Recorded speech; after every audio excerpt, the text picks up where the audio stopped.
Freedom. You say America, and it's probably the next word that comes to mind. It's our fundamental right to live our lives however we want. But freedom isn't something we've always had. When I was 18, I joined the Air Force, and I did well enough on my test to qualify as an electronics countermeasures operator. But I was told I couldn't take that job. Apparently, no black man could fly with the Strategic Air Command.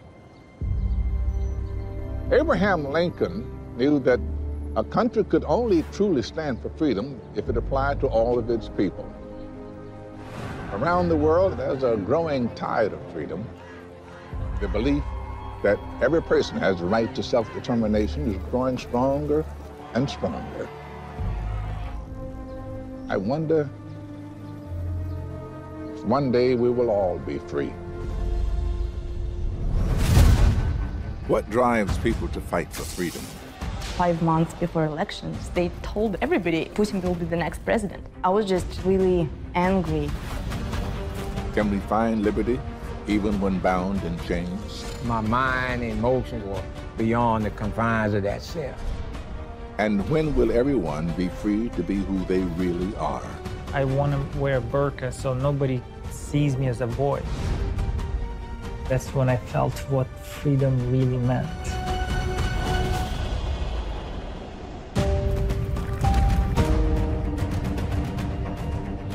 This is my journey to discover the ties that bind us and the common humanity inside us.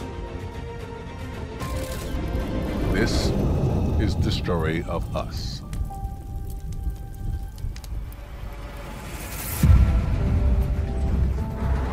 I'm going to meet a man who was born a slave. Shin Dong-hyuk began his life in a North Korean labor camp. It was the only world he knew until he was 23 years old. I wonder what freedom means for someone who first encounters it as an adult. Shin and his wife Leanne are meeting me in New York City to tell me his story. Nice to meet Yeah. you. Yes. How do you do? Good. So, how long you two been married? 2 years. 2 years? Yeah, this April. Is that a long time yet? Yeah. Yeah. Both. Feels long. At the same time, it feels like it was just yesterday. Okay, you got you out of hold there. You've been free now for what? 11 years. 11 years? Yeah. Okay. But you were born in a slave labor camp. Yeah. So How did it come about that you were to be born there? my parents go in the camp. Mhm. I was born in the camp. They were political prisoners? Yes. The United Nations estimates there are about 100,000 political prisoners in North Korea. You can be thrown into a prison camp simply by speaking ill of the country's leader. Let's talk to me a little bit about daily life while you were in the camp. You were there for a long time. 아침 4시나 4시 반에 We woke up around 4 a.m. and there would be some kind of signal, either a bell, maybe a speaker, and we would know it's time to go and work. So we'd do whatever task it would be.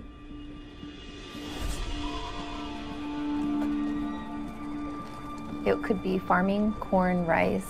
It could be working in the coal mines. None of us had dreams or hopes for the future. It was just so natural. That's just the way it was. Born there, lived there, died there. 우리가 일을 잘못했을 때 간수가 저희들한테 이제 그 초이스를 줘요. If we do something wrong or don't work well, the guards would give us an option. You can either starve or get beat. Gee whiz. 그게 뭐 간수가 이제 물론 우리가 그 수용소에서 처음 So one of the rules that we learn is that we are never ever supposed to eat anything that is not given to us. This little girl was probably 6 or 7 at the time, but she must have came across something to eat and she didn't want to eat it all at once and she must have wanted to save it, so she had hid it in her pocket. And one of the guards had said, "Why didn't you follow the rules? You know better than that." And he repeatedly hit her on her head and eventually she passed out. 그 다음 날 이제 학교에 안 나왔기 때문에 이제 The next day she didn't come to class, so the guard sent us to go get her, but when we got to the house she was dead. They beat this child to death. 그러니까 때리는 거. What about your parents? 그 안에 다른 뭐랄 감정은 다 Really sad, but they were just fellow prisoners to me. I didn't have any sense of family. 정말 기억하고 싶고 이제 쉽지 않고 이제 잊어버리고 The hardest thing in my 싶은 whole life is probably the memory of my mom and my brother. I learned as a child that I'm supposed to report to the guards at any point on my own parents, you know, report if they're doing anything wrong. And the more I report on them, the better off it is for me. So I thought they were escaping and I reported on them. I really had no anticipation or thoughts of what would come from that. There were many people gathered, and my father and I were forced to watch their execution.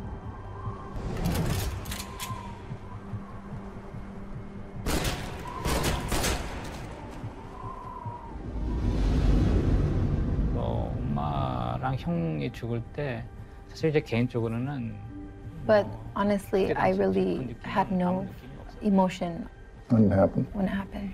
그냥 엄마하고 형이 잘못을 저질렀고 In a way, I thought it must have been a sin that maybe they 지었구나 하는 것에 대한 그런 반성이라고 할까요? deserved.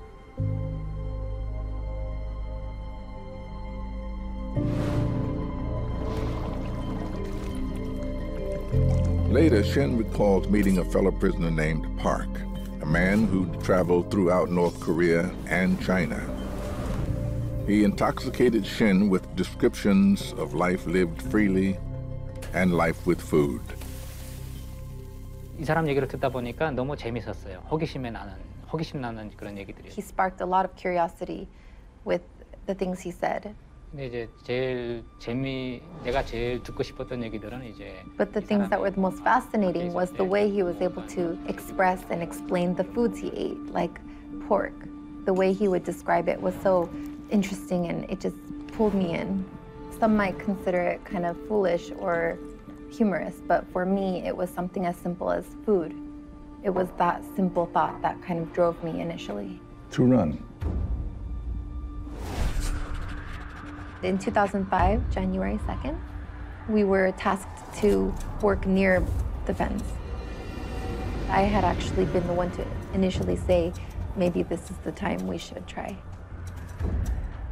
According to Shin, when they made their break, Park arrived at the fence first, but he accidentally touched the electric wire. Only Shin made it through alive. 그리고 이제 사실 내가 어디를 가고 있고 또 I really had no idea what to do or where to go. All I knew was that I needed to get away as far as possible. Of course, of course. Shin crossed the border into China and survived by working odd jobs. He made his way to Shanghai and from there gained passage to Seoul in South Korea. Shin had freed his body, but he began to realize his mind was still enslaved. You're free. How did that feeling? When I come to South Korea, in the night I sleep. Nightmares. Yeah, 악몽에 시달리고 잠을 못 자고. And because of the nightmares and the mental distress, I couldn't even eat. 그러니까 이제 근데 병원에서는 나보고 그걸 이제 PTSD라고. I was diagnosed with severe PTSD. 그리고 나서 이제 그때부터 이제 나한테 많은 질문들. And from that point is when I started having questions in my head about life and. How long were you in South Korea? 한국에만 한 10년 됐죠. About 10 years. 10 years. It's a long time to get acclimated. Which brings up you. 그냥 처음에 보고 나서. From when I first saw her, I liked her right away, and I thought she was pretty. And within a few days, I asked if she had a boyfriend, and it's very brave. Very brave. Very brave, I must say. Marrying Leanne and choosing to start a family was for Shin a decisive break from the chains that had bound him for so long. 제일 힘들었던 게 왜 한국에서 살고 있는 사람들은 It was so hard for me to comprehend and look at the world around me where parents love their children and feed their children and clothe their children and care for them. 근데 이제 내 아들인데 내 아들. But now that we are expecting our son, I see how my wife is preparing for it, and I see that there's a child growing inside of her, and I just see the world differently. Well, Shin, thank you so very much. Thank you very much. Thank you. Really appreciate your coming and doing this. Hope to see you again, maybe. All right, that's a good idea. And my darling, Thank you. thank you. So nice meeting you. Take care of that young'un. Thank you. Okay. Bye-bye. Bye.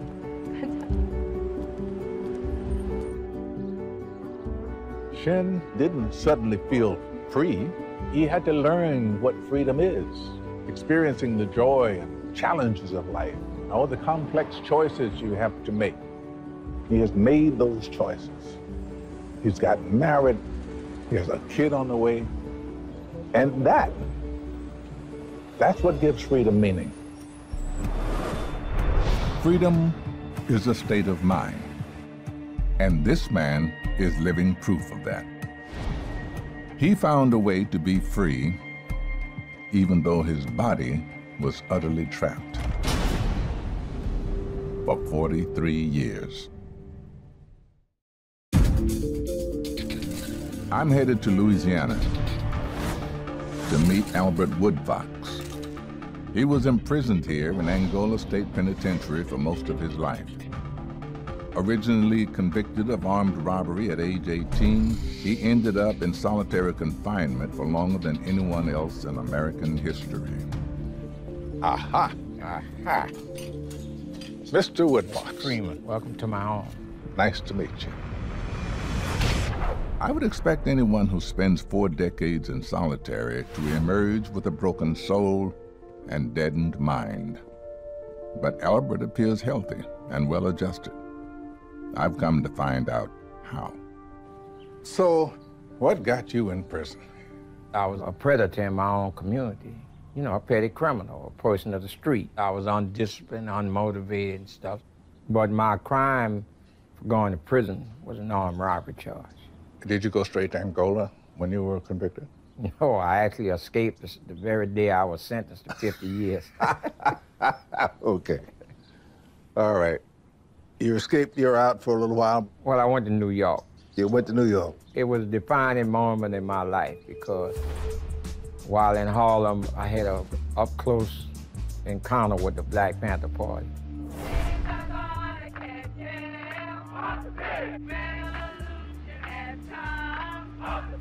I had always noticed a certain fear in African Americans, even those who defied the odds and achieved certain goals in life. For the first time in my life, where I seen black people, and I didn't see that fear, I didn't feel that fear. Talking about revolution and organizing the black community to protect the people, some of the sisters, and although they possessed outward beauty, it was the inner beauty that I was seeing. It was the strength, the determination, the sense of purpose. I was profoundly shocked when I realized that, hey, I am worth something. I do matter. I actually joined Black Panther Party. Okay. But I got arrested again, and I was eventually extradited back to Louisiana.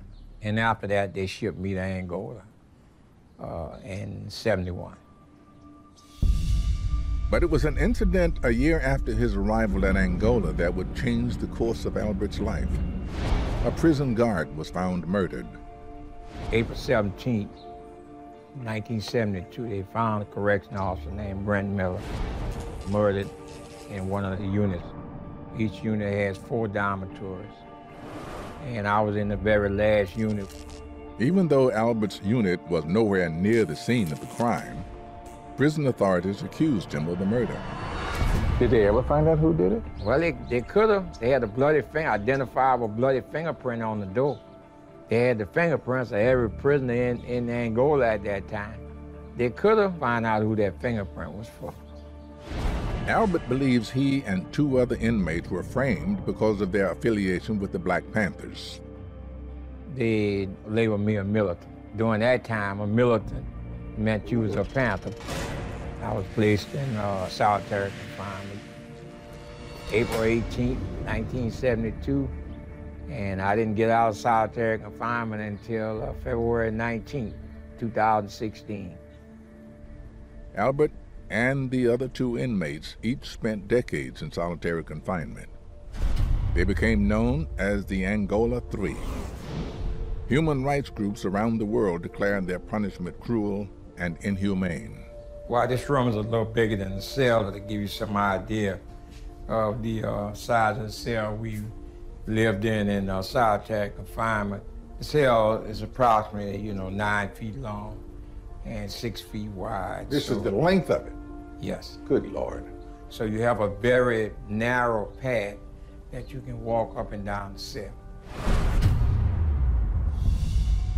How much time you spend in this space? 23 hours out of the day. 23 hours every day? Every day. 7 days a week? 7 days a week, 365 days a year.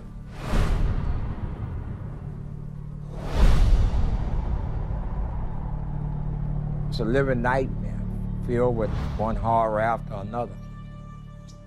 That's the only way I can describe prison. The strip search. Now that is one of the most humiliating experiences you could go through. You have to stand before these people stripped completely naked. And you have to, raise your genitals and you open your mouth, and this is what they used to do, our ancestors on the slave blocks. And so we started resisting, we wouldn't do it.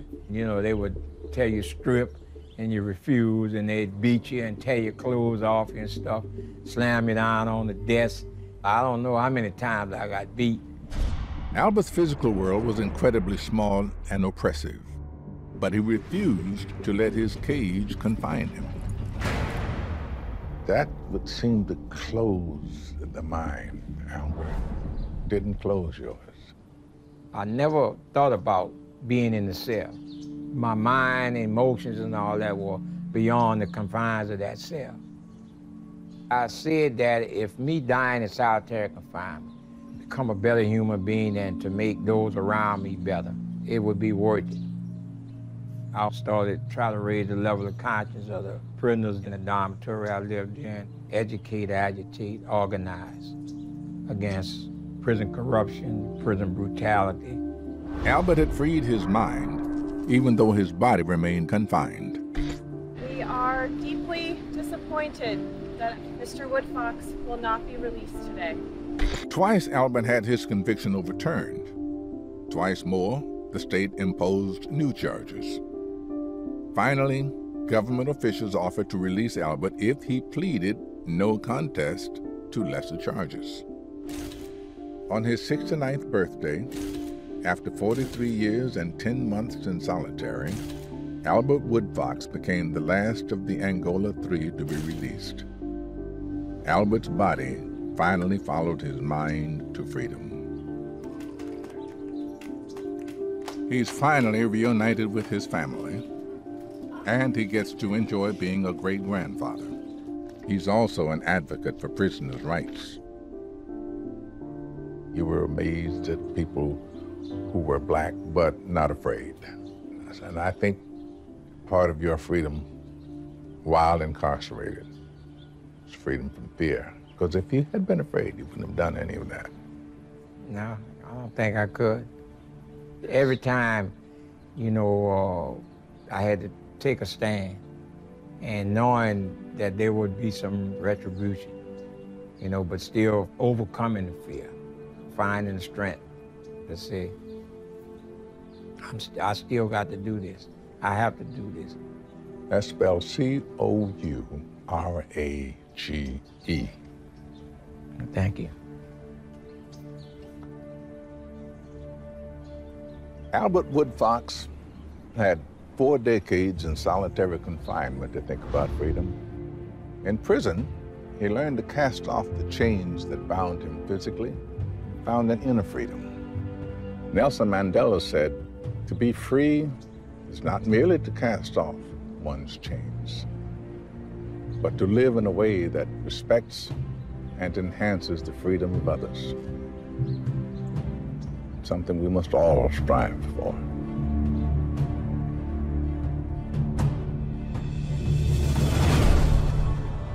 Life without the concept of freedom seems alien to most of us today. For most of recorded history, freedom was the domain of only a select few: royalty, nobility, and the wealthy. But in 1776, 13 British colonies in North America dared to declare freedom as a basic human right.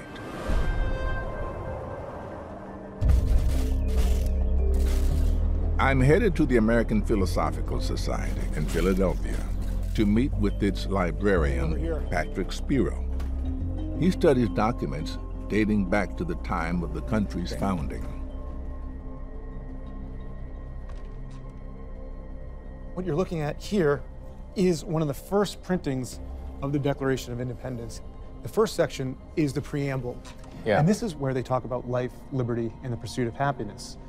And the idea is that individuals should be free to do these things, and government is constituted to protect those freedoms. And what the king has done is broken that contract, broken that trust. And so they have to be freed from the king in order to be free to do what they want. Now, can you say that this was the first time a group of people decided that they wanted to be free to do whatever the heck they wanted to do? Well, I think it's the first time that it was ever written in an official way. But this is not the only version of the Declaration of Independence that survives. The other document that I want to show you is this, Thomas Jefferson's draft of the Declaration of Independence. And you can see on the side, there's these notes. Yeah. Once Congress got their hands on this, they started changing words, changing meanings. I think the most notable one is in that famous phrase that people are endowed with certain unalienable rights. Jefferson originally wrote inherent and inalienable rights. Inherent rights, which Jefferson used several times, means that all people are born with them. With these rights. Okay, so if these rights are not inherent, then you're not necessarily born with them. Only a few people are born with them. And that applied only to white society. White male Yes, society. yes.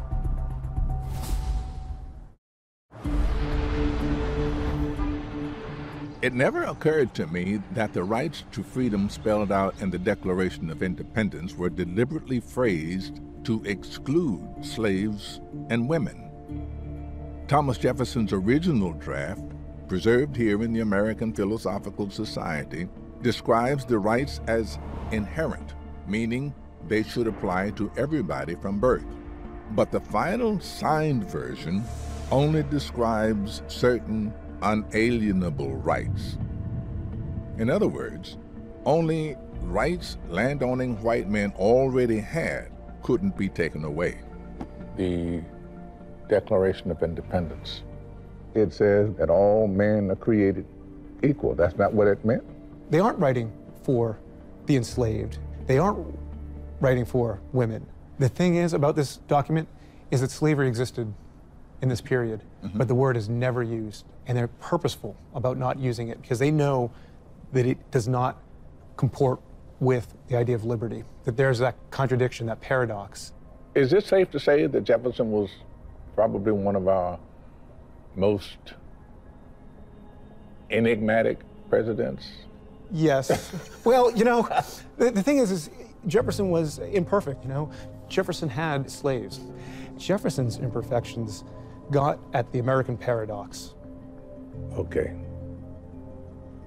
So the Declaration of Independence is not a document guaranteeing freedom. Yes. I think that's fair. But once you put that writing in stone, it empowered people, it inspired people, it drove them to realize what those words meant. Could mean. Well, it took a lot of fighting and effort, heroic actions, bravery, people willing to risk their lives to realize the promise of the Declaration. The Declaration of Independence was not designed to free everyone in America. Its original purpose was to free powerful American landowners from any obligations to the King of England. But once those white men had signed that document, they unwittingly opened the road to freedom for the rest of us to walk along.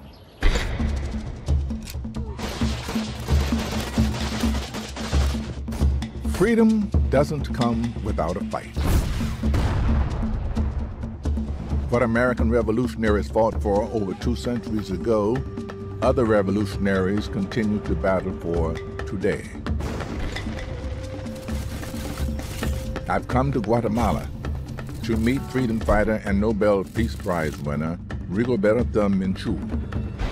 A Guatemalan Indian rights activist who fled her country in 1981 after security forces killed her family.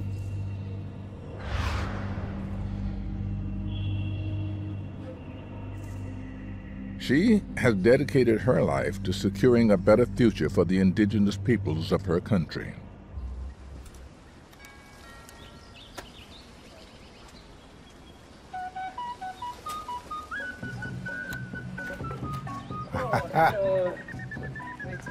Hello, hello, hello. Señor Freeman.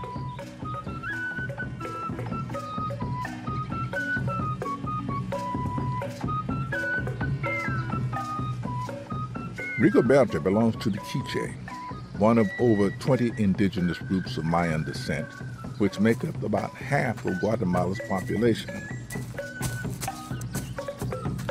For centuries, the Maya were denied voting rights and land ownership and were forced to labor on plantations. Some of the worst oppression came during the 36-year Guatemalan Civil War, when tens of thousands of Maya were kidnapped, tortured, and murdered.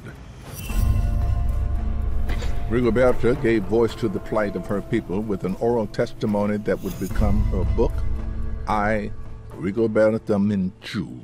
That book seems to make quite an impact. Why do you think that is? Fui la primera guatemalteca que pudo decir lo I was que the first pasaba. Guatemalan that was able to talk about what was happening here in Yo Guatemala. creo que Guatemala fue un laboratorio. I think para la Guatemala crueldad. was a laboratory for cruelty. Aquí se practicó la tortura. Here they practiced torture, they practiced forced disappearance, and they practiced brutal hatred against the Mayans. Rigoberta's father began organizing rural workers and fighting for indigenous rights. But he drew the attention of the regime, which was bent on rooting out guerrillas. O sea que realmente la guerra en mi The casa. war llegó reached my en el home in 1979. Mi hermano Patrocinio fue secuestrado. My brother was kidnapped. Tenía 16 años. He was 16 years old, Que a él lo habían torturado y él lo ejecutaron. and then he was tortured, and then he was shot to death.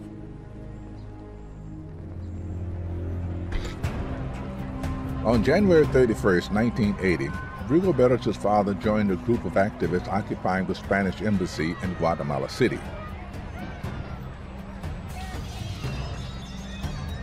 They were protesting massacres and kidnappings taking place in the countryside. The authorities ordered a raid, but then the embassy caught fire and police blocked the exits. He was in the embassy on fire. Sí.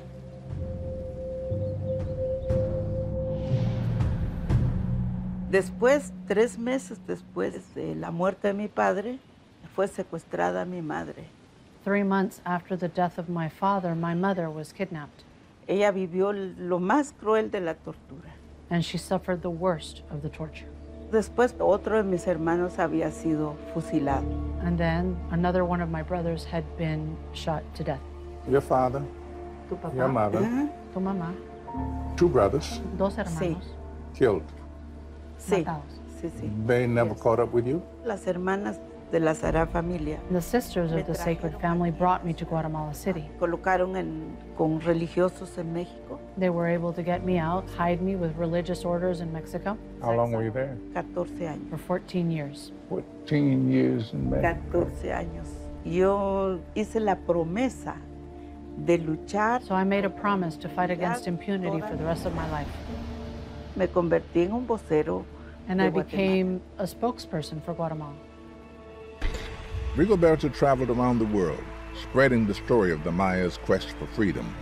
She addressed the United Nations. In 1992, she won the Nobel Peace Prize. Her tireless work brought international pressure on Guatemala's government and helped lead the way to peace. In Guatemala, just as in the civil rights movement in the U.S., some people chose to fight for freedom with the sword, while others chose the pen. It is those who chose the path of peace, I believe, who laid the foundation for real change. If freedom is ever going to become a universal human right, it needs people willing to champion it, no matter what the danger. I'm headed to New York to meet a woman who is fearless in her march for freedom. Nadia Tolokonikova is a founding member of Pussy Riot, a Russian protest rock band. In 2012, Pussy Riot staged a flash concert inside a Moscow cathedral. Their aim was to draw attention to what they saw as suppression of democratic freedoms by Russian President Vladimir Putin, with the collusion of the Russian church. Nadia's musical protest cost her 22 months in prison. She's free now, living in New York. And she refuses to be cowed into silence. Now the name, Pussy Riot, very outgoing and daring and ear-catching, gets people's attention. How many of you started this? Me and my friend, Kat. Mm-hmm. But we have open membership, because the idea was to start a movement, and so everybody could join. Your group, the reason you got arrested was you did this raunchy performance in a church. Mm-hmm. Why did you do that? Was it because you knew you would get arrested and draw a lot of attention, or? I was just really angry, because I woke up one morning and they told everybody in my country that Vladimir Putin was the next president. So like 5 months before the elections, they just announced it. And I was confused. I didn't really like it.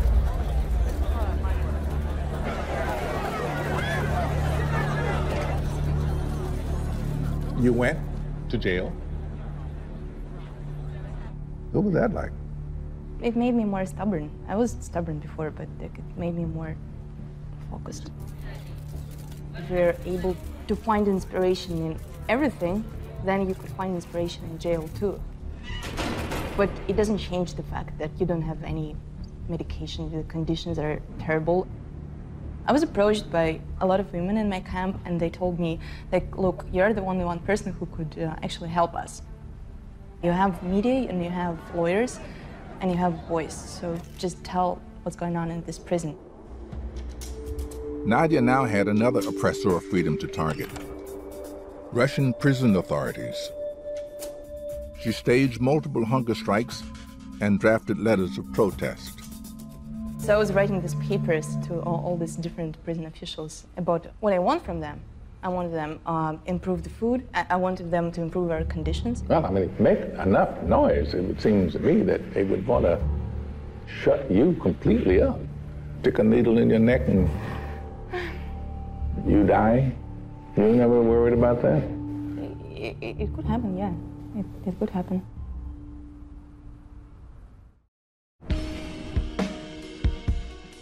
Even while she was locked in a Russian prison, Nadia Tolokonikova remained a freedom fighter, battling for basic human rights for inmates. So I wrote an open letter, and I somehow sneaked with this open letter, and I passed it to the free world, and it's all over the world. It's in the biggest Russian media, and it's in Guardian, and it's in Times, and it's everywhere. I did achieve something, because several guys who were in my prison officials, they were fired from their jobs. What do you hope to do, ultimately? I think I'm just trying to build this community all around the world, You could create some wave of inspiration or energy, Oh, and then yeah, you could yeah, inspire yeah, some of other course. people. If you can inspire 5 people around you, that's enough. Because if that 5 people inspire somebody else, and then it will grow. I think freedom is a process. It's not an idea. It's a process of exploring yourself and your existence in the world. Would you have freedom from wage slavery, then join in the grand industrial band? Would you from misery and hunger be free, then come do your share like a man? Nadia fights for freedom wherever she sees people without it. In Russia, she fought for democratic rights. In prison, she fought for human rights. There is power in the band of working men when they stand hand in hand. That's a power, that's a power. In America, she's singing an early 20th century workers' rights tune, reflecting one of her new fights, the freedom to join labor unions. One industrial union brand. Freedom may be an eternal principle, but in reality, freedom will wither and die unless people like Nadia fight for it, rejuvenate it, nourish it. Hand in hand, that's a power that must rule in every land. One industrial union grand. Most freedom fighters struggle against outside oppressors, kings, governments, or prison guards. But there's another form of freedom, the freedom to be and to be seen as who we really are. I'm meeting Victoria Khan, a woman who has fought for freedom in every aspect of her life. She grew up in Afghanistan during the tumult of the early 90s. The Taliban were gaining a foothold, but were being fought by homegrown rebel groups led by Ahmad Shah Massoud.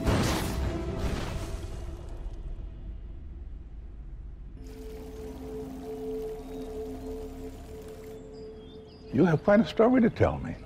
Start way back and tell me. I was born in Afghanistan, and my parents were working for Ahmad Shah Massoud. My mom and dad adored me, of course, and I have a little sister. The Civil War breaks out somewhere when you're around 6 or 7 years old. So one night, there's something you can feel. There's loud and screaming and gunshots. And everyone's home had hidden areas. And my mom and dad, they put us, both of us, in there. I remember my mom saying, "Don't you come out until everything is quiet." Then they kissed us. They said, "Take care of your sister," and that was it.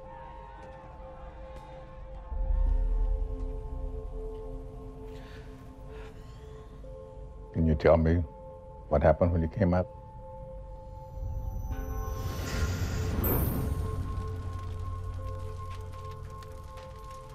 The street was full of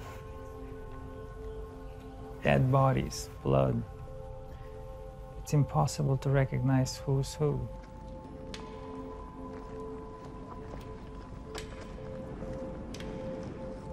Not only they shot people, they chopped off heads, chopped off body parts.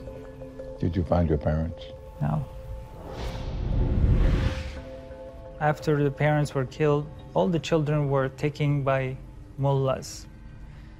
And these imams and mullahs would pick, I'll take him, her, him, her. How did that go? I did that for, I would say, maybe 4 or 5 months. Until I saw this imam on top of my sister molesting her. And she was 5.5 years old. So when he went to prayer room, ran into the house, grabbed my sister, and I put her on me because she couldn't even walk. She was bleeding, and I carried her on my back maybe a few miles till we found a woman who was sitting outside her home. She took us in, and gave us some dry bread and water. But then she told us she's going to take us to some very safe place. It was a Wahhabi camp for children, where they start telling you how become a suicide bomber, but they're not going to just upfront coming up and say, we're going to train you to become a suicide bomber. You wanting to be, because they say you're going to meet your mom and dad. And we really, really wanted to see our parents. Just as Victoria believed she was about to be shipped to Pakistan for more jihadi training, the rebel leader Ahmad Shah Massoud attacked the Wahhabi camp. Ahmad Shah Massoud and maybe 40, 50 fighters comes in the horses with their weapons. Oh my God, this person's gonna save me. Ahmad Shah Massoud kills every single one of these people who are torturing these children. So he rescues every one of us, 500, 600 children. That's Ahmad Shah Massoud. He was not just a leader of our country, he was a spiritual leader. Savior. Savior, that's what I was looking for.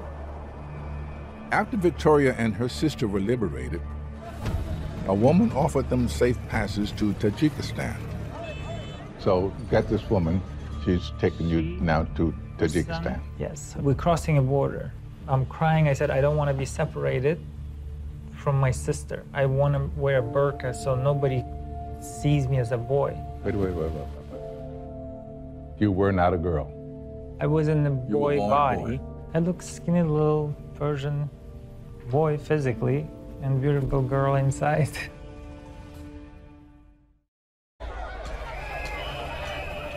Many people today fight for the freedom to live as their minds and spirits compel them to.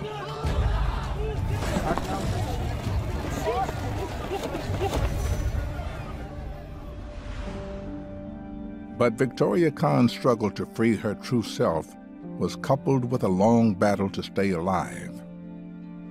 As a transgender woman, she grew up in Afghanistan being seen as a boy. But while crossing the border into Tajikistan with her younger sister, Victoria wanted to make sure they were not separated. So she put on a burqa. The burqa was that lightning stroke which says yes. When I put it on, that's first time that I felt what freedom really meant. It felt so right. First time I felt like it's like wings I had in my back that I could fly. Okay. Now I get the taste of that. Now I cannot forget it, and I cannot give up never having it either. Victoria spent the next few years making her way from Tajikistan to Europe, where her sister now lives. Eventually, Victoria made it to the U.S. She had freed herself from the mortal dangers of her childhood, but she still wasn't free. You're in the United States, well, we're free. You can do pretty much whatever you want. Do you feel free? I was yearning for that feminine feeling. Remember when I put the burqa on, it made me feel free. But I thought putting this Western skirt and the headbands on, it will make me also, again, feel the same powerful feelings. But I had a little bump on that road because closer to the mirror I got, there was a fuzzy mustache start growing. That was terrifying. Terrifying to think that it's actually will become like my father's with full face, beard. I was tired of acting as a man. It was exhausting 24/7. So first I decided to do my facial. It took me almost a year and a half to do electrolysis and lasers, and all that is it's extremely painful thing. Then why don't I just do the entire surgery all back to back? I went to Colombia, had 18 surgeries back to back. We have a saying about freedom. It's not just walls and bars. Sometimes it's just the mind. You're right. Being free from anything and anyone is the best thing we can ever experience as a human being. I hope you do all the things you want to do. You've earned them. Thank you so much. Thank you. Victoria has traveled a long road to freedom. She was born in a country at civil war, survived becoming an orphan, escaped becoming a suicide bomber. But the hardest ordeal was the last, having the courage to free the person she truly is.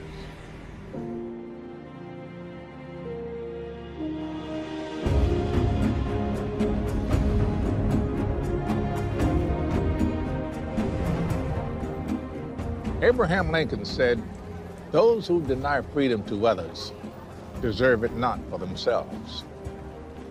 But the war for universal freedom is far from won, and the battle lines only move forward slowly. Around the world, millions of people still live in slavery. Women still struggle to be granted the same rights as men. Others just want to be allowed to be the person they know they are inside. It's been truly humbling to meet those people who fought so hard for their freedoms. Their stories are a shocking reminder of how vigilant we must be to protect human rights. But they also give me a glimmer of hope that one day those rights will apply to all of us.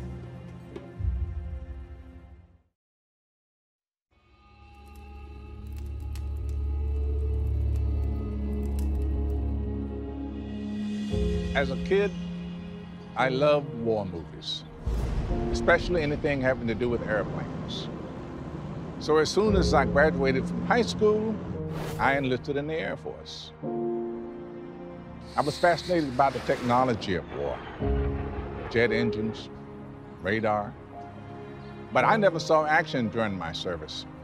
I never had to confront making the ultimate sacrifice for my country. More than 1 million soldiers have laid down their lives in the name of this country. They did it because they believed the wars they fought were necessary and just. Every country is proud of its veterans, and there are cemeteries all around the world just like this one. They are reminders of the terrible human cost of war. Can we put an end to this sacrifice?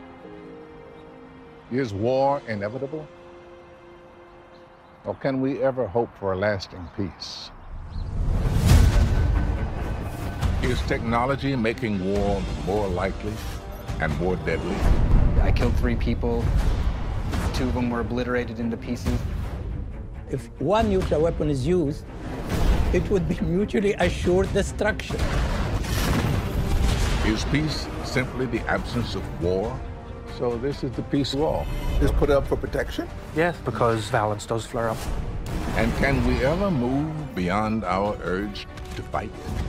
Even after genocide, revenge doesn't allow you to move on.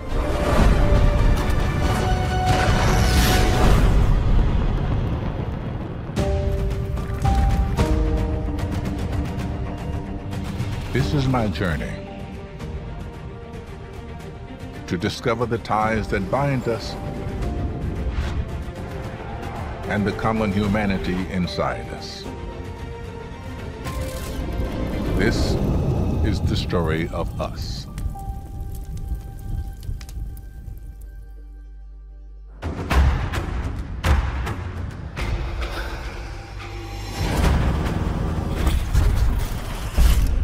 I'm on my way to a remote region of southern Ethiopia to meet 2 tribes that have been warring with one another for generations, the Dasanech and the Neangatum. The Dasanech and Neangatum societies center around cattle. But in this arid environment, good grazing land is scarce and is often the flashpoint for conflict. John Lomala, a member of the Dasanech, has invited me to his village to witness a peace ceremony, an effort by the tribal elders to end the fighting. So, John, tell me, where am I? You are in a Dasanech village called Damage. Damage. Damage is a village of Dasanech. And Dasanech is people of the Delta. People of the Delta? I mean, I live in a Delta also, Mississippi, so we have that much in common. In this village, when I was born, my family was telling me that my enemy is Nyangato. They kill my uncle, they kill my aunt. Wait a minute, you're telling me that these small villages, you fight and kill each other? Yes, we have been fighting over the pasture, over the pasture, water, grass. Here, you need to have cows to have a wife. And if you don't have anything, you should go steal some animals and get a wife. And that starts the fight? Exactly. So about how many people have been killed in the last 2 years? I don't know the exact number, but maybe 20. That's a lot. It's a lot of people in a small village. Here's a Dasanech warrior. Right here? Yeah. You can see cut his chest. This is a symbol of a warrior. This signifies that he's killed an enemy. How many men you kill? He said 2. 2? Yes. Was it a fight? He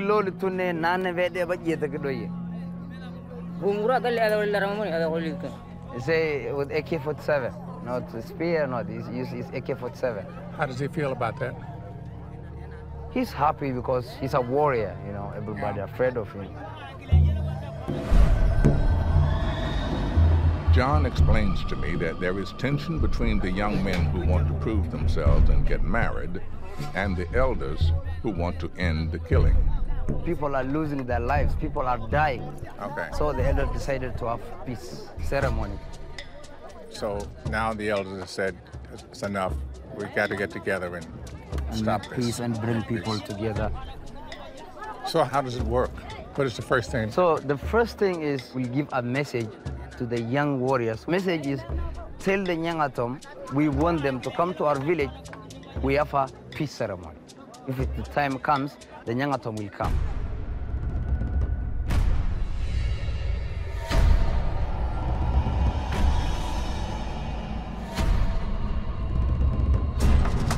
Is that them? Yeah, that's them.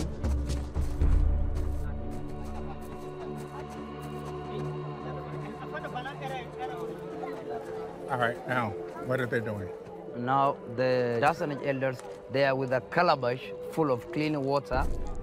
They are there to bless them. Welcome, welcome, welcome to our village. Welcome to our village.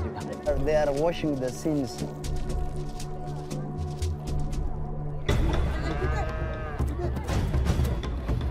To show their commitment to peace, the Dasanech sacrifice a cow, a valuable asset at the root of their conflict. Both tribes will feast on the meat later, but first they must perform a ritual with the cow's innards. That's actually the stomach contents, like first stomach of a cow. The grassy stomach contents represent the contested grazing land. Smearing it on each other is a step towards being able to share this contested land. Now the peace talks can begin.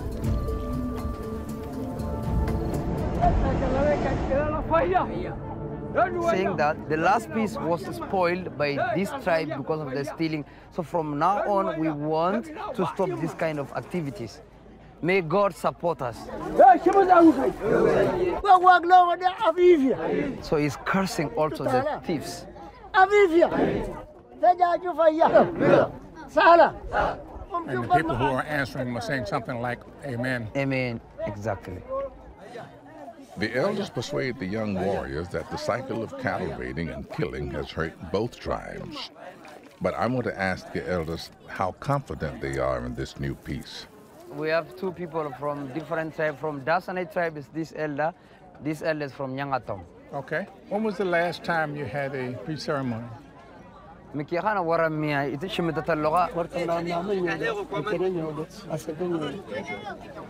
years ago. 7 years ago. Do you expect it to last a long time?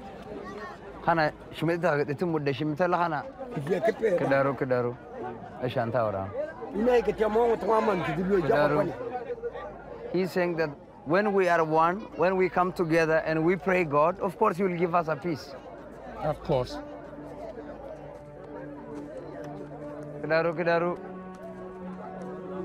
So you know and I hope this peace lasts a long time. A long time.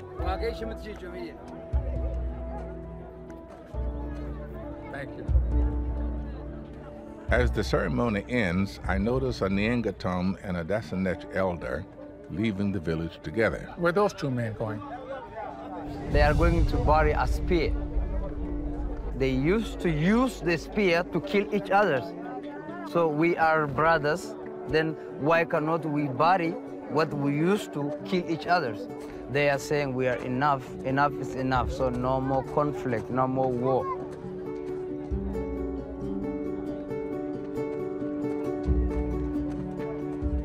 Since the dawn of society, people have waged war, primarily over limited resources. Where people live off the land and there's not enough good land to go around, war becomes an inevitable part of the cycle of life. The best you can do is what the Dasanech and the Neangatom are trying to do. Find a balance between war and peace.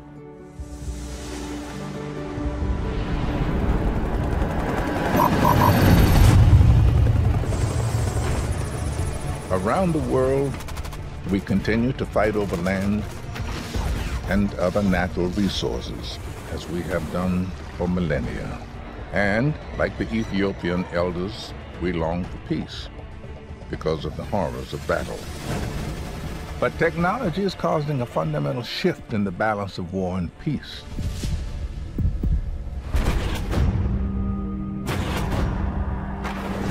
Drone warfare means that soldiers don't have to be on the battlefield to engage in the fight. Over the past few decades, the United States has targeted more than 4,000 suspected terrorists in drone strikes. Those strikes have killed more than 6,600 people. But opponents see drones as a threat to peace. They believe drones lower the barrier to war and kill many more innocent civilians than officially reported. I'm meeting former U.S. Air Force drone operator Brandon Bryan. He's a fierce critic of the American drone program. I have concern about how the drone community operates. I think that there should be independent investigations and transparencies about the responsible use of any weapon systems capable of killing another human being. I was a little kid during World War II. And following the end of the war, of course, glory, bravery, patriotism instilled in me. And where do I go? Air Force. How'd you feel going in? So when I joined the military, I really did it to serve my country. But when I got to the drone base, I didn't know what I was doing. They didn't tell me anything until I got there. They put me in a small theater with about 25 other individuals, and then they played a montage video of drone strikes.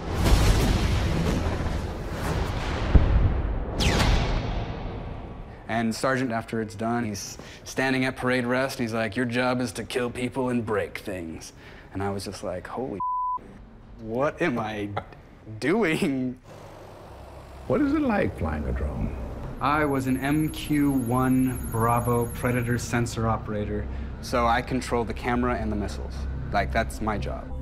The pilot keeps the aircraft in the air, and basically we support one another. If you look out the window, actually, if you look down there, that's kind of the same paradigm view that we had. If there's a target to be attacked, they're like, okay, this is what's going on. Or you're gonna watch a person outside this guy's house. I mean, you're just waiting for an opportunity for them to get into a location, and you're gonna shoot them. And you know how many kills? 13 directly. My first shot, it was winter in the mountains of Afghanistan. I killed 3 people. 2 of them were obliterated into pieces, and one of them watched him bleed out and then watched an infrared become the same color as the ground that he died on. Is there remorse or there was like consternation? I'm sitting there like, I just watched a man bleed out. I felt horrible. I wanted to cry.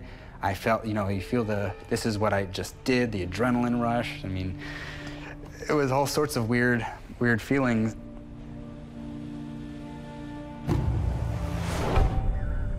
On one mission, Brandon was given the orders to strike a house. Right after firing the missile, he saw what he believed to be a small child walking into the structure. But it was too late to abort.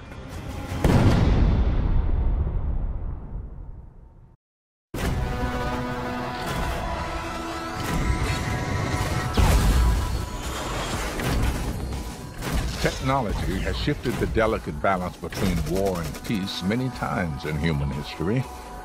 But drones might be the biggest disruptors yet, making war possible at merely the push of a button, and posing new moral dilemmas for soldiers thousands of miles from the battlefield.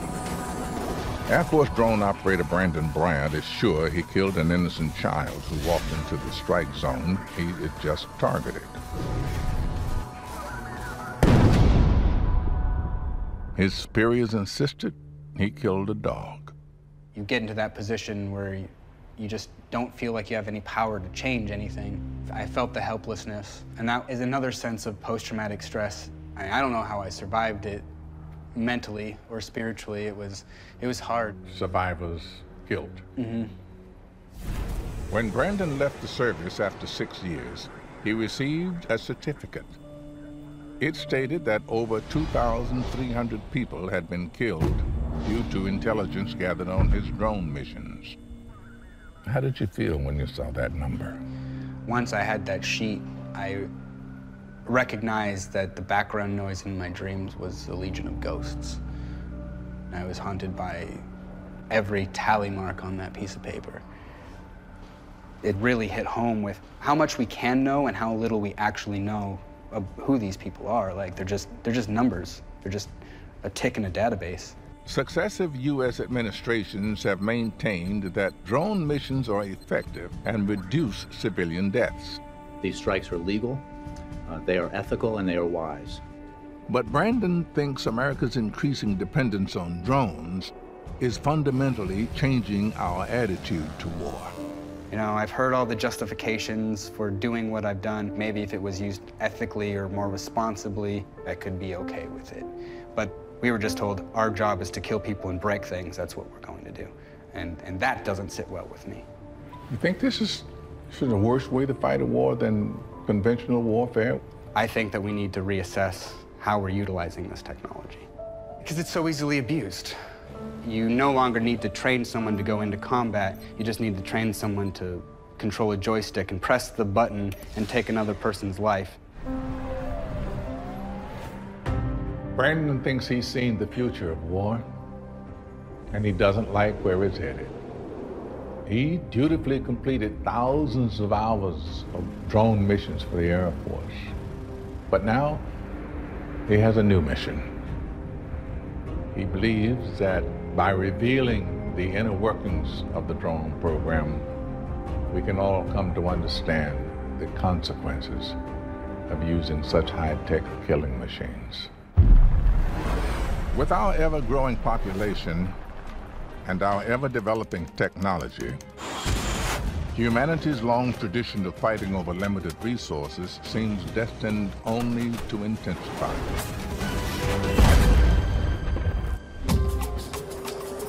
But I've heard about an ancient ritual in South America that may offer a solution.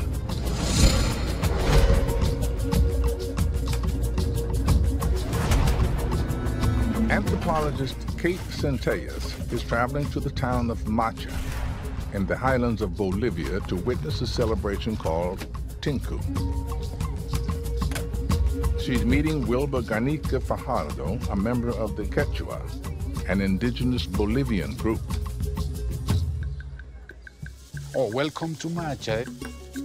I'm really glad to be in Macha because I've never seen Tinku and I've been studying Bolivia for a long time. Can you tell me a little bit about what's going on here today? We are waiting for the big fiesta. They will celebrate the end of the harvest. And that's called Tinku, is that right? Tinku is part of this big party we have every 4th of May. Approximately 3,000 people from 60 highland and lowland communities surrounding Macha travel to the town square to take part in the festival. It's a harvest celebration and an act of thanksgiving to the mother goddess Pachamama. For us, for the Andean people, Pachamama is Mother Earth. The day begins with music, ritualistic marching, dances, and plenty of chicha, a libation made from fermented corn. It's like the end of the year for us with the end of the harvest, and we have a big explosion.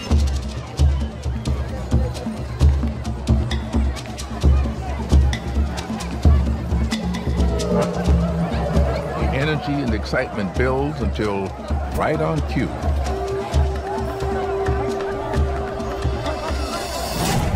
Fighting breaks out.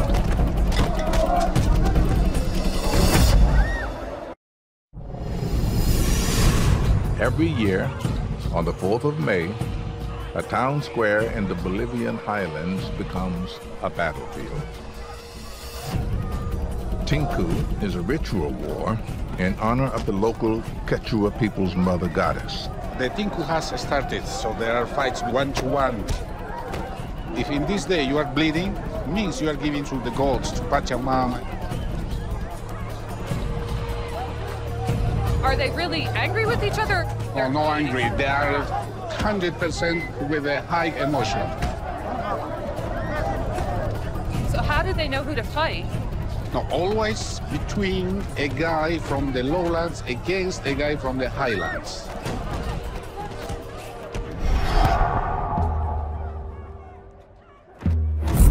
Tinku is a blood offering to Pachamama, but it also has a more practical function.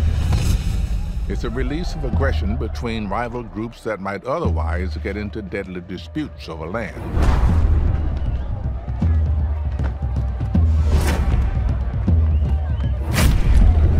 And so how do they know when it's done, when a Tinku is done? They get exhausted or someone is bleeding.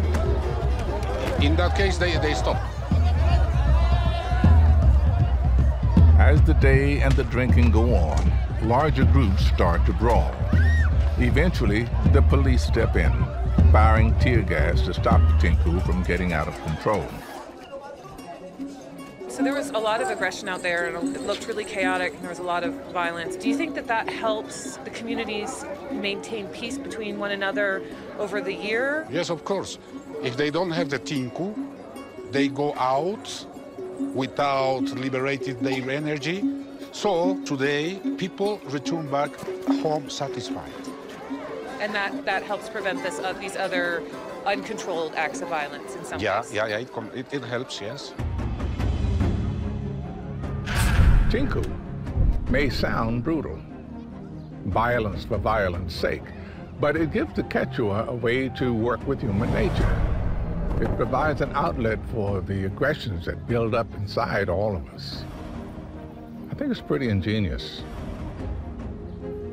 Instead of letting tensions boil over into all-out war, once a year, they get it all out of their system. Could the Quechua model for keeping the peace work elsewhere? Sadly, the gulf between warring factions in many parts of the world seems too great. Their only apparent pathway to peace is segregation.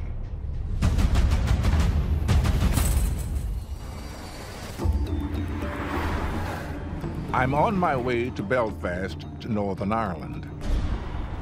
For hundreds of years, Ireland has been ground zero in a struggle of loyalties to religion and nation. On the one side, Catholics who want to join the Republic of Ireland. On the other, Protestants loyal to the United Kingdom.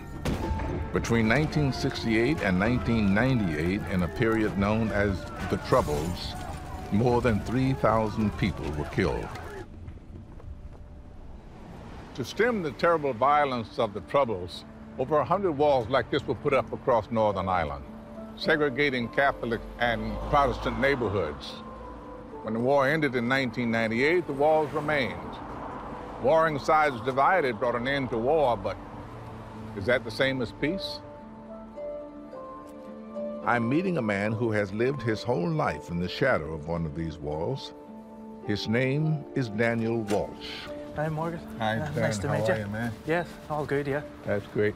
So this is the peace wall? This, what's known as the interface between the two communities. Interface between the Protestants and the Catholics? And the Catholics, yes. And which side of the wall are we on now? We're on the national side, the Catholic side. Catholic side, yeah. The national side. So, you've never not known this wall? It's all I've known. It is put up for protection? Yes. To protect you or from them or them from you? You could say from both. It's not all one-sided. Well, is there much violence that goes on now? Well, there were attacks ranging from golf balls to glass bottles. There's paint bombs around here. There was one time where my one-year-old son brought him out to the door for some fresh air, and we were standing here and I had him in my arms. And there was a guy across the street who is not my biggest fan. Across the street in one of those windows? Or? Yeah, he had a clear view of myself and my son. A few minutes later, a large piece of masonry come over and bounced off my roof there. And it landed not too far away from me with the intent of doing some damage to myself or my son. And luckily, it landed, you know, away from us. Daniel got tired of the simmering conflict, so he enrolled in a program that put together people living on opposite sides of the walls. He has struck up a friendship with a Protestant woman, something that is not only rare, but even dangerous in Northern Ireland. I don't know your name. I'm not going to show your face. And I'm disguising your voice. Yep. Why is that? Some people don't like the idea of Protestant and Catholic being together. And they seen that I got too friendly with the Catholic people.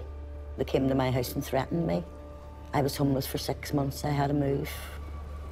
This isn't a couple of neighbours coming around and saying we're not happy with this. This is sinister people with violence in their mind. Do you think you could have been seriously harmed? Yes. Just for having a Catholic friend? Yes. Tell me about who you are yourself, as much as you can. I'm a Protestant. I was 11-year-old when the Troubles started. I seen a few people being shot and another person, his head was blew off. It was very, very hard growing up in those days. What did you think about Catholics? When I was young, I never liked them because I never really knew them. What about you, Daniel? Did you grow up with an idea about Protestants? They were not so much the enemy, but they certainly weren't your friend.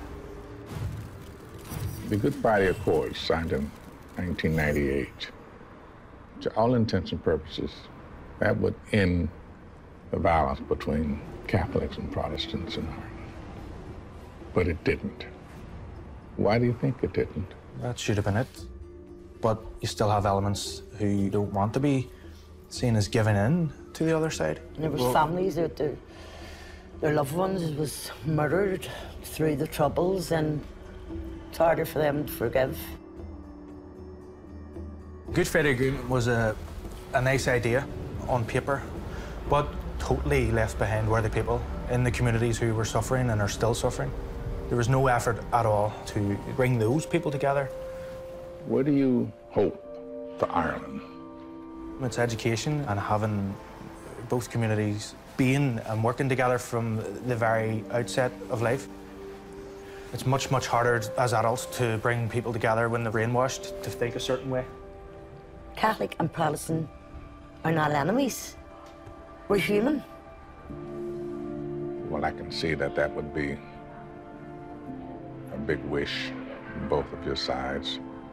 I want to thank you both very, very much, particularly you. Thank you. I hope we're not blowing your cover. Robert Frost wrote, "Good fences make good neighbors," but I don't think he was imagining a 30-foot barricade. Daniel's house was attacked. His Protestant friend fled her home. But as long as there are people like them, people who dare to cross the divide, I believe there is hope for peace. I think their simple act of friendship and others like it will eventually tear down this wall. Northern Ireland isn't alone in equating the separation of warring sides with peace. This uneasy form of peace exists even where there are no wars. For decades, we've maintained global peace by the threat of a war that would destroy us all. But can this nuclear peace last?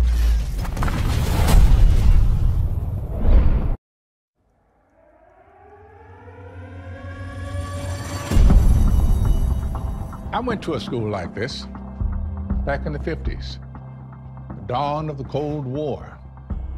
Back then, children all over the country were taught duck and cover drills, as if hiding under your desk would protect you from a nuclear attack. Well, thankfully, the bombs never came.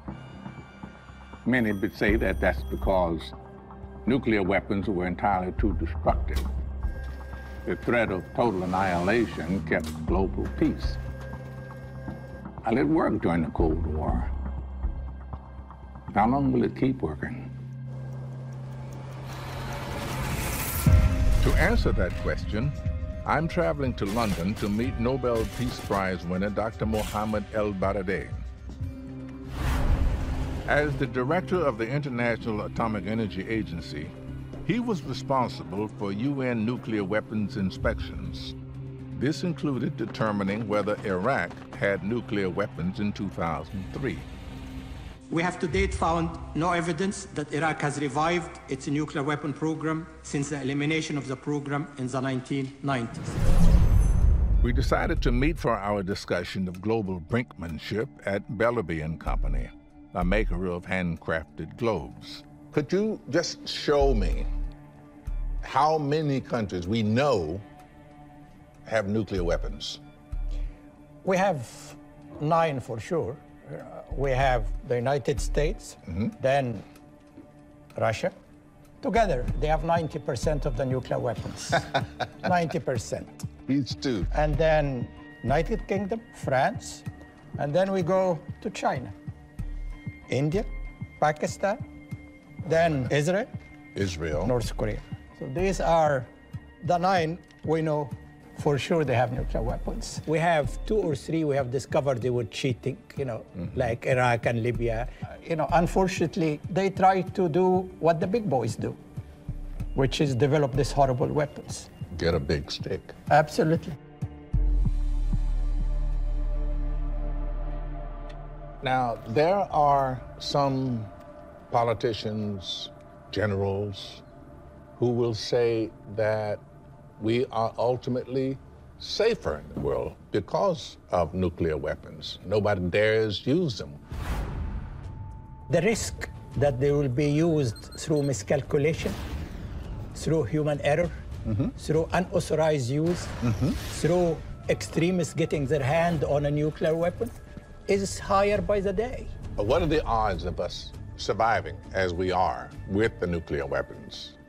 Bill Perry, Secretary of Defense of the US, said to this day that we managed to avoid nuclear catastrophe by good luck rather than good management. We might be able to make it 5, 10, 20 years, But eventually, chickens are coming home to roost. Mohammed spent his career trying to stave off one nuclear escalation after another. But he retains a glimmer of hope for peace. Ever since the beginning of mankind, we've been at war. Biblically, there's Cain and Abel. Do you think we'll ever be able to overcome that part of our genetic structure that makes us warlike? I have to believe that we can. I have to believe in the goodness of human spirit, The interconnectivity that we have today due to technology, isn't that going to be of some use to us? I think so. We have to talk to each other. We have to educate each other. We have to understand each other. If I look at young people now, I have hope. They are color blind, religious blind, ethnic blind. The day we treat each other as part of the same human family, that if somebody dies in Darfur, I will react the same way if somebody dies in LA.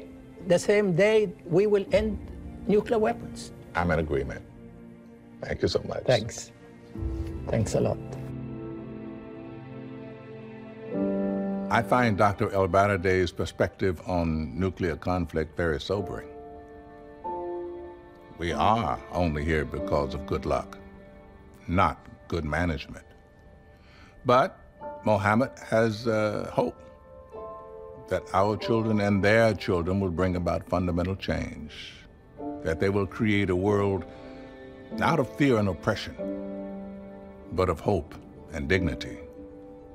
A world where borders don't exist. I share that hope.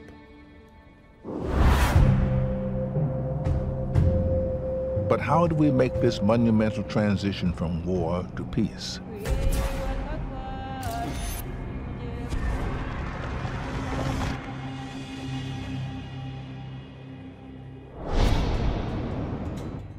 If there's one place on earth that might serve as a test case, it's Rwanda.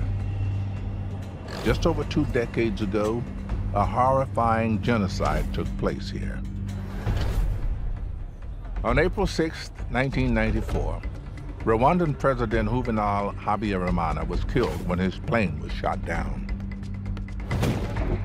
This event added fuel to the long, simmering tension between the country's 2 major ethnic groups, the Hutus and the Tutsis. The majority Hutus blamed the death of the Hutu president on the minority Tutsis. The ensuing conflict lasted only 100 days, but it claimed 1 million lives, 1/10 of the population. The genocide ended when Tutsi General Paul Kagame's rebel forces seized the capital, Kigali. 6 years later, Kagame was elected president, an office he still holds. And today, more than 2 decades on from the genocide, there has been no return to violence. I want to understand why, and the president agreed to talk to me. During the genocide, Hutus systematically attacked the Tutsis. You're seeing a lot of the murders and atrocities that have been committed against the Tutsis. Didn't make you want to do just a little revenge? It caused a lot of anger against those who were doing it. Absolutely. I wouldn't call it revenge as such, but it was driving me to say, how fast can we rein these people in? Do you think that justice and revenge are different? They are different. They are different, and in fact, revenge may be justified, but it is not justice. Justice is something else. Justice allows the aggrieved parties to get along, while revenge doesn't allow you to move on. It only allows and calls more revenge to happen, and then you are in a vicious cycle. Now, you're making this argument in spite of your own family losses. Oh, yeah. Many family members lost. Absolutely. When Kagame became president in 2000, he began a nationwide program of reconciliation to try to heal the wounds of genocide. Well, you go right to work on reconciliation. Right. That had not happened before you. We knew we would go nowhere unless we reversed the politics of hatred and separation and division and so on. So let's try something else. So let's agree that irrespective of our differences, we can get along, we can work together. All right, you teach the population how to forgive, overcome the idea of revenge. How do you go about doing that? We must do something that allows people to build and hope for the future. We went to the homes of our citizens. And reconciliation was a kind of conversation, was a discussion. Look, we have a lot of places to point fingers, but that doesn't help. What helps is confronting this situation as we should.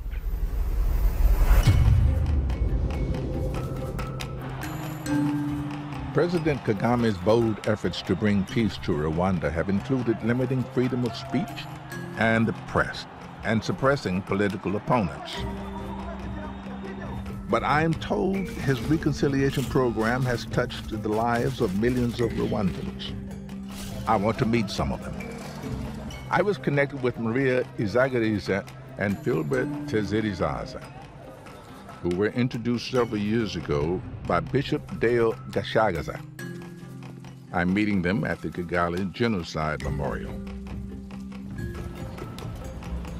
Tutsi? Hutu? Yes. Philbert? Maria. See, I know. So,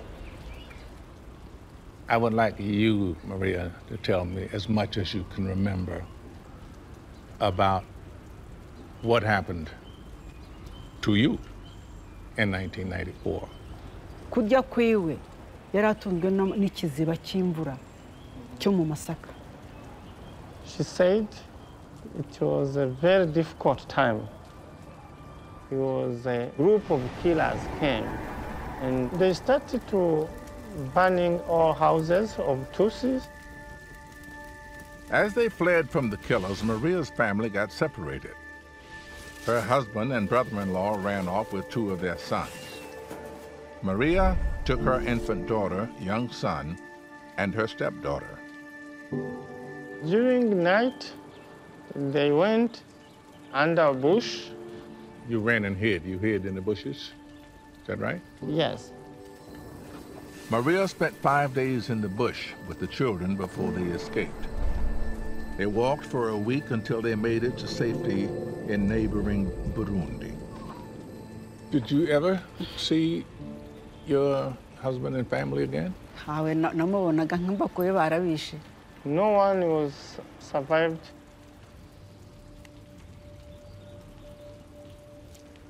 Gilbert, what do you know about their husband and children?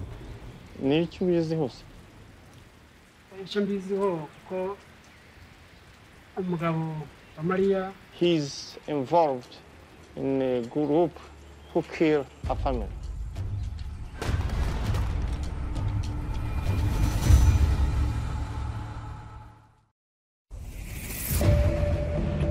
The genocide in Rwanda in 1994 shocked the world. But the outburst of murder was the result of decades of divisive politics in the country. People had been indoctrinated to believe that Hutus and Tutsis were natural enemies. Gilbert, a Hutu, was involved with a group that killed Maria's husband and sons, who were Tutsis. Gilbert killed her relative. Yes. He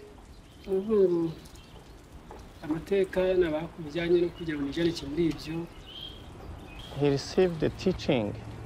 We have to kill Tutsis. Gilbert joined a local Hutu militia. Along with 9 other men, he set up an ambush near Maria's village to catch Tutsis fleeing from the violence. They captured Maria's husband, brother-in-law, and the 2 boys. They took them to a quarry and threw them to their deaths. natwe dutegereje kwica aho twari tugiye abatutsi batugwamo turabica. How does it happen that the two of you are together? Filbert was put in jail. I was teaching him in prison to understand, yes, we need to ask forgiveness. They came to attend these community sentences, which called gachacha. And this man was trying to reveal the truth, history, his involvement. Filbert came to you to ask forgiveness. Is that so? najyo nkasanga isambu yanjye irahinze nasura nkasanga barayiteye. It was very difficult. She felt no sense for life. But the word of God was helping me to take steps and to pardon the killers. So it sounds like we're talking about forgiveness here, but was it like that?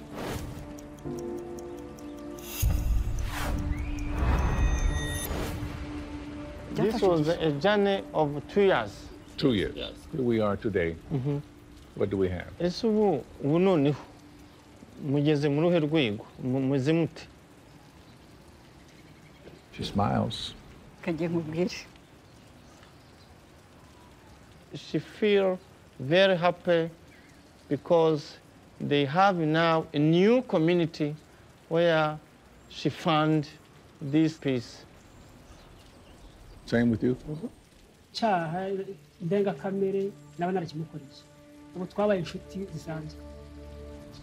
On the one hand, awful, and on the other hand, it is a wonderful story.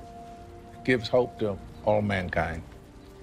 Kwiyubaka kwacu gushingiye ku muco kwibuka abacu bazize jenoside. Maria and Filbert now live as neighbors in a specially created reconciliation village. It's a place designed to forge real bonds between victims and perpetrators of the genocide. Filbert helps Maria with her farm, and they spend time together as friends. Walking around the Genocide Memorial makes me realize the enormous human toll of this conflict, and that there are hundreds of thousands of stories like Maria and Filbert's. What happened in Rwanda is one of humanity's great tragedies. It is also a source of great hope. A country can recover from civil war. People can reconcile even after genocide. Forgiveness. That takes great sacrifice and courage from the president, from Maria and Filbert, and the millions of others who put aside revenge to embrace peace.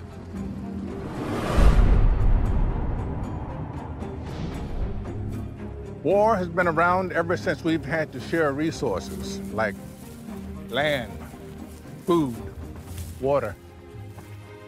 I don't think the end of war is imminent. But what I've learned from the remarkable people that I have met is that we have to get better at making peace.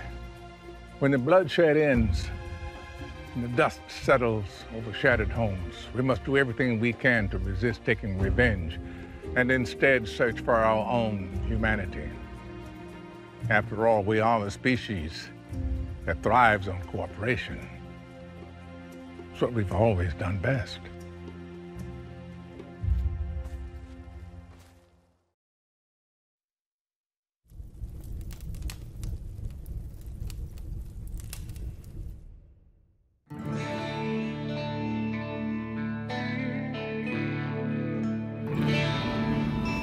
Abbey Road, London. 5 decades ago, 4 young men made this street famous all around the world. And just a few steps up the street there, on June 25th, 1967, they performed a song live by satellite to an audience of almost 500 million people. That song was All You Need Is Love. It was the summer of love. I was working at a little theater in Vermont when I heard it. And like so many young people everywhere, we were swept up by the sense of hope that love was all you needed to end war, poverty, and oppression. It's easy, right? Seems naive now. But stop and think for a minute about how our lives are built around love. Families, and our communities. Is it really naive to think that love can change the world? What happens when we don't have love? Why are these children rocking back and forth? Because children were never held as infants. Why are we willing to suffer for love? Even die for it? What happens on those battlefields forges something that truly cannot be repeated anywhere else. Should passion be left to fate? Is it really meant to just be chance that you meet someone that you're meant to spend the rest of your life with? And can love reach everyone? It's a way of making someone feel like there's someone out there who cares. Yeah.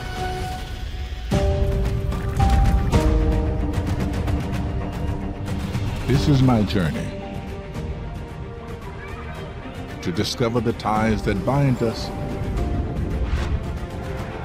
and the common humanity inside us. This is the story of us.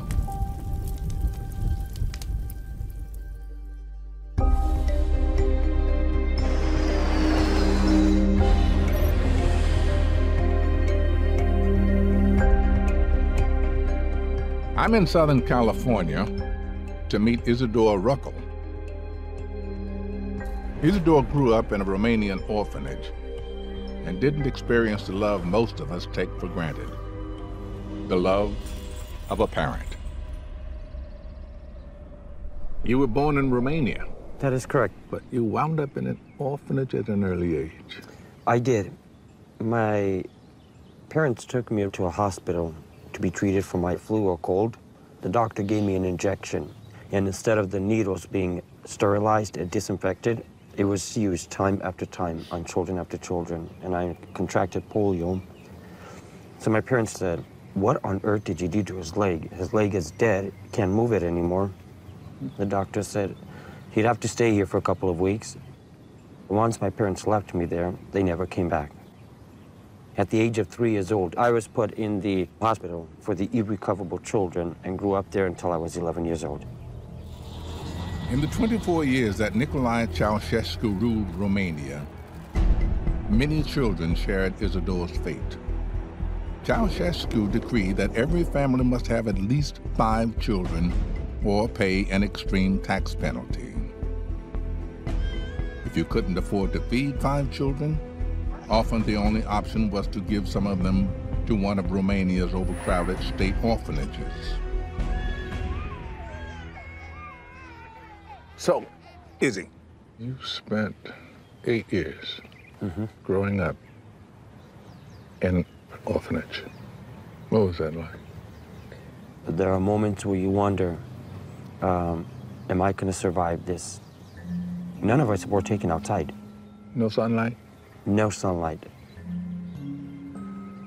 Looking around at where we are, playground, the trees, the grass. We did not have anything like Nothing this. close to it. No. I wanted to show you this video so you could actually see it for yourself, what my life in the institution was in Romania.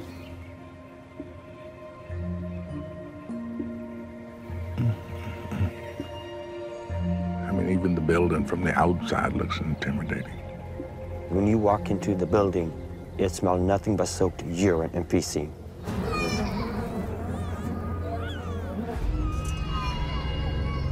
Oh, my goodness gracious. About how many kids can you think in that orphanage? It would be about 400, 500 children. 400 or 500 children, yeah. And not nearly enough people to look after them.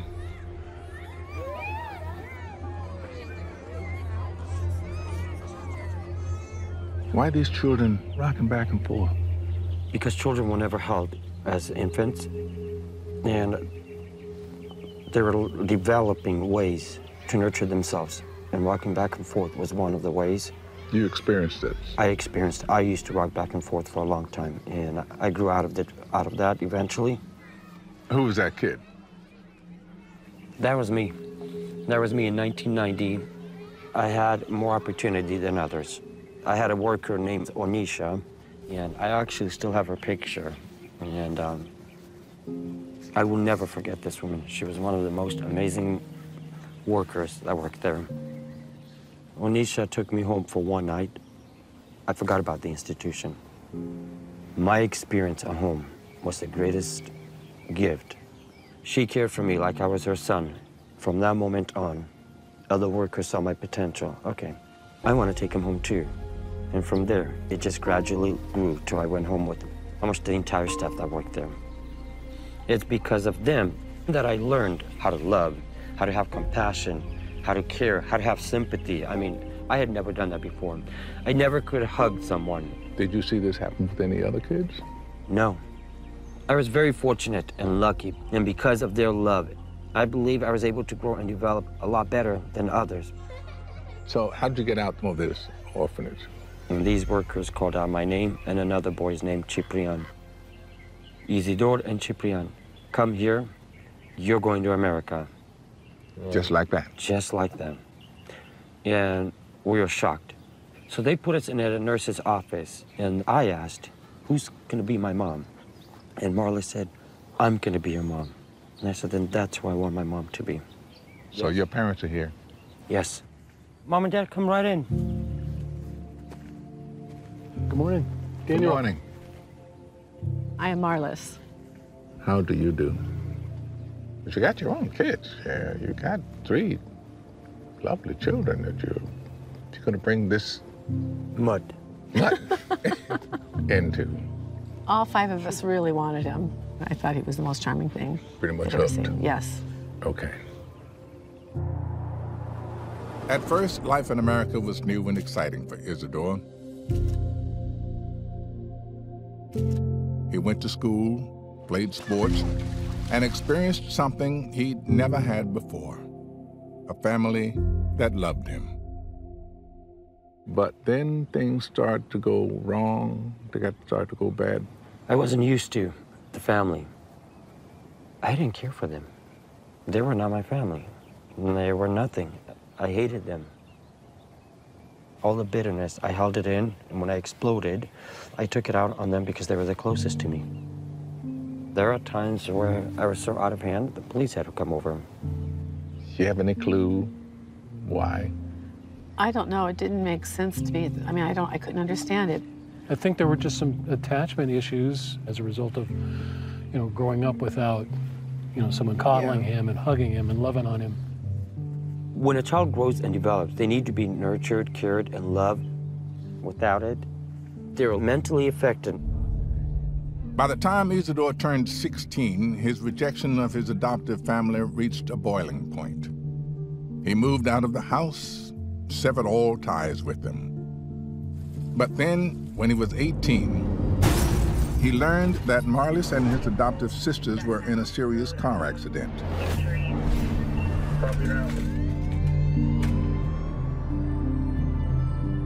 I was so devastated, and I was very scared that I was going to lose them. I had done so much damage in the family that I didn't think I was going to be accepted or even talked to. They opened the door, and I apologized from then. I remember still to this day, he told us that he loved us. And I'm not sure that we'd ever heard that. But that was a turnaround for him. Mm-hmm. The beginning. Yeah. I wasn't willing to give up. He's my son. Whether he's my flesh and blood, it didn't matter. I refused to give up. Once I saw that they were able to forgive me, at that moment I made like a covenant with myself. I did not want to lose them again. All right, so now what? We're still doing the same thing. We have 5 more children. We've adopted them. Not Gluttons for California. punishment, huh? And you, what are you doing? I'm advocating for several things because I definitely don't want to see children, not only in Romania, but anywhere in the world, to endure what we endured. I think that the greatest gift of all was being adopted and be able to have the best family. I have to admit that. Well, I did realize that took me a while, but now you do.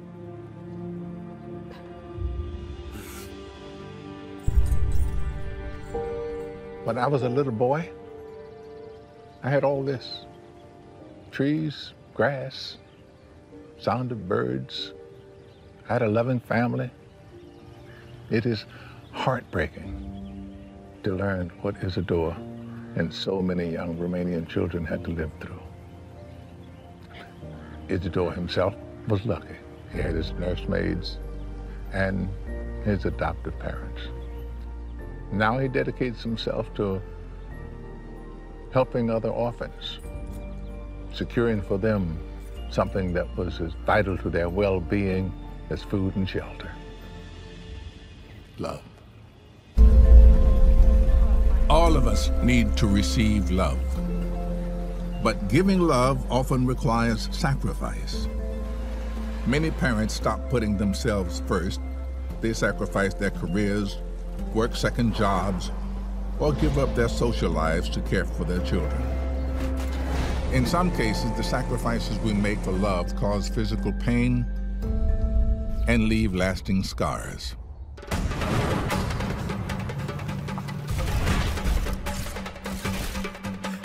I'm traveling to a remote region of southern Ethiopia to visit a village of the Hammer tribe. Anthropologist Dr. Samuel Tafara, who has lived with the Hammer, tells me they will be happy to show me the pain they endure for love. Is this an old village? I mean, how old is it? she has been here for 2, 3, 4 centuries. So they're pastoral? Yes, they have goats, they have cows, they have sheep. Because I was going to ask if I could get Eggs Benedict here, but I guess not, huh? Yeah, no. Okay. The Hammer in this village are all members of an extended family. Those tight family bonds are vital to their survival in this dry and rugged land. I hear this sort of joyous sound going on. We are about to witness an age-old ceremony. Men of the Hammer jump over the bulls. It's a rite of transition from childhood to adulthood. Oh, okay. And then that makes him eligible to marry. And that makes him eligible for marriage. Yeah. The Hammer have invited us to witness their traditional bull jumping ceremony. Samuel tells me most of the day's events aren't focused on the young man who's coming of age, but on his female relatives. These girls are praising the guy who's going to live and singing, dancing, praising the family.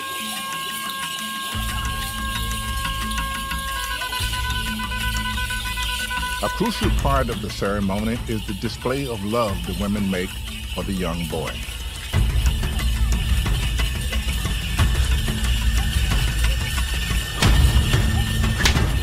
This is abuse.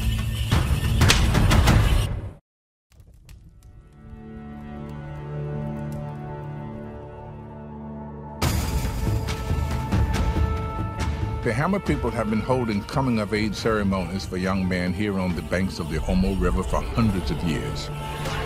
A central part of the event is his female relatives being whipped. I've heard of other painful ritual practices often directed against women, but something about this seems different.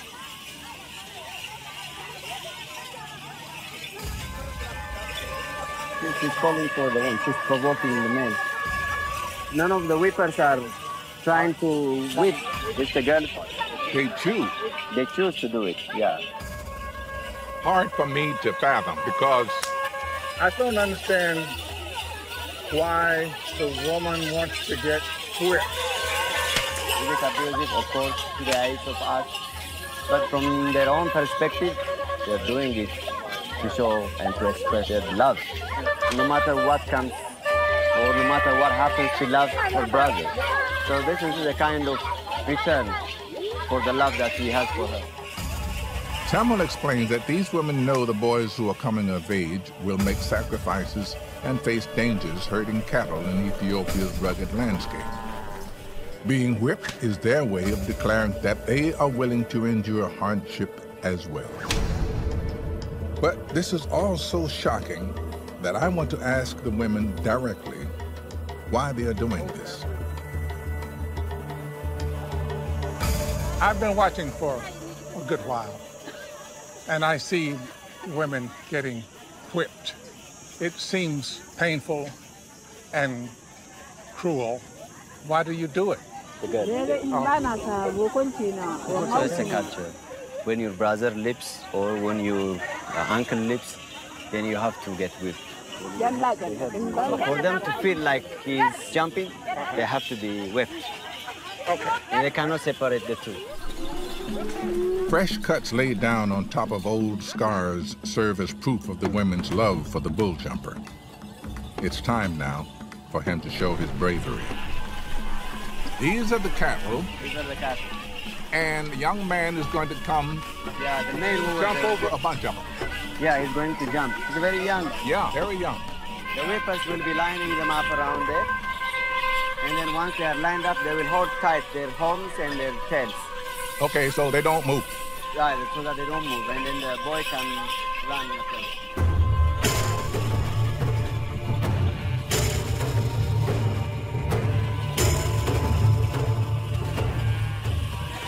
Yeah, he's doing it.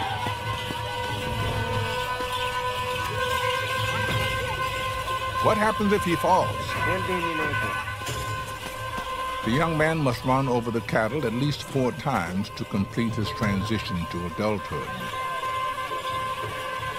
The more runs he makes, the more of a man he is in the eyes of his extended family. This is number 4.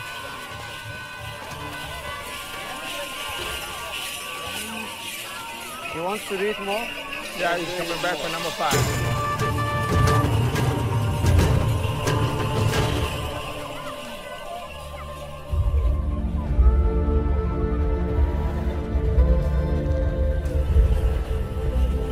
Now he's become a big man. Eh?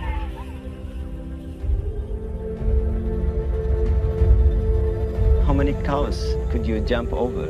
I probably could make it over 1, maybe.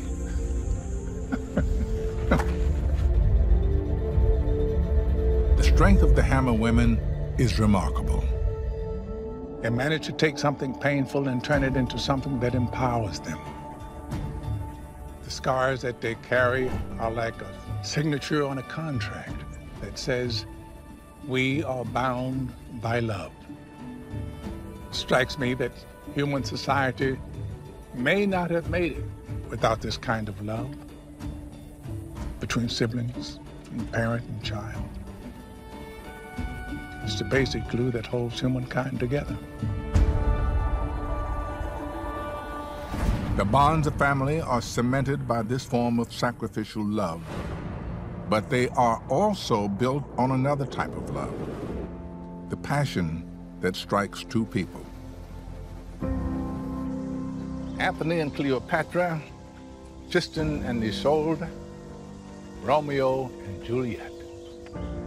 These romantic tales are the epitome of how we view love. To paraphrase William Shakespeare, love is a fire, sparkling in lovers' eyes. But I wonder if romantic love alone is enough to sustain a marriage. Only recently, and mostly only in developed countries, has marriage based on passionate love between strangers replaced marriages arranged by families as the norm.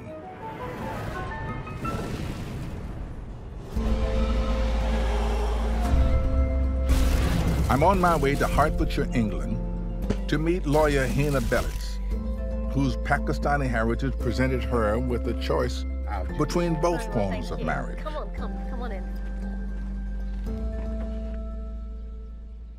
Tell me about your family background. Well, I was brought up in Andover in Hampshire, although I was actually born in Pakistan. So you grew up here in the UK? Yes, it was completely all white, all English. And so we grew up secluded from anyone of a similar cultural background to us. What about schooling? Did you go to college? I did, and I met someone at university. Were you married? Yes. It was what you would conventionally call a love marriage. It was all very idyllic for a short while. How short? A year. Yeah, that's shorty. Yeah. I discovered that actually he'd been unfaithful. Okay. So that means divorce? It did, yes. So I threw myself into my career and I worked very hard and became a successful attorney. Life in the city as a single girl was actually quite a lonely experience. Even though I had so many friends, I knew that there was something hollow and empty and missing in my life. And it wasn't very easy for me, with the experience that I had been through, to easily just trust another. And I had a sort of instinct that I knew I wouldn't find it just by bumping into someone in the local supermarket. You had to make some sort of change. I think that's absolutely right. After a failed first marriage, Hina felt the urge to get reacquainted with her Pakistani roots. I then had a very good job opportunity arise. So I took that opportunity to take a break between jobs and take some proper time out. So I decided to go to Pakistan and meet my grandmother. After a few days of arriving, I noticed when we went out to a restaurant that a strange man would appear and just be shuffled over to sit next to me. And at first I was unsure as to what the reason was, and then my grandmother would sort of come over and nudge me afterwards and say, "What did you think of him?" And I'm like, "Oh, it'd be nice if he could actually string a sentence together." But then the penny dropped quite quickly that my family were effectively trying to introduce me to a possible suitable match, an arranged marriage. What was your thinking about the idea of arranged marriages? Well, it was strange. I felt very much that I was a Western woman that had been brought up in the UK, and this was all just not for me. This is not something... Kind of foreign. Yes, it's foreign. It's a bit backward. Why would I think about marrying someone in this way? But that's okay. I'll humour you all for a bit. I'll sort of go along with it. How many persons do you think your grandmother paraded before you? There were about 4 or 5, as I recall. Mm-hmm. And then, just as we were about to leave, it was probably the day before, there was another chap, and he was very different, extremely charming, had a wonderful smile, good looking. I noticed from across the room my grandmother looking at me. She had these long, slim, dark eyes, and she was looking at me, then looking at him like this. But what happened was I flew back to the UK, and literally the day after I arrived, my mother got a phone call from my grandmother who said, "I'd like to propose a match, a marriage match between Cameron and Hina. Can you ask her if that's something that she would be interested in proceeding with?"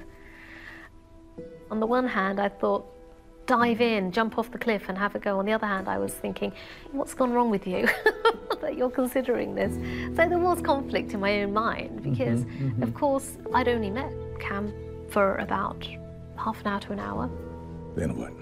Well, I think I had a bit of an epiphany when I was out there because I realised it may be culturally different to something that I had been brought up around, but maybe it wasn't a bad thing. Maybe there was something that it had to offer. I actually said, yes, I would like to proceed. And I was thinking, you're crazy. Hina Bellis agreed to marry a man whom she had only met once, for half an hour. Yeah. Who lived more than 4,000 miles away from her home outside London. She chose to trust the opinion of her Pakistani family rather than simply rely on the spark of passion. It was virtually no time at all that we were married over the telephone by a telephone nikah ceremony. A nikah ceremony is a wedding ceremony which is like the actual wedding, so it's sort of at the point of commitment. You're on the telephone? On the telephone. He's in Pakistan? Yes. And you're here in the UK? That's right. And you're married now? We're technically married. But afterwards, I went for a proper full ceremony in Pakistan.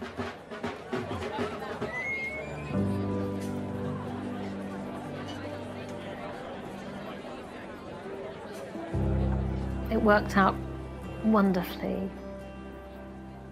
I can honestly say I believe I've found my soulmate. Would you like to meet him? Yeah, of course. Hello, Cameron. Hi, Logan. Nice to meet you. How are you? I'm fine. So, did you know you're being set up? No, not at all. Yeah.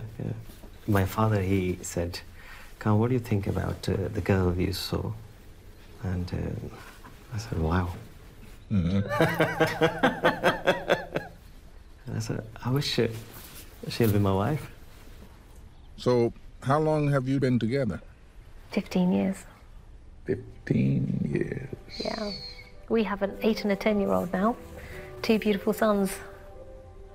So, maybe it's a good thing to have family involved in such a momentous decision. I think you're right. I think part of the reason why there are so many website dating applications is because there isn't an easy access to people. Is it really meant to just be chance that you meet someone that you're meant to spend the rest of your life with? Do we really want to leave that purely to a chance meeting at a party? In Pakistan, you always see arranged marriages, and they last long. They're a blessing from parents. I had a lot more confidence and trust because I knew that my family was involved, and so there was a lot more comfort that I had. Okay. So how wrong would I be if I said yours is not an arranged marriage, yours is a marriage by consent? The core of the difference is simply that when a marriage is arranged, it is arranged because the objective is to introduce 2 people for the purposes of getting married, rather than for the purposes of going out and having fun. There are such things as forced marriages. Anyone being compelled to marry someone they don't want to is completely wrong. An arrangement should be by choice, ultimately. Do you think love has to be learned? There is something powerful about going into a relationship with clear expectations on either side and clear hopes and desires on either side, and not having those aspects clouded by the more superficial feelings. There's a possibility, I think, that could lead to a longer term, more lasting, more fulfilling relationship. You 2 look properly matched to me. I mean, I can certainly see how it could come about between you 2. Looks right, feels right, even smells right. So long, guys. Thank you. It had never occurred to me that an arranged marriage could be the foundation of a loving relationship. Not Tahina either. But she and Cam have built upon the expectations placed on their match by their families. They've built a bond that is founded on both passion and practicality. Hi. And they're raising a couple of wonderful boys.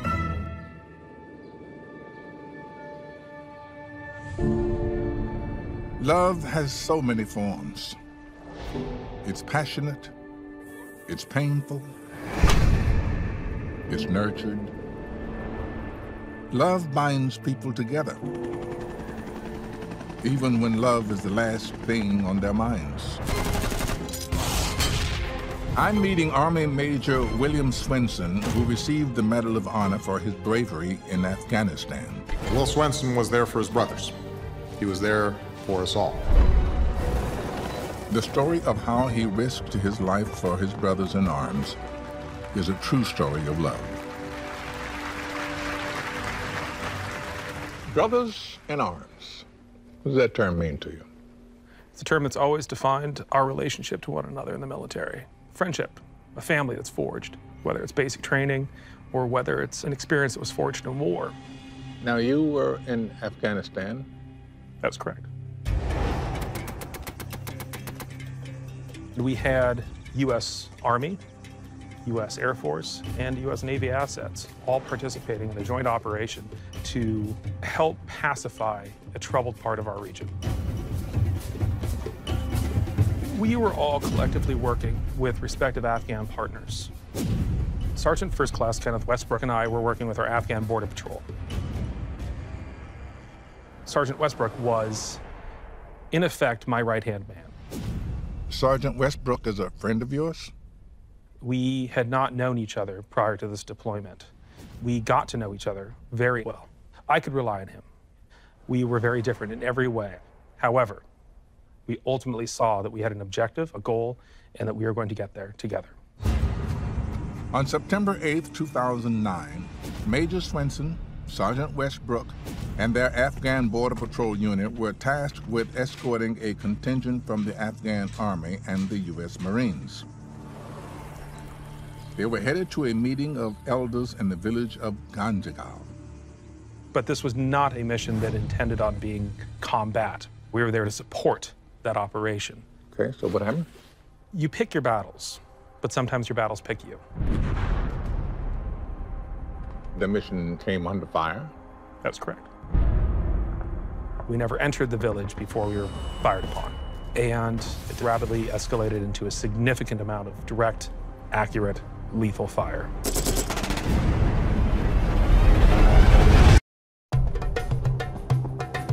Major William Swenson had set out on a mission to help Afghani soldiers broker a peace deal with tribal elders in the village of Ganjagal. All of a sudden, the mission came under attack. And they were surrounded by as many as 60 insurgent fighters. He and his entire unit were battling to save their own lives. We had received at least 4 of our first casualties within the first 5 minutes. This battle extended over 6 hours. 6 hours. And over these 6 hours, we had a number of heroic acts that occurred across that battlefield. We were firmly committed to one goal: extracting our survivors, recovering our wounded and dead, and getting off that battlefield so we could come back and fight another day. Major Swenson repeatedly entered the kill zone to rescue wounded and fallen U.S. and Afghani soldiers. But he wasn't alone in his efforts. Sergeant First Class Westbrook was providing supporting fire heroically, and he was wounded. And he called out to me, "Will, I'm hit." And he didn't tell me how badly wounded he was. He never indicated how significant his injuries were, but they were grave. And I was watching him, just checking to make sure he was okay, and he was. And he provided covering fire for who knows how long before he finally said, "I'm losing it. I need help over here." And I knew he was serious. And I went over to him, and he and I began to extract off the battlefield. And he, on his own 2 feet, walked hundreds of yards through complex terrain. And again, I had not at this point understood the severity of it. We'll watch this together.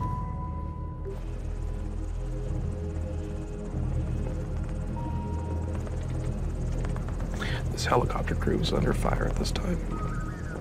For them to land a helicopter full of fuel in that area is a testament to their bravery as well.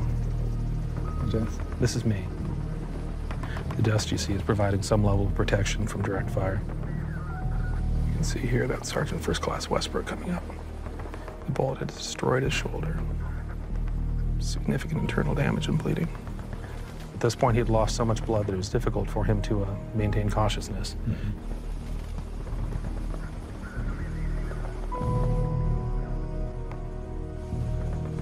This is Sergeant First Class Westbrook walking on his own 2 feet off that battlefield after doing his job. At that point, I told him he'd done his job. It was time to go home, and I gave him a kiss on the head.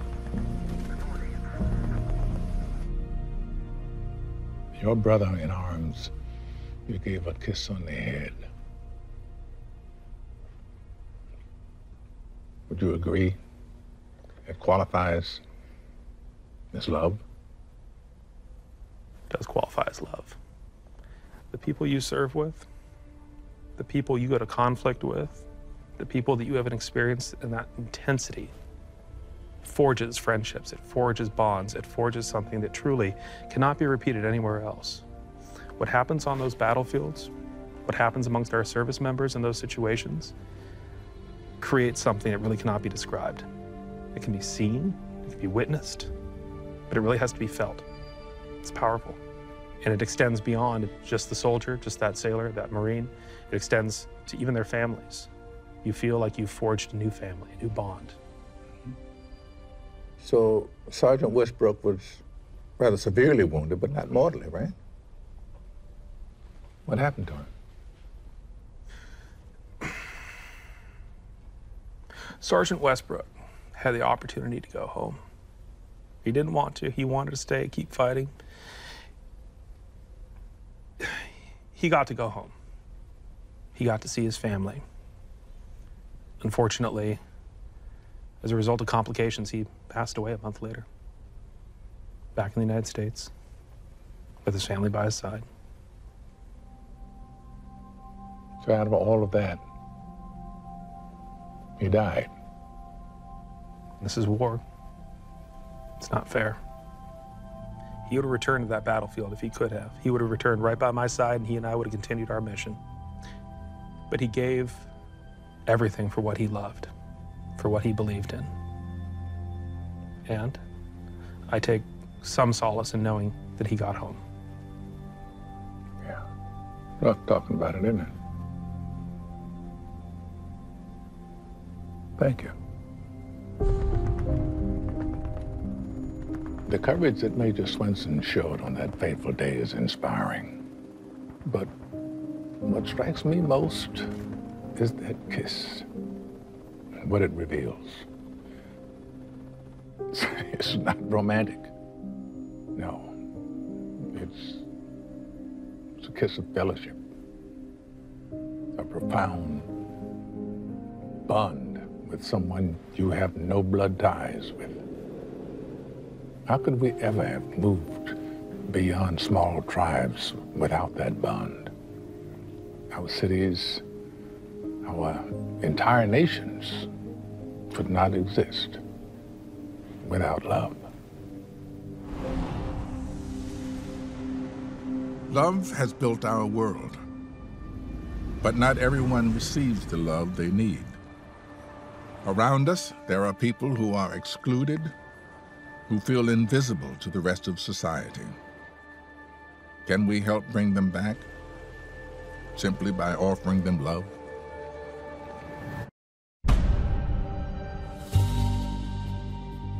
Across Europe and North America, there are nearly 5 million homeless. Some of us are moved to help these people through charity. You could call charities organizations built from love. In the U.S., 63 million volunteers donated 8 billion hours to homelessness and other causes in 2016. But suffering persists all the same. I wonder if there's a better way to show love for those in need.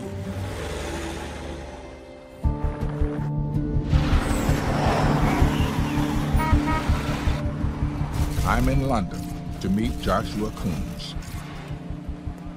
He's a hairdresser, and he believes small acts of love can make a big impact. How you doing? I'm doing good. Good to see you. Meet you. Great to meet you. Yeah, what am I doing with this store? Yeah.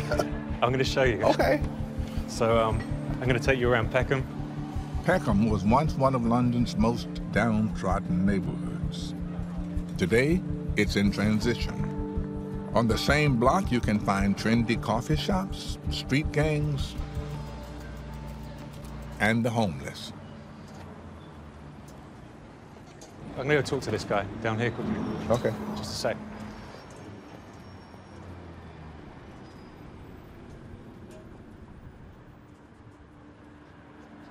Joshua hopes he can help the homeless, not by offering them money or food, but by giving them a haircut.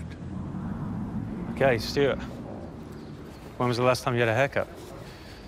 in November last year. December, January, February? 5 months ago. March, April. How'd you come to be homeless, Stuart?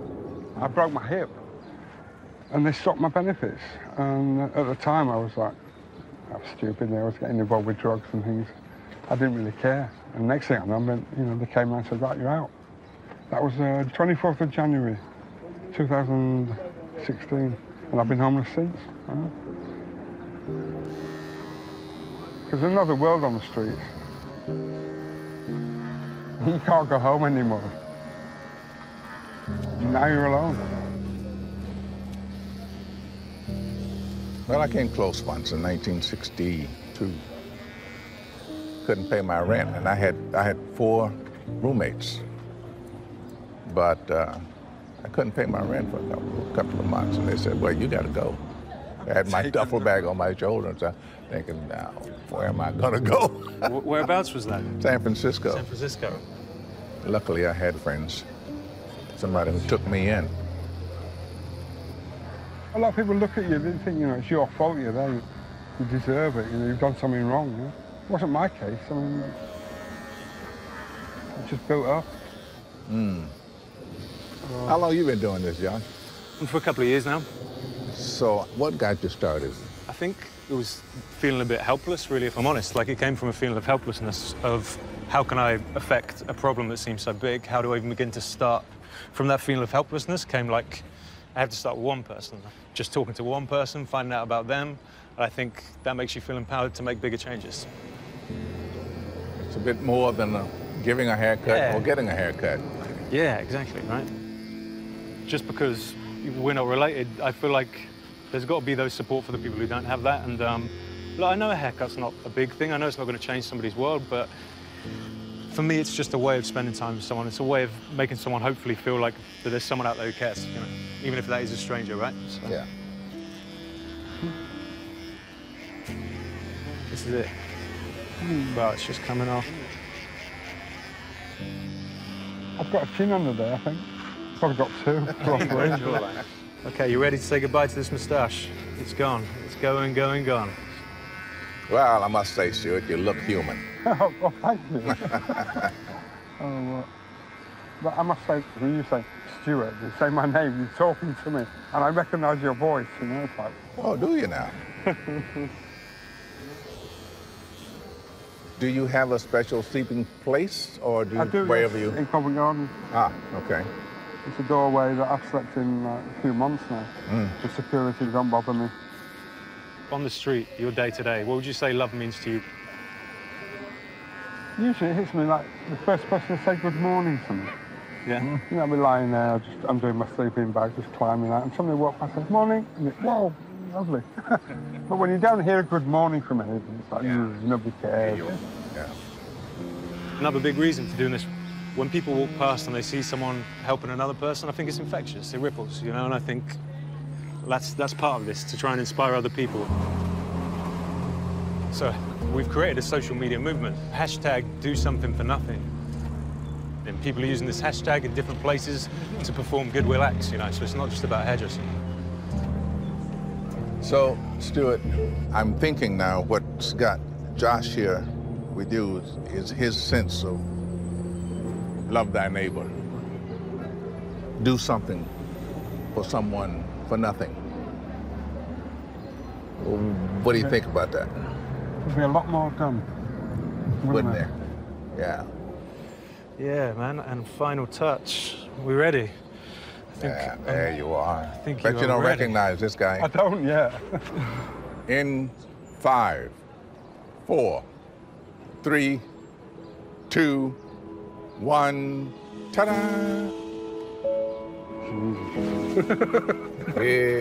I'm 20 years younger. Oh, yeah. Stuart, what we saying? Nobody's going to recognise me. Mate, you're a new man right now. Yeah, thank you. How do you feel?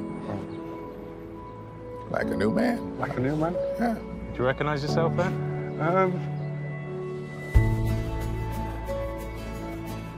Yes. Yeah. I used to look like that once.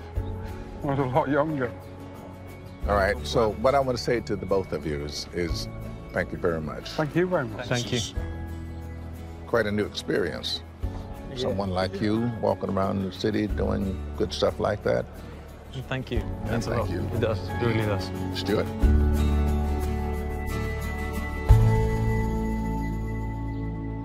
It's really terrific what Josh is doing. I'm going to see you again soon. Thanks. Joshua doesn't expect these small acts of kindness to end homelessness, but he hopes the love he shows people will boost their self-esteem and may help them rebuild their lives. Just imagine if each of us took 5 minutes out of your day to do something loving for another person. I don't care if it's a family member or your friend or a total stranger. Imagine what a transformation we could make in this world.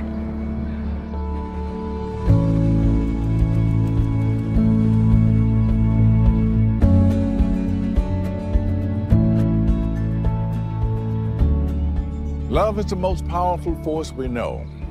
Back when we all lived in small tribes, it kept our extended families together. But it has grown into so much more than that. Today, love can reach all the way around the world. It is endlessly adaptable, surprising, and healing. It has the power to inspire us, to push our society forward. I still believe love can change the world like I did in 1967. We just have to remember there's nothing we can do that can't be done with love.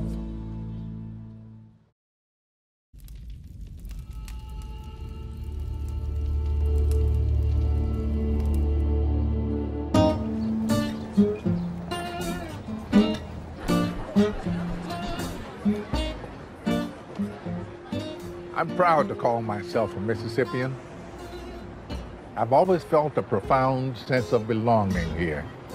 It's not just the land, it's the people.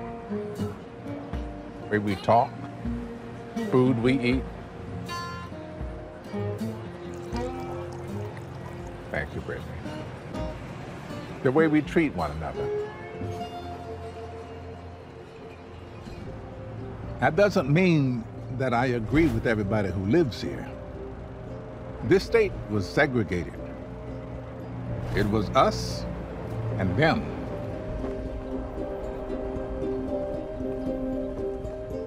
Jim Crow may be long behind us, but the state is still separate, still divided. Culturally, politically, it's as if the whole country, even the whole world, is polarizing into separate camps that disagree with one another, can barely even talk to one another. Is this tribalism just part of human nature? Or can we bridge the gap that separates us from them? How does division spawn hate? How can you hate me when you don't even know me? What makes hatred turn deadly? Mass killing, 1,000 people at a time. And can we find a path towards unity? After all the years that I spent doing destructive things, I want to try to repair it. The real lesson of our history is that when you expand the circle, the story of us can also include them.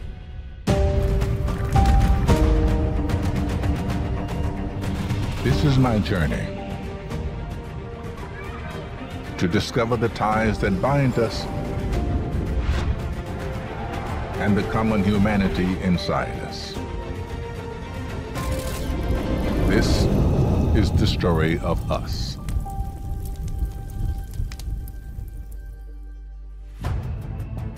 We divide ourselves into us and them in many different ways, by nationality, religion, gender, or which team you support. Some of these divisions are harmless, but others expose the darkest side of human nature. Divisions that once seemed consigned to history are still with us.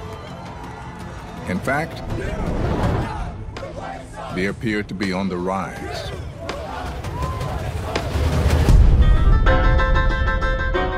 I want to understand how. So I'm traveling to Maryland to meet musician Darrell Davis. He spent his life trying to heal a hateful divide.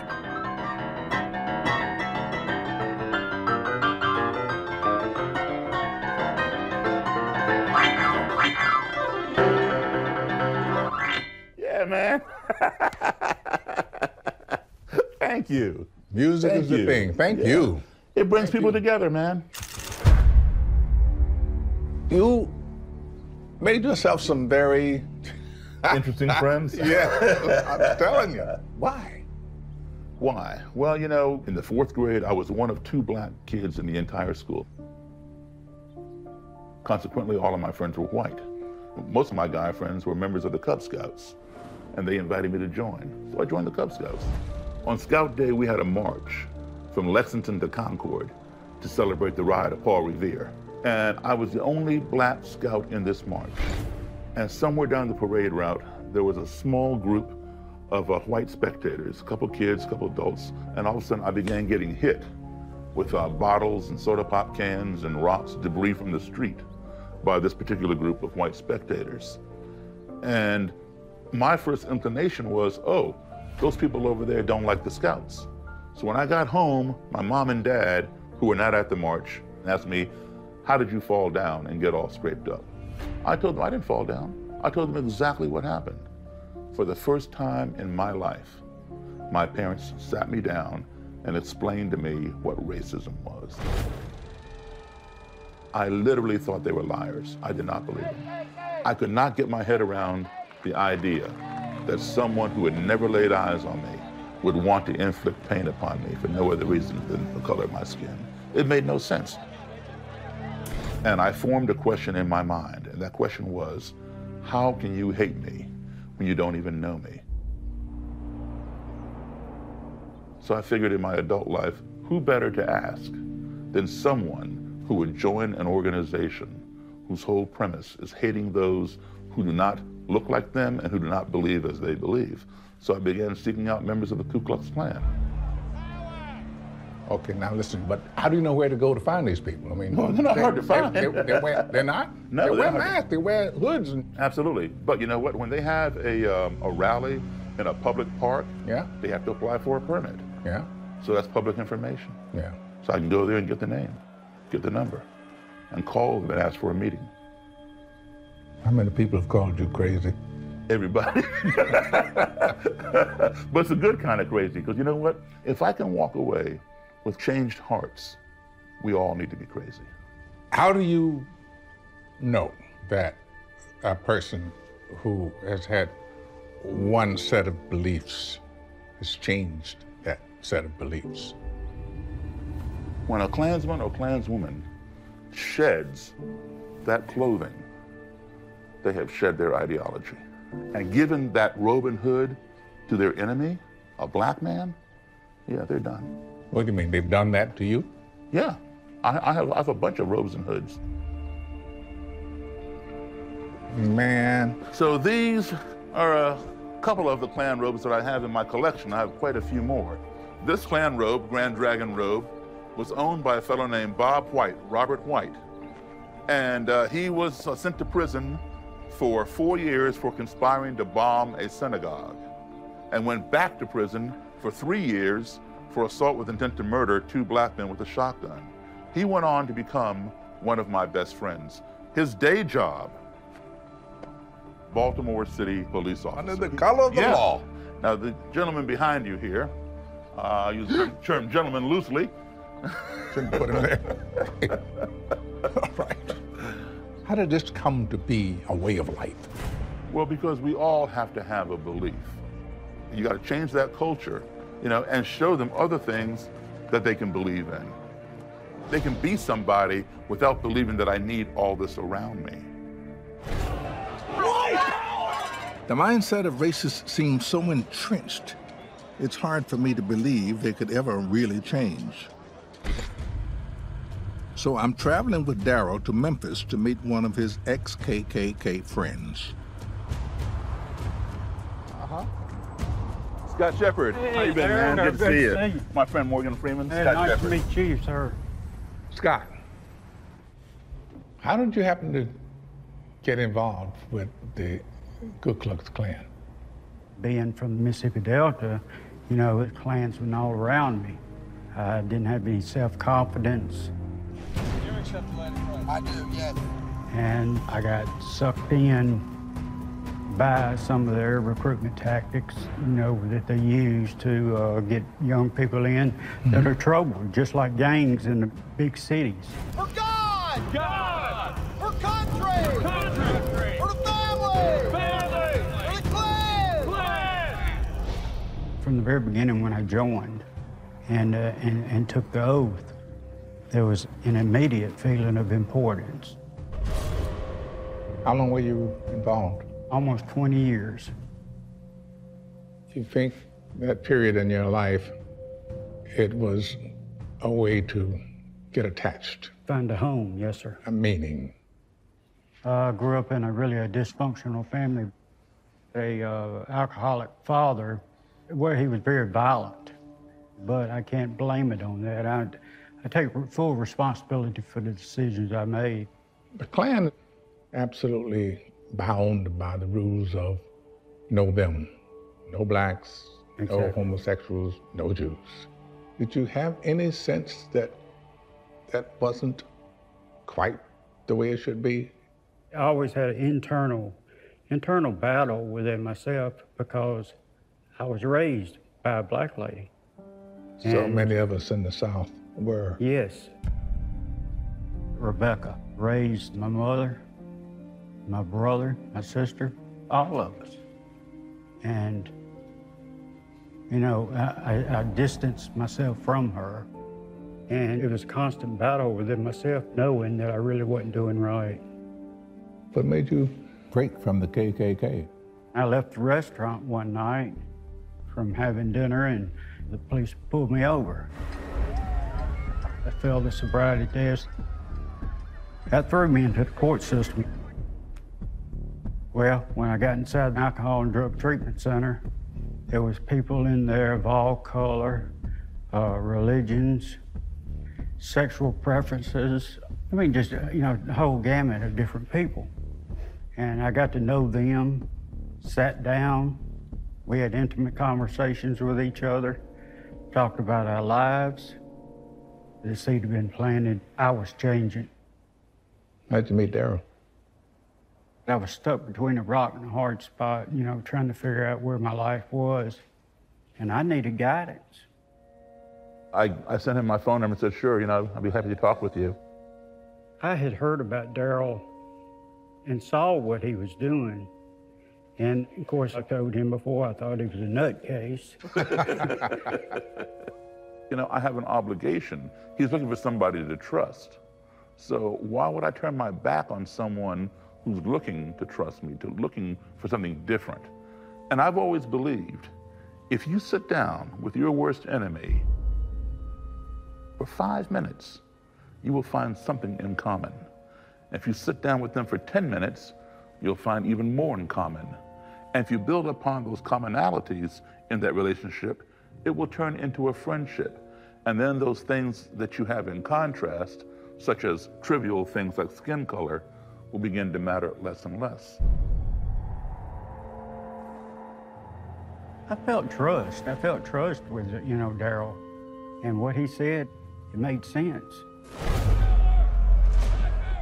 You look back on that, what do you think of it? What do you think of them as an organization? I despise them, and would do anything I can to break down the racial barriers in this country, but they're definitely still a threat. We can legislate behavior, but we cannot legislate how they think. The day we legislated for blacks to sit on the bus after the Rosa Parks bus boycott did not change the mindset. That came over time through grassroots conversation. Thank you. I'm on your side. Scott, welcome home. I appreciate it. I'm glad to be home. Been a long journey. Daryl Davis has proven that When you open your heart to someone, you give them the opportunity to open their heart to you. And an open heart is an open mind. If more of us had the courage to get to know the people who claim to hate us, I believe we could bridge the divide between us and them. But look around today, and it's hard to have hope. A new generation is joining the hate groups, and they no longer feel the need to hide behind hoods and robes. And around the world, leaders are coming to power who promise division, not unity. We need only to look at history to see the horror of where we might be headed.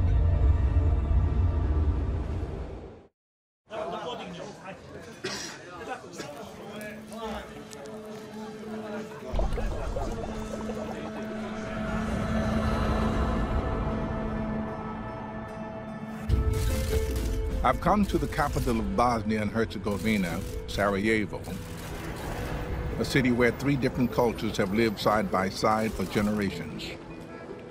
There are Orthodox Christian Serbs, Catholic Croats, and Muslims.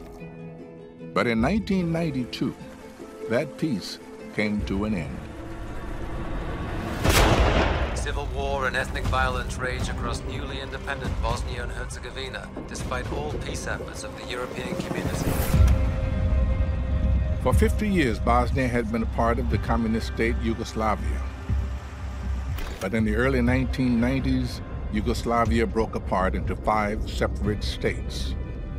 Serbia's leader, Slobodan Milosevic, saw the breakup as an opportunity to capture territory from Bosnia. Milosevic used his state-controlled media to spread anti-Muslim and anti-Croat propaganda, encouraging Serbs living inside Bosnia to turn on their neighbors. The war that followed took the lives of 100,000 people. Morgan! I'm meeting with Senad Hadjifesovic, Come up here. a prominent Muslim TV journalist who lived through the war. This is spectacular. I see maybe a dozen minarets out there. That's unusual for a European city, isn't it? Ottoman Empire founded Sarajevo in the 15th century. Okay. We have more than 100 mosques, but we have 7 Catholic churches, 4 Orthodox churches, and 4 synagogues. Now, you were broadcasting in 1992, and you predicted that war would come. How did you know? I had interviews with every president of Yugoslav Republic.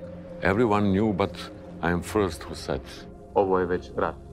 Rat protiv nedužnih, rat protiv vaše djece I rat protiv svih nas.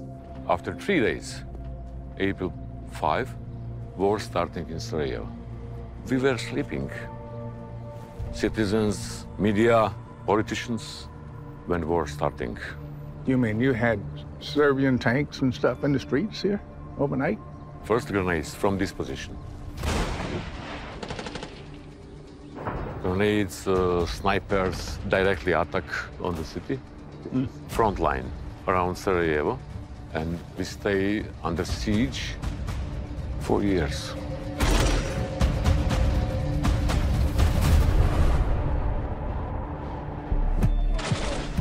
The Bosnian Serb army, backed by Milosevic, hoped to divide Sarajevo's ethnic groups. But the besieged citizens continued to see one another as friends and neighbors, no matter what their ethnicity. Senad used his television show to make sure a voice of unity could still be heard.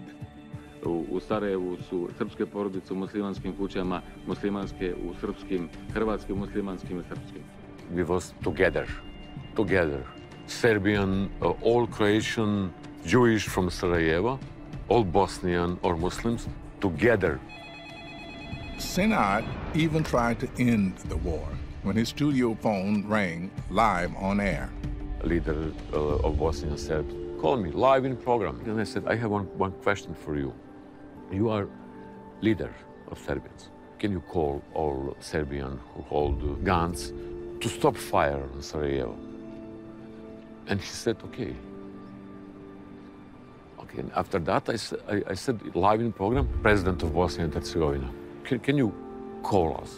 And he called. And I asked him, can you call your Bosnian people with guns to stop fire? And he said, okay. And we have 2 days peace. Of peace, as some call Senate peace. This is good. 2 days we have peace.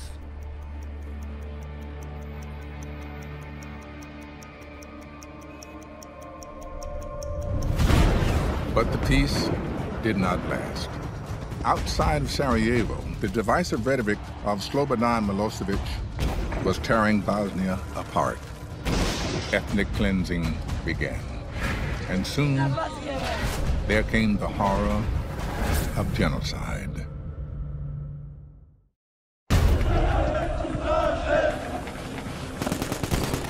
To see the devastation caused when a country splits into us and them, Senad Hadživašević is taking me into the Bosnian countryside. It was here, in a town called Srebrenica, that the clash between ethnic groups will be remembered for generations. It's now the final resting place of at least 8,000 Muslim fathers and sons, all killed in July 1995. They were all civilians, just like Senad and his son, Feja. Today, I'm here in Srebrenica with you and with my son, Feja. Hi, Morgan. It's a pleasure to meet you. Feja. Welcome. What in the world happened here? So, Morgan, what actually happened here, it's a genocide. This border of Serbia is near. Uh-huh. Very close. They came here, they wanted to kill everybody and just together to give this territory, to separate it from Bosnia and pass it to Serbia. Back to Serbia? Yeah. The Serbian army collected all women, men, and children into these factories over there. And from there, they were separated. And men, boys, they took them all around these mountains to kill them and to shoot them. From there, they started the mass killing, you know, 1,000 people at a time. Mass graveyard. Mass grave.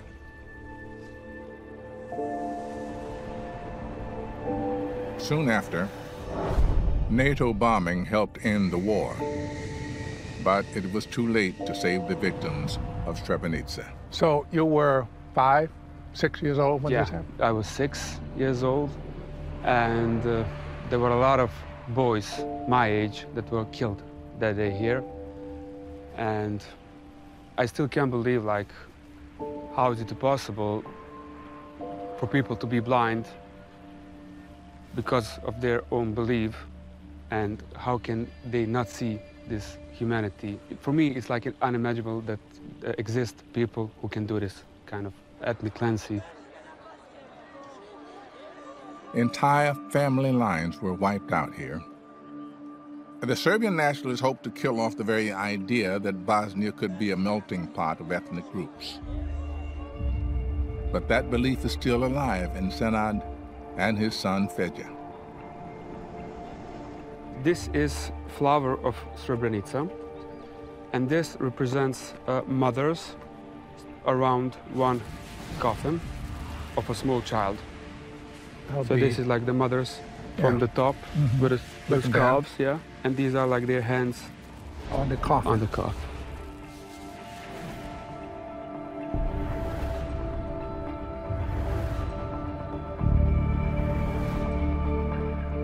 This is actually my first time here, so it's even harder for me to handle all of this. I'm crying. I just can't imagine that you can go through this and then come out whole on the other side. You have to learn to live with it, but also you can't forget it. At one point, you can forgive, but not forget. You have to forgive each other. Not say forget. Yeah, yeah. If you forget, you'll do it again. Yeah. The heart-wrenching story of Bosnia shows the dark side of humanity. People who once shared a common Yugoslav identity began to see their neighbors as the source of their problems because they could no longer see their humanity. But there is hope amid the horror that happened here. There are people like Senad.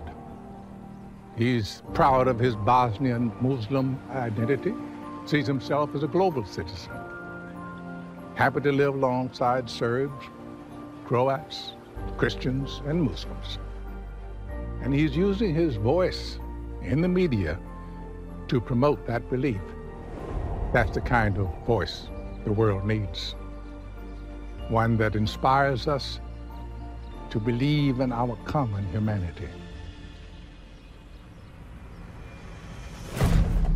Looking back, the Bosnian War now seems like a turning point. The beginning of a backlash against the global merging of cultures and economies that had held sway since World War II. Across Europe, the Middle East, and the Americas, nationalism is on the rise. We've got our country back! Can we hope to escape this fractious tribalism?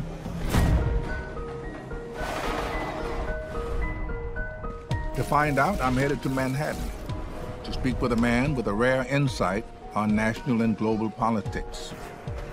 The 42nd President of the United States, William Jefferson Clinton.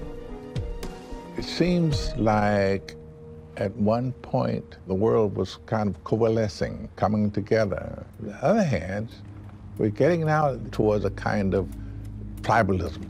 What's going to happen? I don't know. Depends. In general, we're experiencing a period of this kind of tribal nationalism you see all over the planet. We don't need y'all here, go home! Go back to Africa! People saying that I can't stand all this change. That's understandable. It was never going to be that simple to build a so-called New World Order.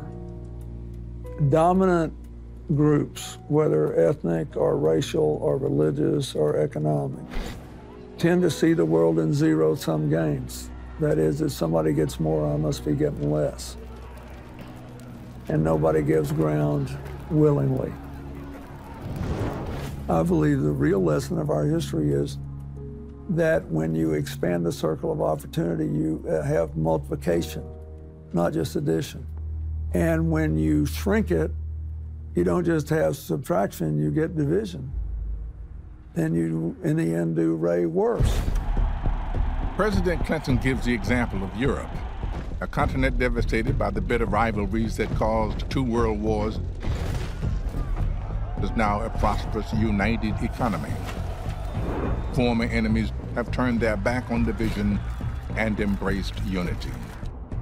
The motto of the United States of America, E pluribus unum, means out of many, one. One nation rises from a diverse collection of states. And today, many Americans regard their country's ethnic diversity with pride. We are now probably the most diverse community on the planet, I would say. I mean, in terms of people who can call themselves Americans. And I believe it has made us a lot stronger. Queens, for example, we're doing this interview in New York City, in Manhattan. Queens is now the most diverse urban center with more than 2.5 million people in the world. And we have many, many American counties with people from a lot of countries. But as you know, we have many people who feel threatened by all these immigrants coming in. Well, that's always been the case, though, hasn't it? Always. But it's never stopped us. No, not yet. We're still here, and we are thriving because at every critical juncture, when we could have gone back, we found a way to go forward. Looking outside America, Do you think the whole world will ever come together? I do, but I think we have to do it in steps. People need personal experience with the other so that the story of us can also include them. And that's going to happen literally billions of times. This is not going to be an easy deal. Martin Luther King's words, the arc of history is long, but it bends toward justice. It also bends toward growth, inclusion, intelligence, but it's a rocky road, always has been. And all of us have a complicated way of our identifying who we are. Who is we, who is us, who is them? It's the oldest question in human society. President Clinton's words resonate with me. Who are we and who are we not could be the most ancient and most difficult questions societies ask themselves. But one tribe living deep in the Central American jungle may have found the balance between tribalism and globalism.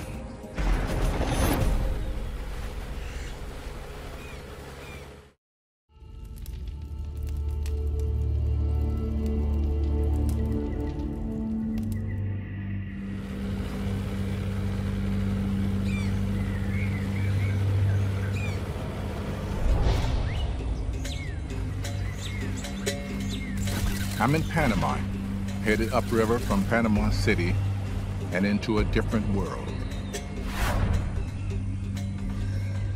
I've learned of an indigenous group that has developed an unusual balance between us and them. The Embera live in and around the rugged and inhospitable area that separates North and South America, the Darien Gap. The group I am meeting today lives less than 3 hours from Panama City, but their way of life remains largely as it always has been.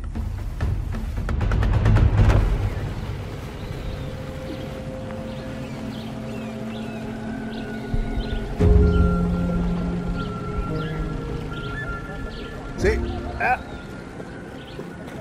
Hola. Buenos días. Buenos días. ¿Cómo está? I'm very good. Ah, me too. Yeah, my name is Nelson. Nelson? Yes. How'd you get a name like Nelson? When I born, yeah? Yes, my teacher gave me that name, Nelson, from Nelson Mandela. Yeah. Perfect. Yeah, yeah. How come you speak English? There is a missionary school outside from here, near the city. Stay for 4 years there. Huh? Very good. Yeah, Morgan, this is my village here up on this hill. Uh-huh. And let's go and see what kind of... I want to.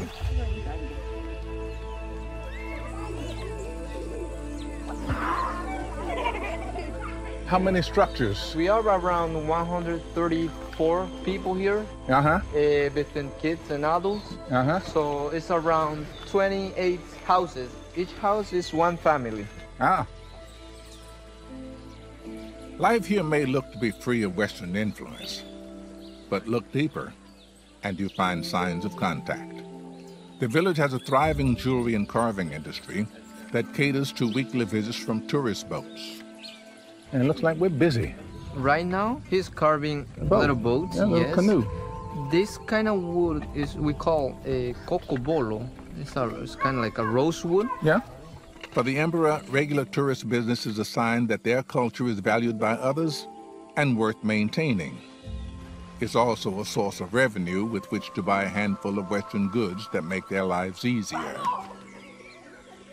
You don't have a lot of modern conveniences, but you got those 200 horsepower outboard engines. Yes, in the old days we use we call palanca, the current. I'd imagine it'd be hard to get upriver. Yes, now we have motor and it's more easy. Of course. Yes. On the other hand, unlike many other indigenous cultures in Central and South America, the Embera have not taken to Western clothing. Their loincloth is not only practical in this climate, it's also part of their identity. I asked Nelson to introduce me to a village elder to understand how the Emperor managed to live between two worlds. All right, now, there's a big city not too far downriver. Cars, big hotels, tall buildings, paved streets. How come you don't want to go there? One of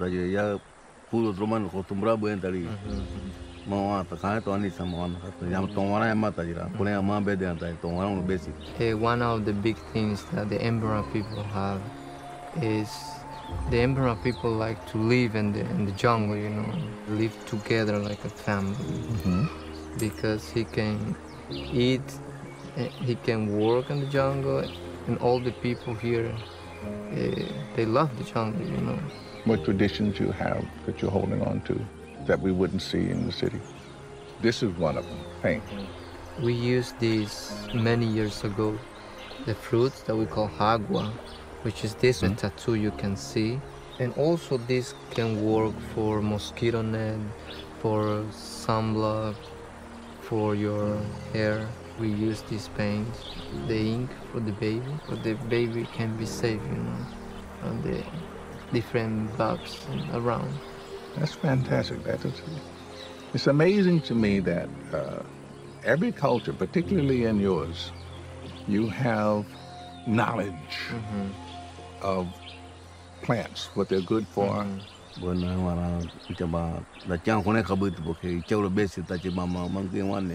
jungle, for him, is his God. You know, everything is here. This is a culture that trusts the jungle to provide, including remedies for its ills, like the fever that has afflicted this girl. The Emperor don't reject Western medicine. When people are seriously injured, they take them to the hospital in Panama City. But for most ailments, the Emperor do what they have done for generations. They call on healing spirits and prepare remedies from healing plants.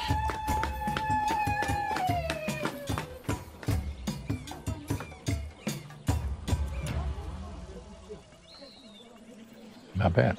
Not bad. Not bad. It's a blending of us and them that has worked for the Emperor for centuries. They take what they need from the outside world, but they cherish and maintain their traditional way of life.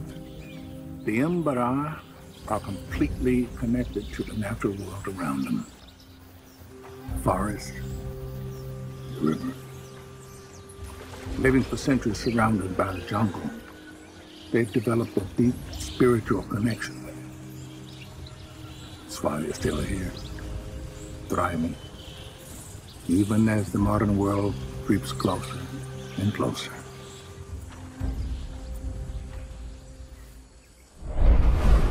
Our modern world is a mosaic of different tribes, each with its own customs and belief systems. In many places, those tribes live shoulder to shoulder. The challenge we face is learning how to accept those who are not like us.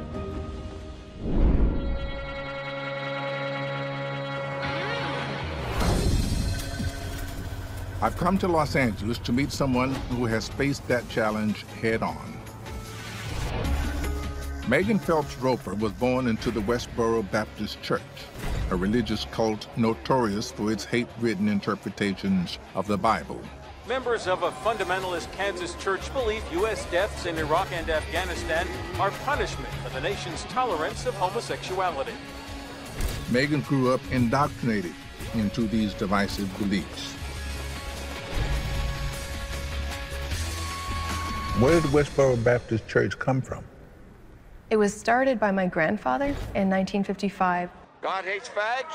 Except you repent, you shall all likewise perish. And God is not running out of room in hell. Your grandfather started this movement. Right. So we thought it was our duty to go out and warn people when we saw them sinning, to rebuke them so that they wouldn't go on in their path to hell. Anybody who came out against what we were saying, we thought they were coming out against the word of God. So we started protesting churches, we started protesting the government. We thought that God was punishing America by killing her soldiers in battle. We thought we have to go to these families at these funerals and say, this is a curse. God has cursed you because you're fighting for a nation that has made God its #1 enemy. Soldiers died and went to hell.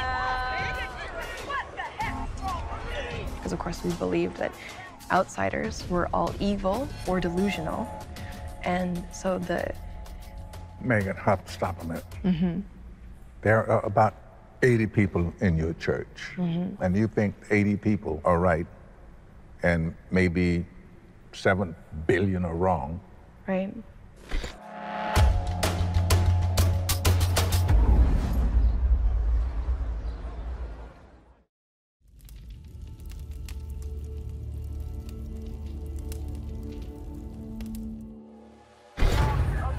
Megan Phelps Roper was one of the staunchest advocates of the hateful ideology of the Westboro Baptist Church.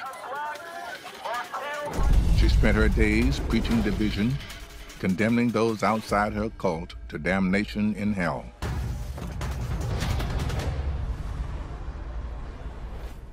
I used to wear this shirt and others like it. Are you going to all these places, holding up these signs and stuff? Yeah. We protested every single day in Topeka, but we were also traveling across the country. We believed that the nation had been promoting this lifestyle that God calls abomination. God decides who God loves, not you. And I believed that I was doing good. I believed that I was doing what God wanted. You went on Twitter yourself Right. to start spreading the word of the Right. church. Right. So in 2009, I started tweeting for the church. It seemed like there was a growing body of people that I could preach to. One of the very first people that I attacked was a man named David Abitball, who ran a blog called Jewlicious. I was trying to find ways of explaining to him that he was wrong, that to reject Jesus was going to land him in hell for eternity. He kind of at first responded with sarcasm and anger and hostility, but almost immediately he sort of changed tactics. He started asking me questions about Westboro's picket signs, and I started asking him questions about Jewish theology. So throughout this conversation, I was seeing his interactions with his friends and photos of his life in Jerusalem, where he was living, and coming to understand him and see him as human, as a person with good intentions who was trying to do what he believed was right. This conversation, you know, it became much more friendly. And then he asked me a question that I didn't have an answer for. What was the question?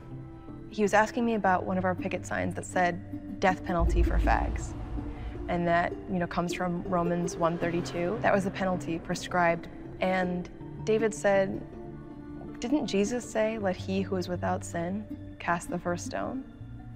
And I responded, we're not casting stones, we're preaching words.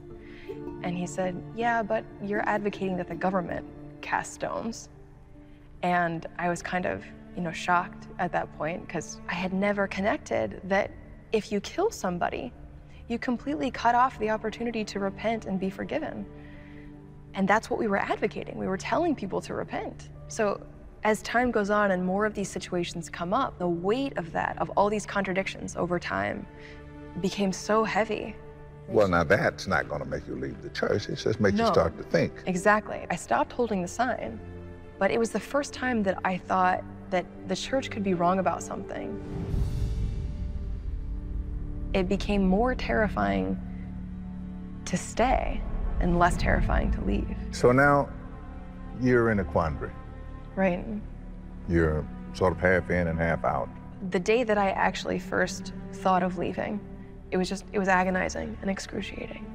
I mean, just imagine if you thought you were going to lose everyone that you loved and cared about to go to a world that was full of people who hated you for all the things that you'd been doing to hurt them. There were so many things, like our family recipes and photos and home movies and yeah. So it was like trying to collect these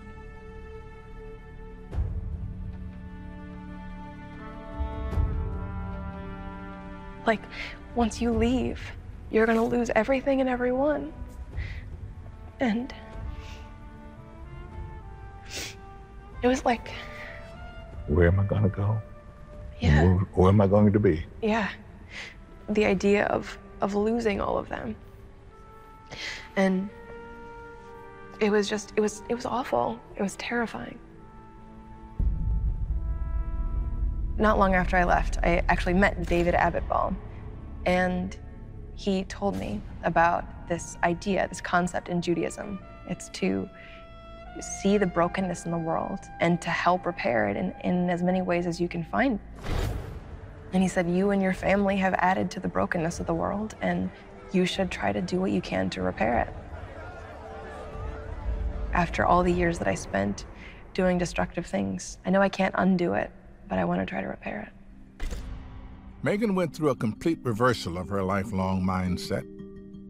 The key to her turnaround, she says, was the lack of hostility in conversations with people like David Abitbol. The fact that people are being kind and understanding and compassionate to me, that contradicted what I had been taught to believe about outsiders. They didn't seem to be the demons that I'd been taught that they were. Like, what's the first thing that happens when someone approaches you with hostility? You get hostile back. Kindness is powerful. And I think it's more powerful than hostility, aggression, or anything else.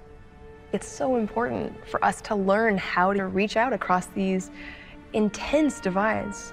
I think we can do that. I have a lot of hope. And I think your story will help a lot. I really do. I hope so. Today we are inundated by news stories that make us feel divided about our different political and religious beliefs. Our compulsion to sharing news on social media only seems to make those fissures wider. But Megan's story is encouraging.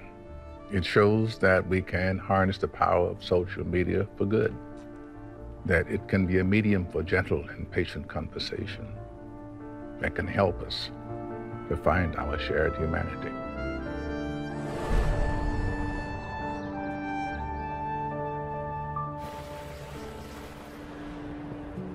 This journey has shown me how dangerous it can be to divide into us and them.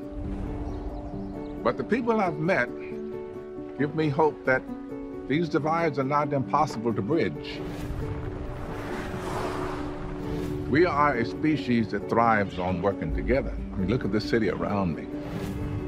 Buildings that reach for the sky, a diverse population living shoulder to shoulder, and new technologies that help us connect in a heartbeat. All created out of a spirit of cooperation. It will take humility, understanding, respect for our differences, and time. But I believe there is room for everyone in the story of us.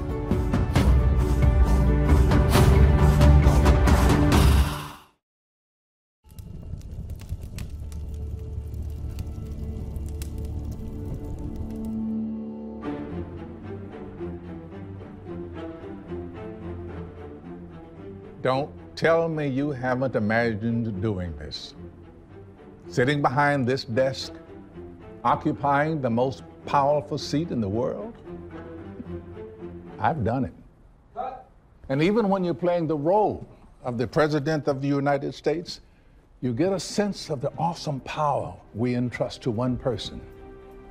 The fate of our nation, sometimes that of the entire world, rests on that person's shoulders. But sometimes we disagree with the person at the top. If we had real democracy, we wouldn't have to protest. We want more control of our own destinies. Does society work best when organized around a strong leader? Or is there another, better way? What makes a good leader? Now he's the chief of the community. You have to convince people who may disagree to go along with you. How do we escape from bad leaders? Women started coming to me because the government are not doing anything. Or the tyranny of the mob? I was beaten on the street. It was like first time I completely understood who you really are if you're a gay in Russia.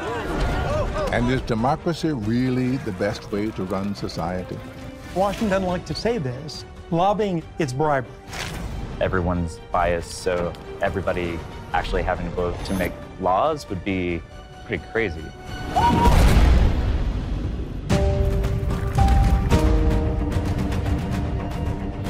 This is my journey to discover the ties that bind us and the common humanity inside us. This is the story of us.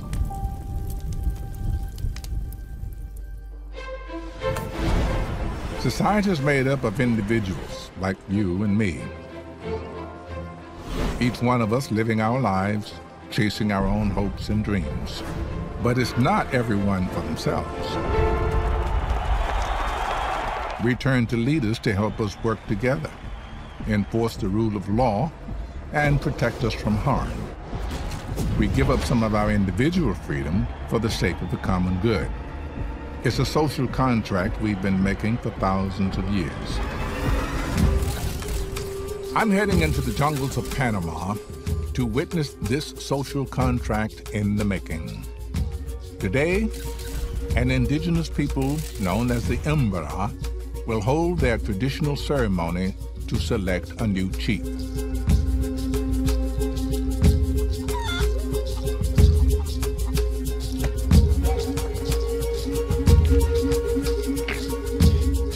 You can see they like to play soccer or football, yes. Nelson, who learned English at a school in Panama City, is taking me to the Embera's equivalent of Capitol Hill. This is the local house. We use this for meeting or for dance. What we would call lodge. Yes. Yeah. Once every 4 years, dozens of villagers gather in this lodge to choose their new leader.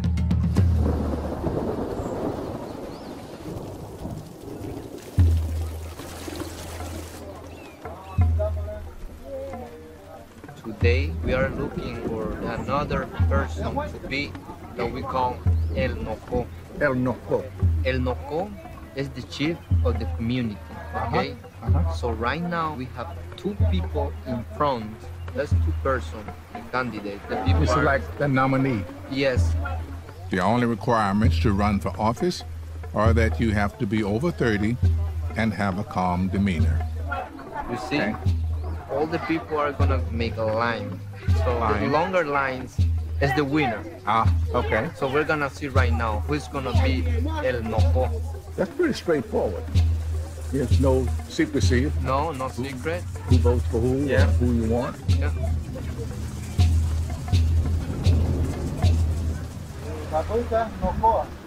The winner is him.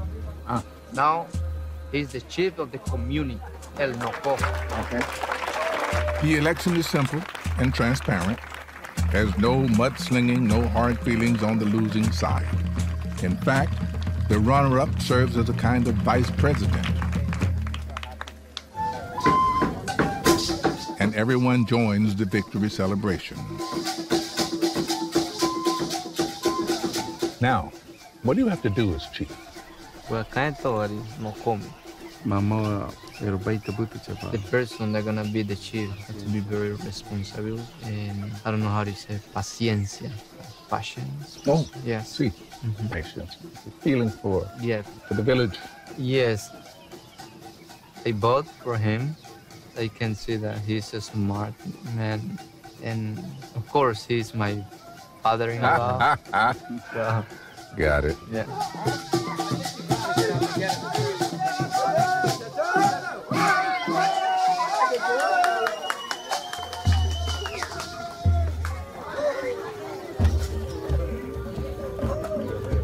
This is incredible.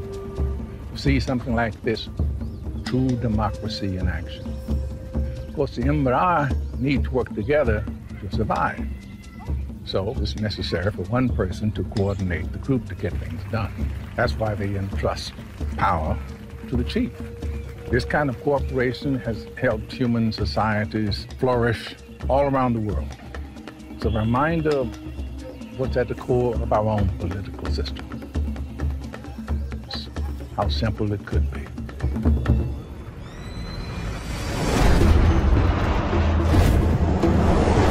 Most modern societies are exponentially larger than the Embera village. Leaders are now expected to protect millions of people in the nation state. Now it is time to take longer strides.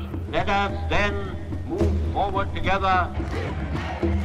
I want to know what the weight of that much responsibility feels like.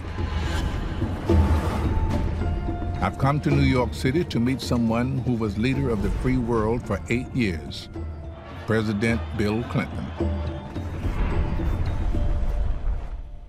We, as a society, have this amazing rule of law and democracy. Why do you think it came out so strong? Well, I think it came as a reaction to popular dissatisfaction with monarchies. The idea that everybody could have their say, that people ought to be, in effect, self-governing, they ought to pick representatives, it really caught hold. It was this idea that sparked the American Revolution. But representation doesn't mean slavishly following the will of the majority. Wait, they've had their say. The pact between elected officials and the people they represent is much more complex. There's 330 million plus people in this country. You can't have a referendum on every decision. You can represent the will of your voters by trying to carry out what you pledged to do in the election. But even there, you have to convince other people who may disagree to go along with you.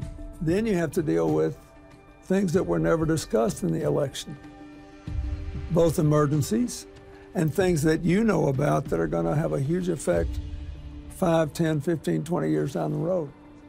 And so a lot of this will of the people involves having the people believe that you're at least keeping them informed. You're telling them what the deal is.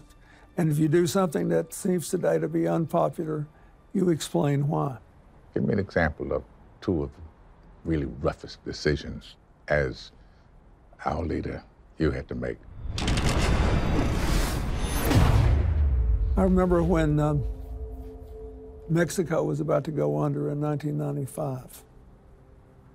And my economic advisor said they got 24 hours to live, and then their currency will come crashing down, and you'll be flooded with immigrants. It was going to be a disaster, and we don't help them. But the American people were like 80% against doing anything, because they said, oh, they've got themselves in trouble. So I had the executive authority to do it, and I did it. And everybody said, oh, this is terrible. They'll never pay the money back. We're going to be ripped off. We're being taken advantage of. Also, Mexico paid the loan back 3 years early with more than $500 million in interest. Economic decisions may impact hundreds of millions of lives. But no choice is harder for a leader to make than sending their own citizens off to war. If you have to use force, you put the lives of young Americans at risk. So you need to be darn sure you're doing the right thing before you go around killing people, because there are consequences of that. People didn't want me to send soldiers in to throw a military dictator out in Haiti. Turned out no one was killed. Mm-hmm. Majority of the people were against my trying to end the slaughter in Bosnia, but there were 250,000 dead people and 2.5 million refugees. The risks from inaction to the world would be far greater than action. People didn't want me to go into Kosovo, but I didn't want to turn into Bosnia, and they're still holding on to their democracy. None of those places worked out what you call perfectly, but we gave him a chance. The only thing that really matters is whether you leave things better than you started. Uneasy lies the head that wears the crown. What Shakespeare wrote of kings still applies to our elected leaders today. President Clinton decided to make a risky loan to Mexico. He put the lives of American soldiers at risk to prevent genocide in Kosovo. These decisions were not driven by a desire to be popular, but for the long-range common good. That's what good leaders do. But around the globe, a wave of populist leaders is coming to power. Their quest for popularity may unleash mob mentality and persecution of the minority. You kill us, we kill your country. In the late 1960s, the Castro in San Francisco became a mecca for the gay community. People came here to enjoy the social contract that heterosexuals took for granted. Contribute to society, harm no one, and the government will stay out of your private affairs. Well, since then, attitudes and laws have changed, at least here in America. But there are still places around the world where simply being the person you are, harming no one, is a crime. In 2013, Russia passed a law banning so-called gay propaganda. Activists say it triggered a jump in discrimination and violence against the LGBT community.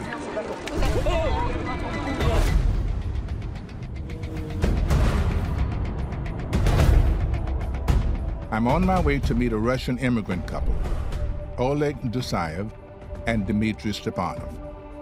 In Russia, Oleg was a television host and Dmitry was a successful psychologist. I want to know why they left behind their careers to come to the U.S. So now you're a high-profile person. You've got a TV show going on. Yeah. When did you publicly come out? It was in 2013. Yeah. I came out on Facebook. I can show you that post. Today, and for me, it's a time to be brave. Openly and honestly, I want to tell you that I am gay. Orientation is not a determining factor in my attitude to life and people. Well said.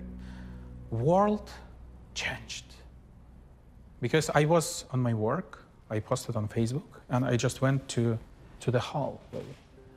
And you know, people just, was like, I don't know, stepped fishes. Away. Yeah, and people didn't say hello to me, didn't smile to me. I was like invisible person.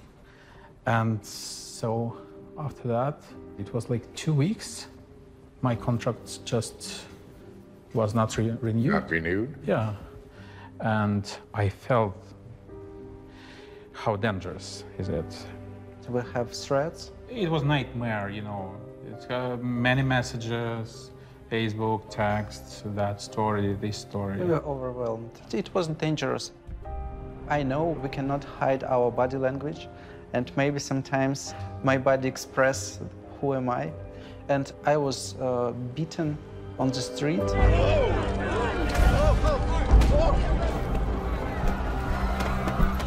It was a terrible experience because police did nothing. So I went to the hospital because my love in the hospital, and they just asked me, who are you? You can't be here. What are you doing Are here? you family or what? And I just needed to lie something like I'm his boss or something. It was like first time I completely understood who you really are if you're gay in Russia. Oleg and Dmitry didn't feel safe at home anymore. So they went to New York to let the storm from Oleg's post blow over. Yeah, actually, we seated for 7 days just in an apartment in New York. Yeah, we just need some time to get away from everything. Yeah. Oleg and Dmitry eventually went out and explored the city. The openness and tolerance they discovered inspired them. Seeing how life could be, they refused to accept their loss of rights in Russian society. Instead, they asserted them by getting married in the U.S. After our marriage, after our ceremony, somebody stole our pictures from Facebook and published these pictures in the newspaper. The articles say to be gay it's a shame. He's abnormal. We need to kill them. So they need to kill us. It was really terrifying. That was a reason why we stayed here. Yeah. You only have each other to hold on to here. It was a difficult choice. We had our careers in Russia. We had all our friends and families there. Yeah, but here we can, you know, to go. Walking. To walk. Hand, yeah. Yeah, and hold hands. it's okay. It's normal. I can tell people, yeah, it's my husband. So now you're happy and you feel safe? Yes. Here in the U.S., once the shift started, change came rapidly. What do you think it would take for Russia to be more relaxed? About 100 years, 200 years. And unfortunately, the situation is getting worse. There is a lot of stereotypes in Russia. Russia has a different history and a different human rights movement. They need more strength to overcome these barriers toward tolerance. Well, I wish you both long life, happiness. Thank you. More than 2 centuries ago, the United States Constitution gave its people certain rights, and among them was freedom of expression. America would be a new type of society, one where people would be free to be who they really are. The LGBT community had to fight for those same freedoms until recently. Now, Oleg and Dmitry are engaged in a struggle to move Russian society forward. I hope they succeed, because in the end, any society that stops people from being who they truly are is bound to fall. There will always be divisions in a society, disagreements between political, religious, and cultural groups. When leaders exploit these divisions, they can steal power from the people and keep it all for themselves. In 1971, General Idi Amin took control of Uganda with a military coup. I must make sure that every Ugandans get the fruit of independence. He inherited a country hungry for a strong, native-born leader after decades of subjugation under British rule. Amin was initially greeted with cheers, but his regime soon became one of torture and murder. He earned the nickname, the Butcher of Uganda. To try to understand how power can descend into tyranny, I have come to Africa to meet with someone who spent years in Amin's inner circle, Uganda's former Minister of Health, Henry Chiyemba. Idi Amin had 8 years. In those 8 years of murders, killings, eliminations, how many people? It was a difficult figure to come by. 150,000, 500,000. We will never know. Do you know why Amin did these things? As time went on, power was getting sweeter and sweeter by the day. It always will, won't it? And he thought he could carry on. It seems that the longer he was in power, the more violent he got. Amin knew that he came into power by the gun. And he used to tell his soldiers that the gun is your sister, it's your mother, use it to get whatever you want. Many innocent people were killed. They were thrown on the lake, in the Lake Victoria. And they ended up going onto the River Nile. And you'd find the dead bodies floating on the river. Well, this sounds like there was just no law.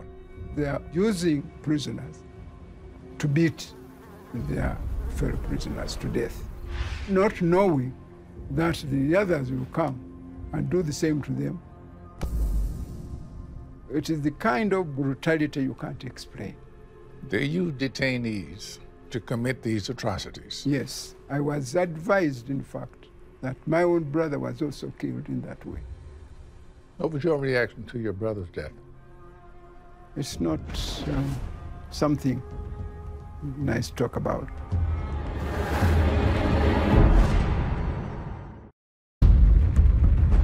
The social contract between a country's leader and its citizens is based on trust.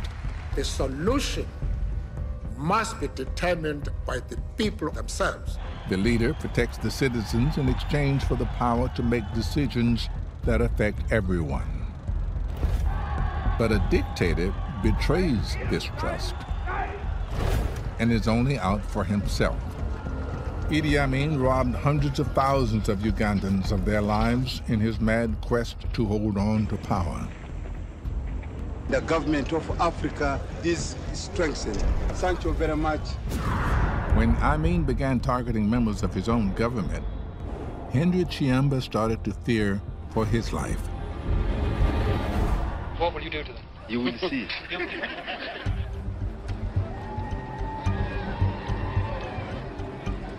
After the murder of 2 cabinet ministers who were friends of mine, someone sent me a note.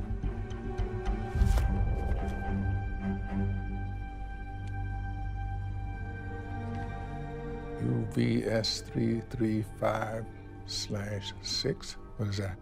Those are the numbers of security cars used by Idi Amin in his execution missions. Someone left a note saying that he had heard some security boys in that car talking about me being the next victim for execution.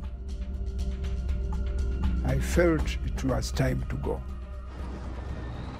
Chiemba managed to resist the temptations to flee immediately. He waited for an official government trip to the UN in Geneva, and from there found asylum in London.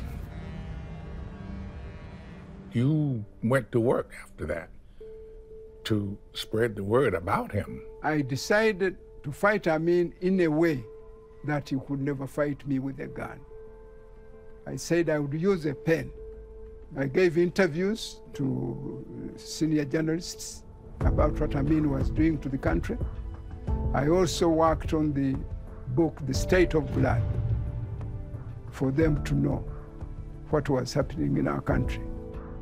Henry's writing was crucial in spreading word of Idi Amin's tyranny around the world.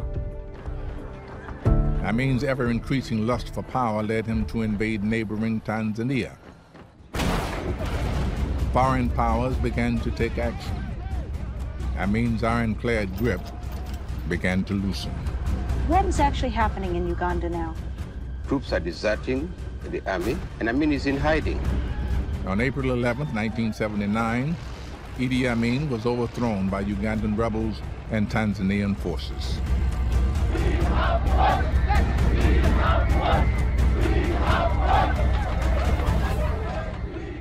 What do you think kept him in power for so long? Amin was very unpredictable. He would do things that you think were absolutely normal, and yet In the next minute, he's doing the exact opposite. And that kept him in power beyond what one would have expected. Brutality and unpredictability go together. The English historian Lord Acton famously said, "Power tends to corrupt. Absolute power corrupts absolutely." Few leaders have lived out that phrase more vividly than Idi Amin. Once he seized power, there was no moral line he wouldn't cross to keep power. The specter of Amin is still with us. Around the globe, strong men still covet power, will do anything to get it and anything to keep it. We must be ever vigilant against leaders who want power for themselves, not for us, the people. When people are robbed of their power, when they lack a voice in their own fate, they face a choice: accept it or fight back. But in the rural lowlands of northern Kenya, one group has found a third way. They are walking away and building a new society. Political science professor Faith Ogeto Orwa is traveling from the capital, Nairobi, to learn more.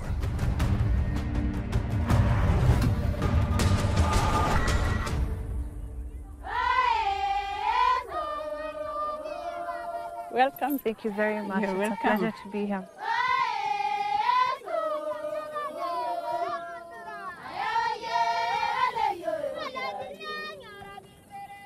The village is called Umoja, and its founder is Rebecca Lolosoli.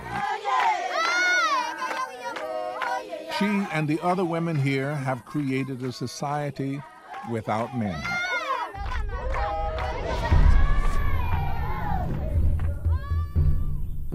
Hi, Rebecca. Tell me a little bit about the village and about the women that live here. Yeah, we have 48 women in this village. We have new women coming. Yeah. The way now you see the women are making the houses. The women who have come here belong to Kenya's Samburu tribe, a society where men hold all the power. In Samburu culture, most women can't own property. They themselves are considered the property of men. In our community, women has no right. We are not educated, they didn't go to school, they don't have jobs, they don't own livestock, so they have nothing to live on. You know, the Samburu people, we are polygamous, and maybe you will start disliking you, the first wife, and start beating you until they start kicking you out of that home. If you don't also give children, then you are useless. You will be isolated. Nobody wants you. So all the women that have come here really have very difficult stories. They have been beaten, they have been threatened to be killed, they have been raped. Rebecca herself was abused and evicted from her home. That's when she left to found Umoja. We started Umoja in 1990, decided to build the village so that we can stay together and live together. When the men started seeing it, expecting success, now they wanted to kill me. They said, if we kill her, then everything will go down. The men come and beat the women, they rob the women. They wanted to kick us out of this land. Even my own mom told me stop. And I was telling her, I'm not going to stop. How did you protect yourselves? We didn't have any protection. At night, when we see them, we wake up, we start running, but we refuse to go out of this land completely. Once we have already built and we stayed here, we live here, it was hard for them to get us out of this land. The women of Umoja endured the attacks, and the raids on their village finally stopped. Umoja has now become a thriving community. The women generate income by making bead jewelry and selling them to tourists. They raise livestock and are experimenting with growing their own crops. But Umoja's crown jewel is its school.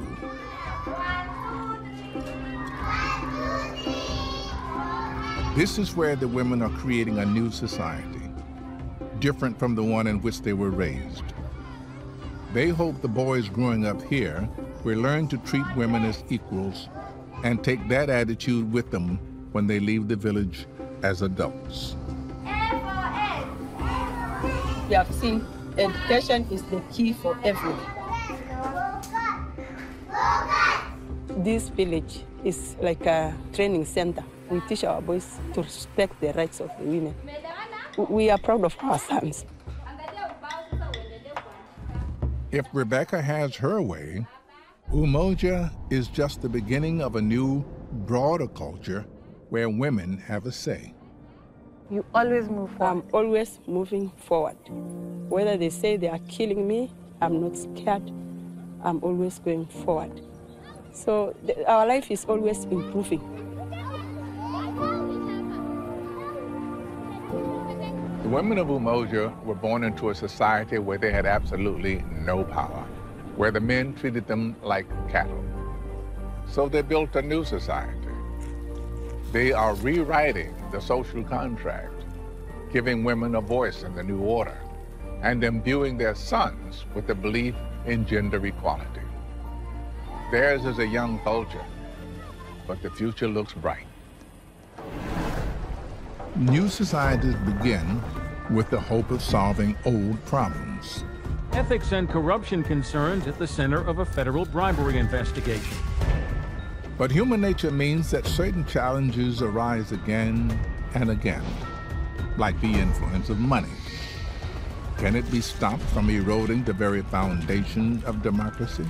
Today's hearing is about more than greed. It's simply a tale of betrayal.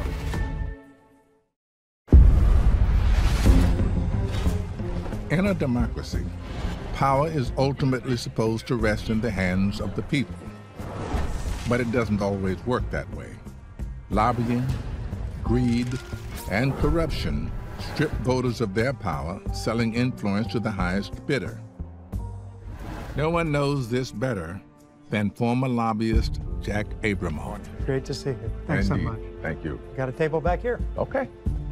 From our first hearing, Mr. Abramoff's insatiable greed came to the fore. One of K Street's most successful lobbyists, Jack became infamous when he was convicted of taking illegal kickbacks, wire fraud, tax evasion, and bribery.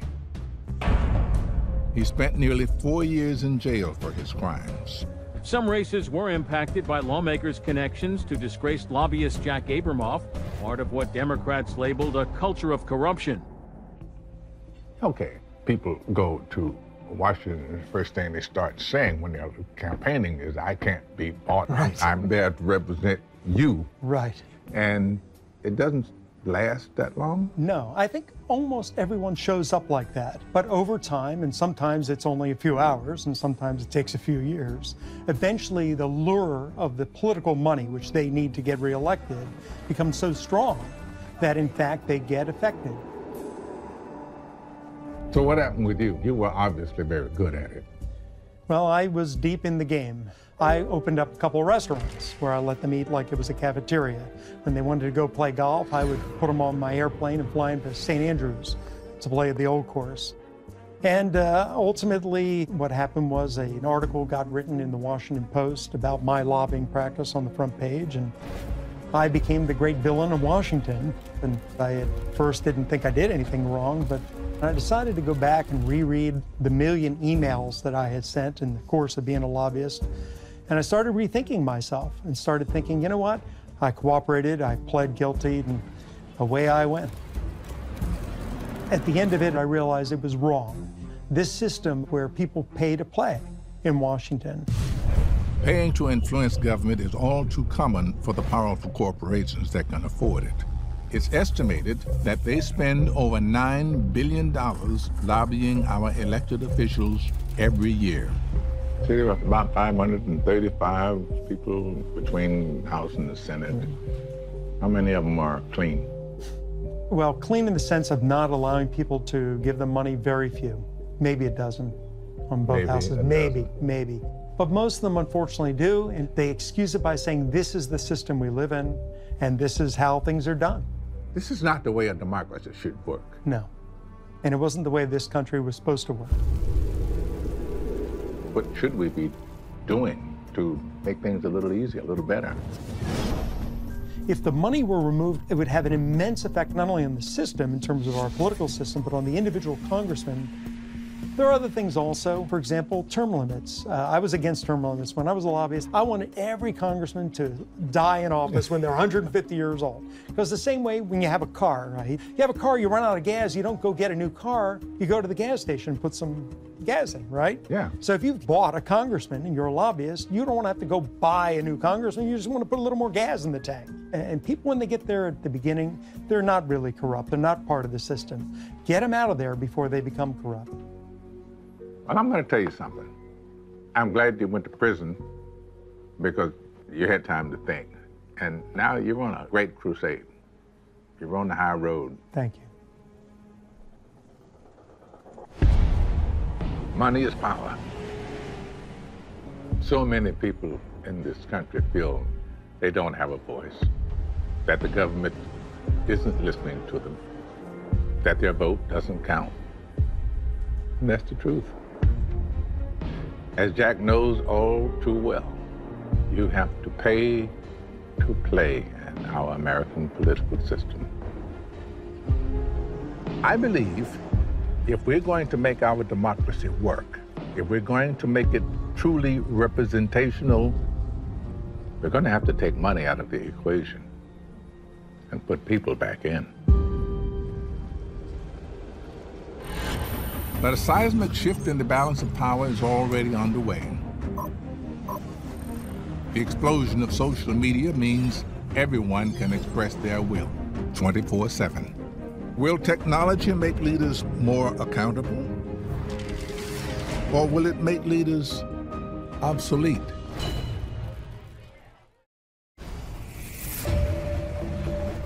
Corruption, repression, and tyranny all rob people of their rights in society. But the internet has given them a new way to be heard. When leaders monopolize power, can technology help people take it back? To find out, I'm headed to San Francisco. I'm here to meet one of the founders of Twitter, Evan Williams. He's moved on from Twitter now and created a new internet startup, Medium. I'm always curious about, if you'll pardon the expression, people like you. Mm-hmm. Where do you come from? Who are you? How did you get into this? I grew up on a farm in Nebraska, rural Nebraska, literally in the middle of the cornfields. I was pretty isolated growing up, and this was pre-internet. I had a computer. I learned programming when I was in high school.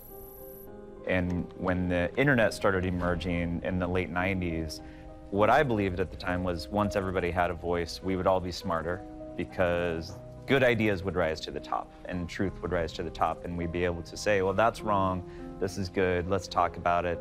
I'm thinking about, my father was a barber, and a barber shop was town hall.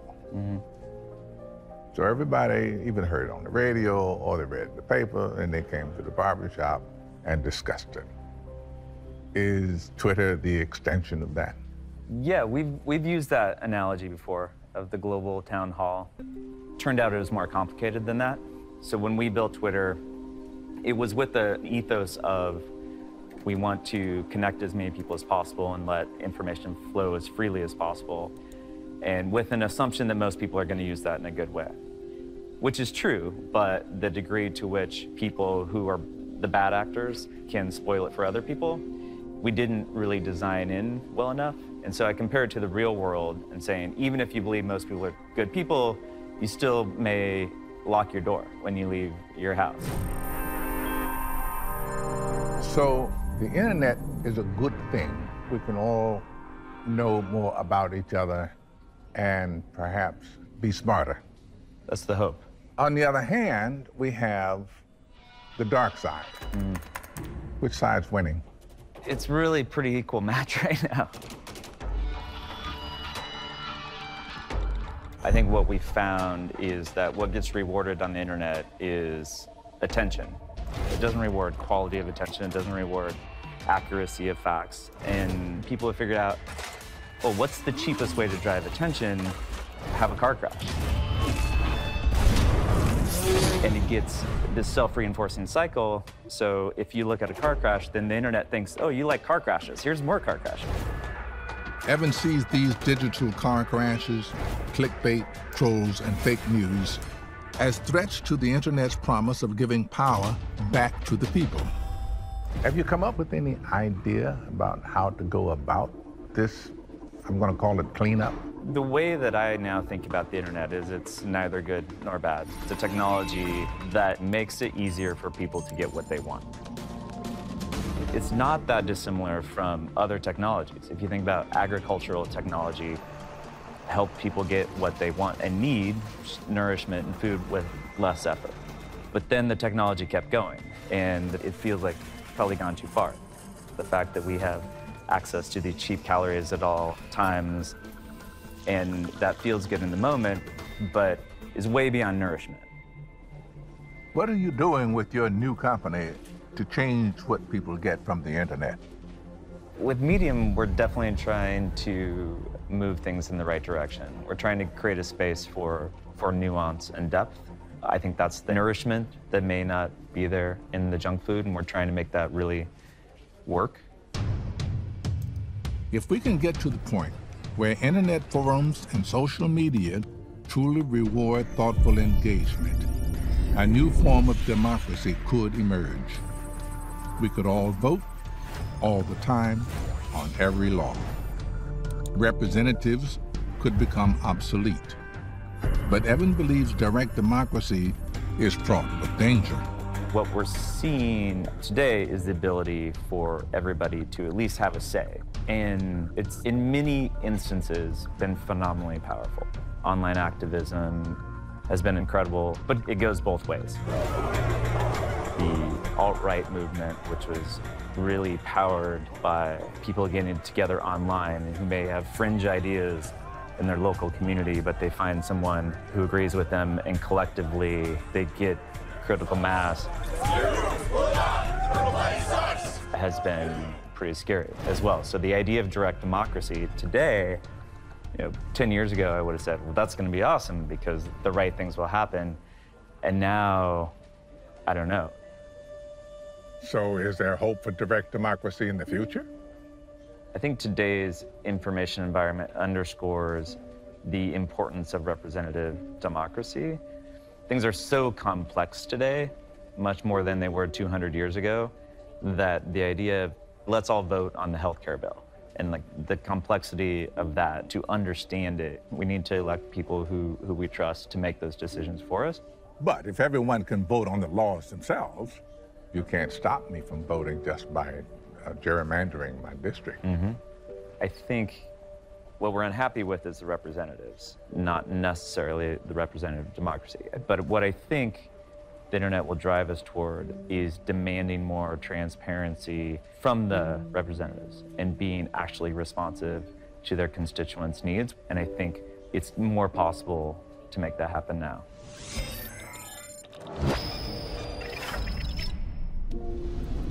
Evan Williams believes that the internet, like the printing press, the radio, and television before it, is fundamentally changing the relationship between we, the people, and our leaders. It gives us direct and instant contact with government. It has the potential to wrest back power from leaders who have gone off course.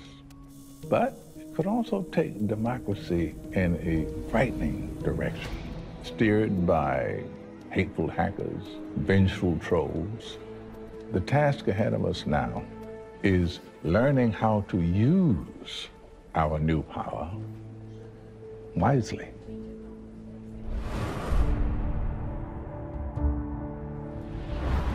Since the dawn of civilization, there's been a tug of war between society and its leaders. Now, we need leaders to get things done. But if we give up too much power, tyranny ensues. People lose their right to choose their own destinies. Today, we stand at a crossroads. Technology has given billions of us the power to make our voices heard louder and clearer than ever. Today, we have the power to shape society and be accountable for the world we make. Now, I'm hopeful, in spite of the dangers that lie ahead, because I believe that ultimately, there is one power that is greater than any despot, the power of the human spirit. I believe that.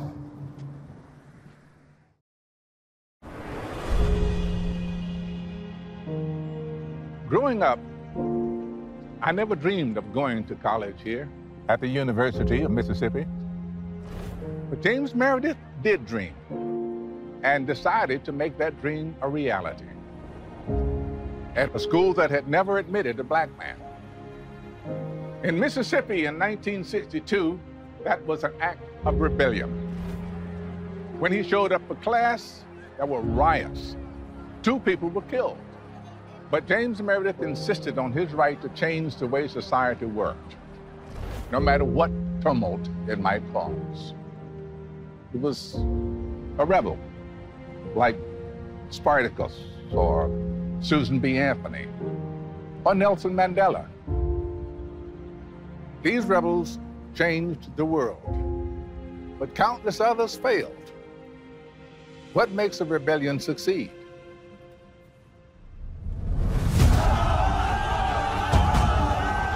Why do rebellions start? President Bush said, "We do not torture." I knew that that was a lie. I was going to tell the truth. How do rebel movements spread? I was breaking into every government imaginable. Black lives matter! How many more black people have to die? We won't allow you to kill us and us to be silent. And what makes the rebel spirit ignite a revolution? We want the power to the people. When they want to touch our freedom, we go on the street and we fight.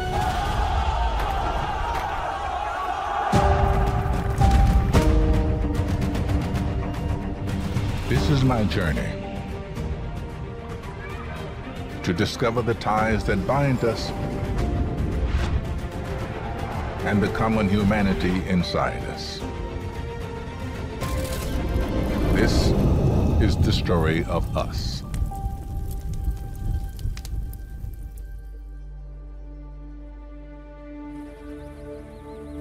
Every society runs by a set of rules, be they cultural, religious, or economic.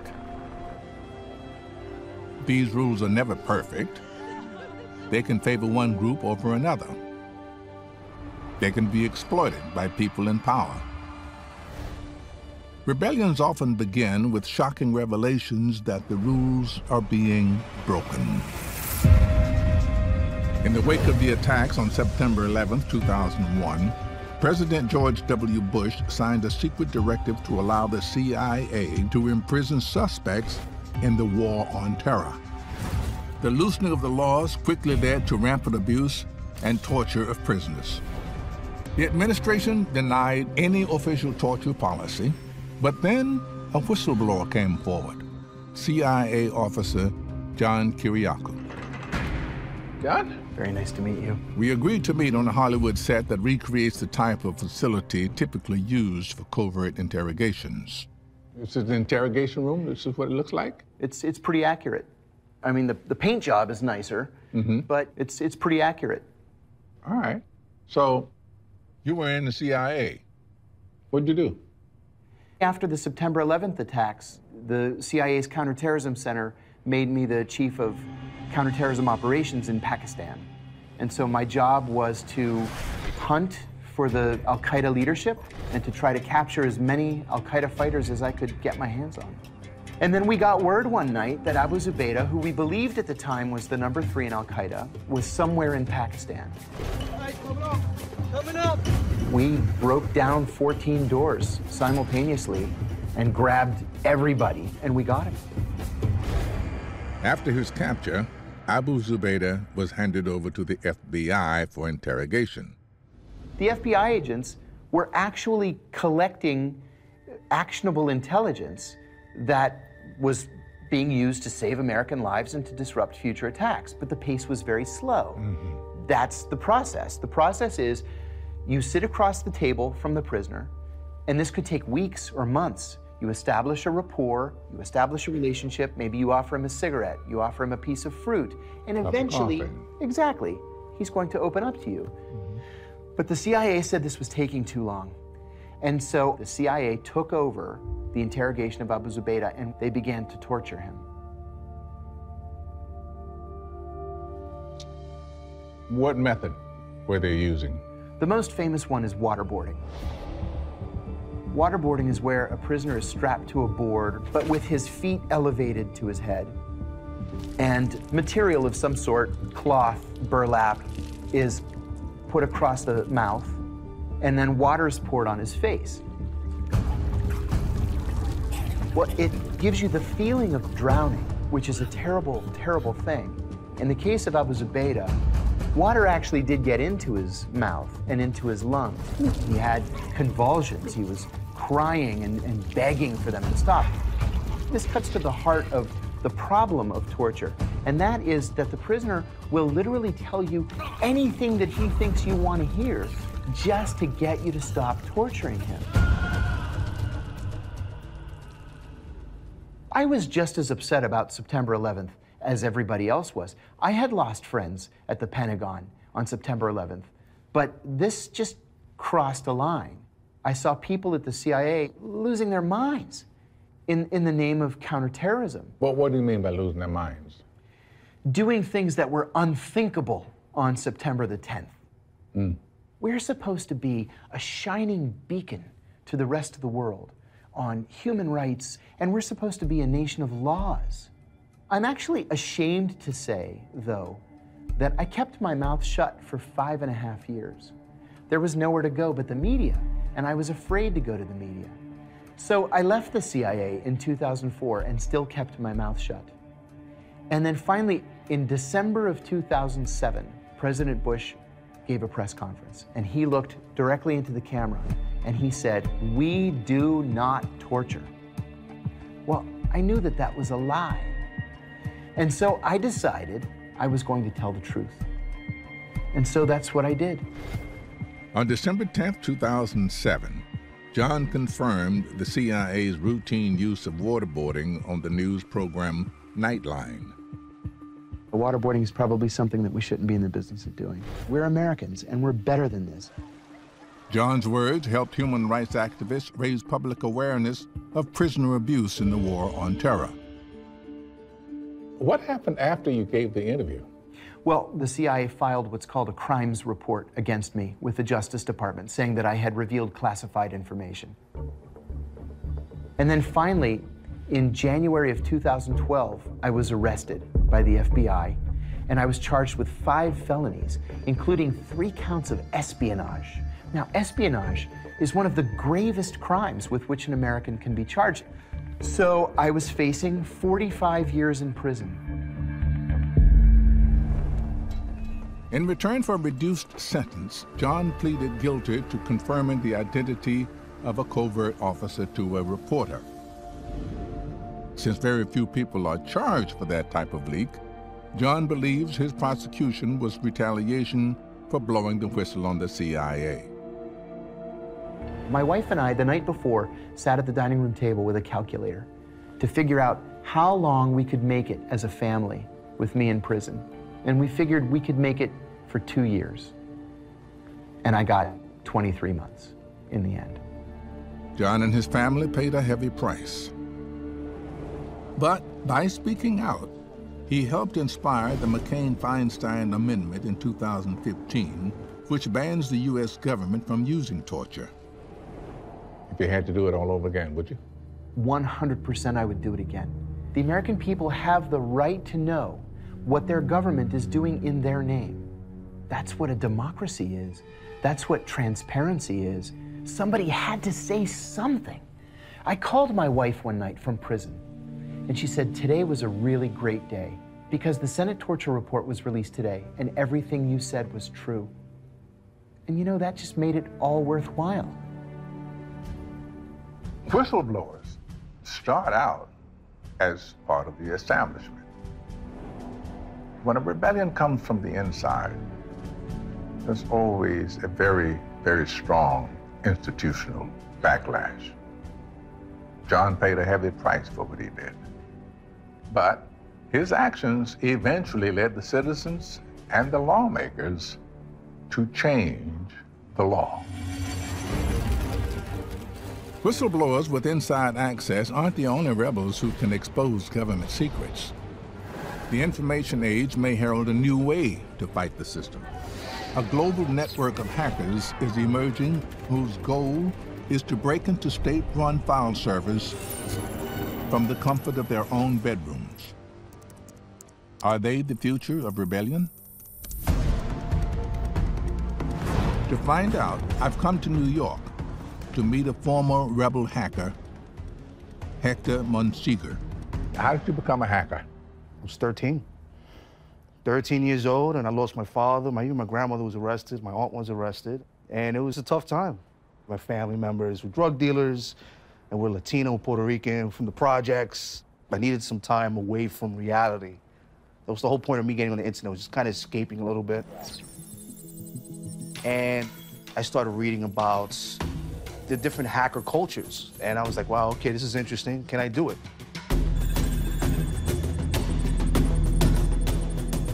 Okay. And eventually, you're involved in, what do we call it, hacktivism? Hacktivism, yes, sir. My grandmother would tell me about Puerto Rico, because a lot of us in New York City, we don't know nothing about where we come from. And so that means you don't know really who you are. Exactly. I would talk to her, my grandmother, lovely lady. And she would tell me, well, it just so happens that you come from a town called Lares, where we had our revolution. And although it failed, at least we tried. And that was a little bit of inspiration for me.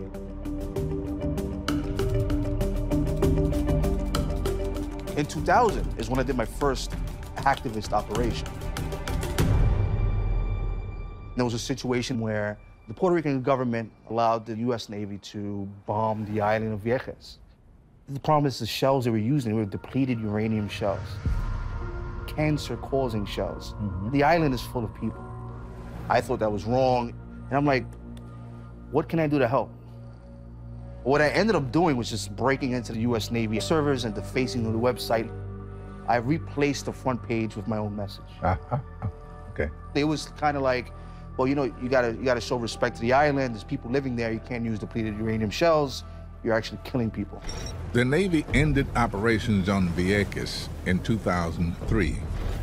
Protesters created pressure with tactics including occupying the range. But Hector believes his hack helped the cause, and it gave his life newfound purpose. When the hacktivist collective Anonymous formed a few years later, Hector was quickly drawn in.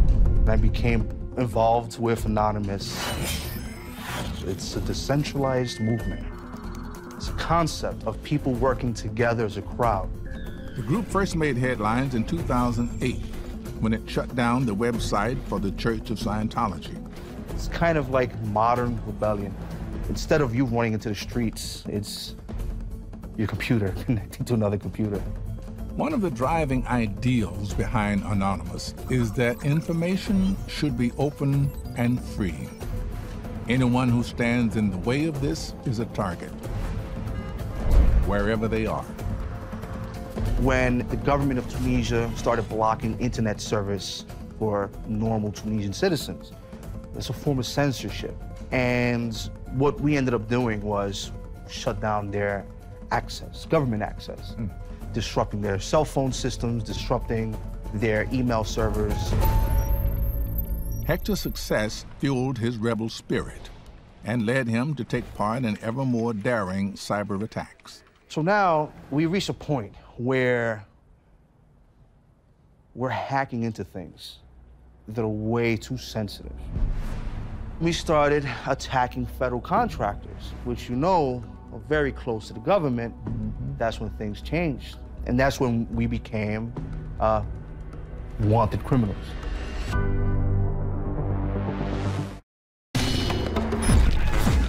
Hackers are a new form of rebel. They can assault governments and corporations from halfway around the globe. Hector Monsiga felt unstoppable until he hacked an affiliate of the FBI. And that's when the FBI is kind of interested. And that's when they knock on my door. Hector made a plea deal. In exchange for helping the FBI thwart future cyber attacks, he ended up serving only 7 months in prison. Today, Hector has mixed feelings about his time as a hacktivist. Look, it's a good thing to be an activist.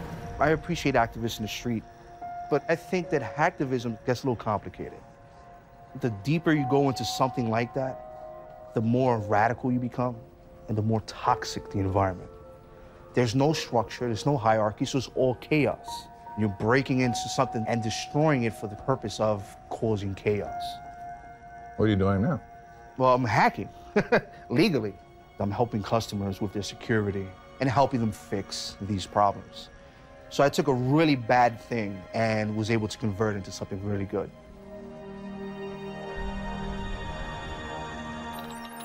Hackers are a different kind of rebel. With just a few strokes of a computer keyboard, they can create chaos.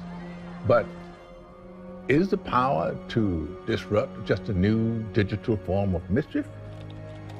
Hector thinks that, on the whole, online rebellion doesn't lead to lasting change. It's disruptive without being constructive. Perhaps the only way to accomplish lasting change is to do what rebels have always done. Take to the streets.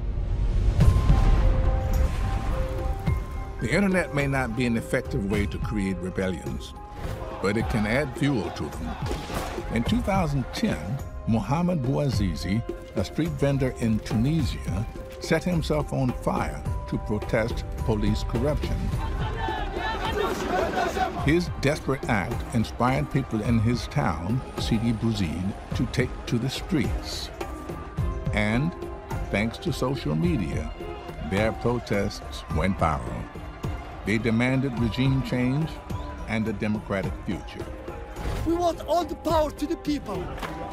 The movement quickly spread to Egypt, Libya, Syria, Yemen, and Bahrain.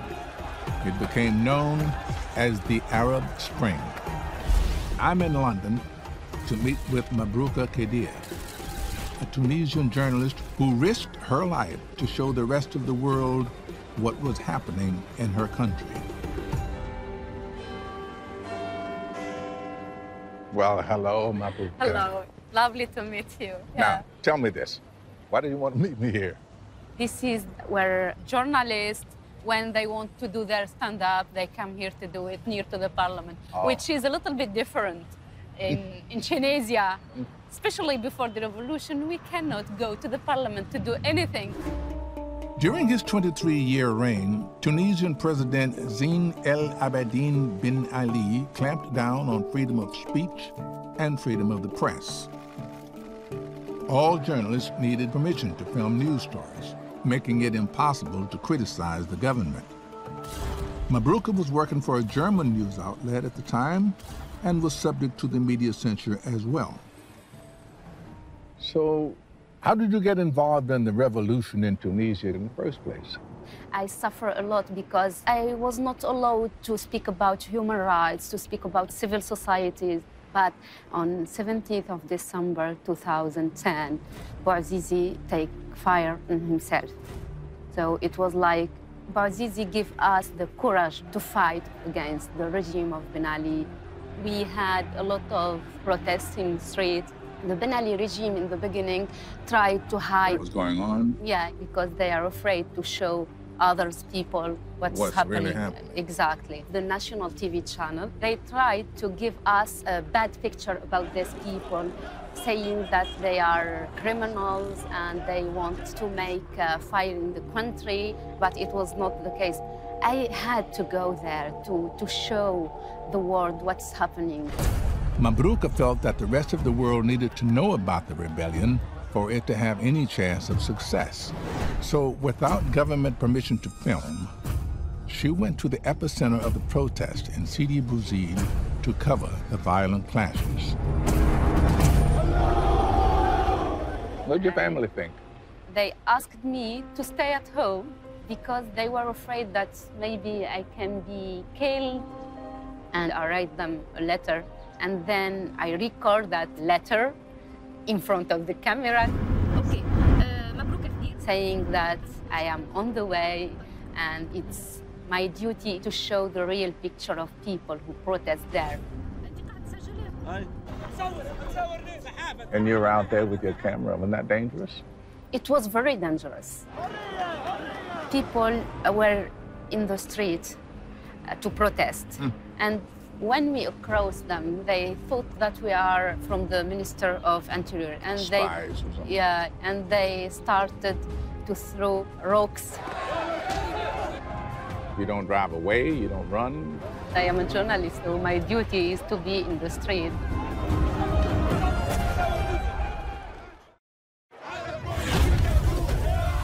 In 2011, journalist Mabruka Kedia decided she would risk her life to show the world the rebellion that was unfolding in Tunisia. But 2 decades of the oppressive regime of President Ben Ali made the protesters suspicious of onlookers with cameras. You were out there with your camera and people didn't trust you. Yeah. They didn't trust us in the beginning because they thought that we are policemen who want to shoot them to show pictures to the government. But then I showed them my press card and I told them that I am from foreign TV channel, so they started to believe you? To believe me. I convinced them to tell us about their situations. The poverty, they don't have any development, they suffered. Before the revolution, they cannot speak about these problems. It was like an opportunity to them to speak about their reality. They were very happy to feel the freedom. Freedom of speech. Yeah, exactly, freedom of speech. The protests left 300 dead. But after 28 days, President Ben Ali stepped down. A new constitutional democracy took his place, one that guaranteed freedom of speech. But Tunisia is the only success story of all the Arab Spring uprisings. Libya, Yemen, and Syria are embroiled in civil wars. Egypt has slid back towards authoritarianism.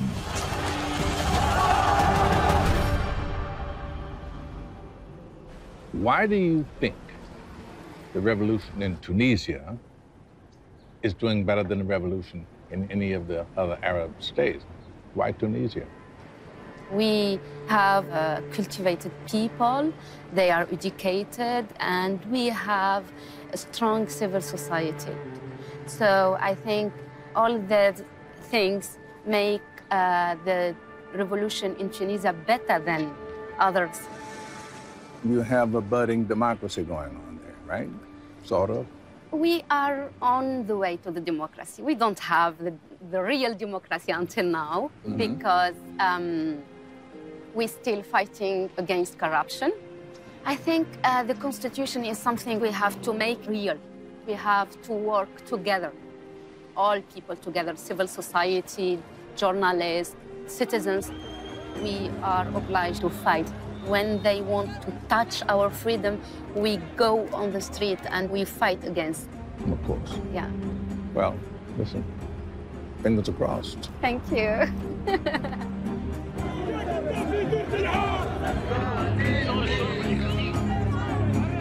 The results of the uprisings of the Arab Spring are mixed.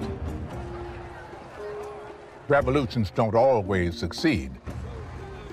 And even when they do, the fight for lasting change is not over. Replacing the old with something better takes time, and the efforts of brave people like Mabruka. Real rebellion isn't a sprint. Real rebellion is a marathon.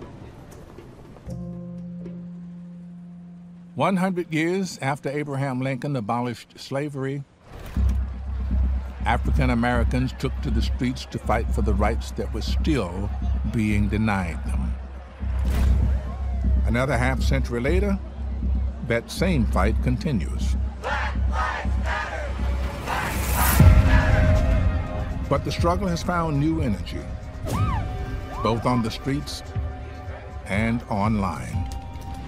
Black Lives Matter went from a hashtag to a global movement in just a few short years. I'm going to Los Angeles to meet Patrice Cullors. How many more black people have to die? She formed Black Lives Matter, along with Alicia Garza and Opal Tometi in 2013. Hands up! Don't shoot! So, Patrice, how'd you get started in fighting social injustice? I grew up here in Los Angeles, and it was heavily policed. Every boy, by the time he was 13 in my neighborhood, had been arrested. My brother, who was 19 at the time, was brutally beaten by the sheriffs. He says when he woke up, he was in a pool of blood. They disappeared him inside the county jail, and my mother couldn't find him. When she finally did find him, it was about 2 months later. And, you know, this is supposed to be one of the government agencies that are protecting us, and it was quite the opposite. In fact, they were perpetuating violence. And so I wanted to know, how do I advocate for someone like my brother? I knew he wasn't the only one going through that. Patrice spent the next few years volunteering for social justice organizations, fighting for the rights of people of color. And then, in 2012, came the death of Trayvon Martin. And I watched the trial. Every generation, there's a racially charged trial. And the George Zimmerman trial was that. I said, okay, maybe he's not gonna get murder, but of course he's gonna get manslaughter because he killed him. The jurors said he was not guilty. And they took my breath away, literally. And I was searching, you know, within the first 30 seconds, what are we gonna do? I was feeling helpless, enraged. I remember crying. And so I went on social media and I started to look to see what other people were talking about. Alicia Garza wrote a note to Black people and she finished it off with Black Lives Matter. And that was the part that stood out for me the most. And I put a hashtag in front of Black Lives Matter.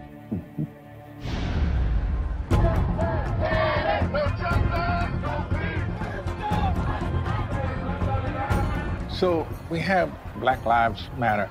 Its inception point is around Trayvon Martin. Yes. But then there was quite a few others behind that. The young man who was killed in Ferguson, Missouri. Yes.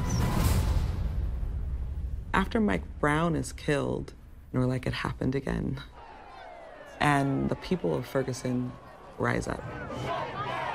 And instead of getting the support of the city, they are met with tanks, rubber bullets, and tear gas.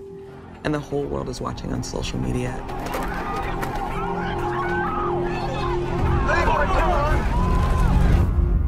A bunch of us are like, we gotta go to Ferguson. And we literally got a crew of 600 people from around North America, medics, therapists, lawyers, Black journalists, youth organizers, and we drove into Ferguson for 3 days during Labor Day weekend. After Ferguson, Black Lives Matter made it its mission to ensure there was an investigation every time an African American was killed by law enforcement under questionable circumstances. There was 18 chapters that blossomed after that And we would literally double and triple in the next couple years. That would make us have over 40 chapters across the globe. Hands up! Don't shoot! In 4 years, the movement that Patrice founded has sparked a national debate on police use of force. Problems persist, but many police departments have introduced body cameras. Others are training officers in de-escalation tactics, hoping they will reduce unnecessary deaths. How do you respond to the pushback from people who say, all lives matter? I remember when I first heard the phrase, all lives matter. I was pretty alarmed when we came out with Black Lives Matter and people didn't respond well. I was like, this is a very simple statement. And we're saying Black Lives Matter too, right? All lives will matter when Black lives actually matter. I was around at the beginning of the latest chapters in the civil rights movement. Mm-hmm. So how does Black Lives Matter compare? I mean, is it like the civil rights movement, or is it moving in different directions than that? We see ourselves as a part of a long legacy. What is different is the character of our movement. We're not living in a time where we have a young Black man in a button-up suit, speaking on behalf of Black people. And oftentimes we reject the idea of a single leader. No one individual can give the movement light. The movement itself is the light. The people are the light. Do you think rebels are made or born? I think it's both. I really do feel like I was born a rebel. But then I think there's some of us who are born into a lot of privilege. And I think those folks are made. I think those folks are some of the people who are now just joining our movement. Patrice says she was born to rebel. And sadly, she grew up with no shortage of causes. Thanks to Patrice, Alicia Garza, Oprah Tremedy, the Black Lives Matter movement has grown into a global, decentralized network of passionate organizers. With no single leader, it can't be stopped by silencing just one person. It is not only a growing rebellion, it's changing the way we rebel. Successful rebels must be prepared for the long fight. Change doesn't often come quickly. But some rebels have the foresight to fight for change they know won't come until long after they are dead.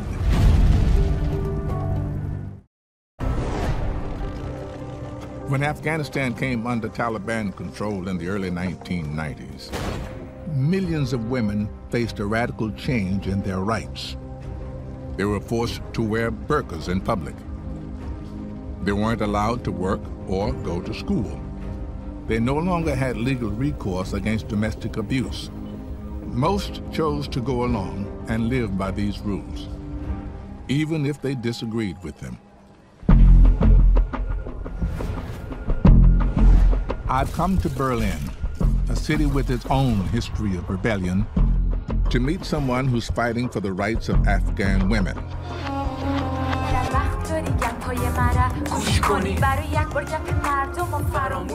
Paradise Sururi is the first female Afghan rapper. Along with her bandmate and fiancé Diverse, she's using music to try to change attitudes towards women in her homeland.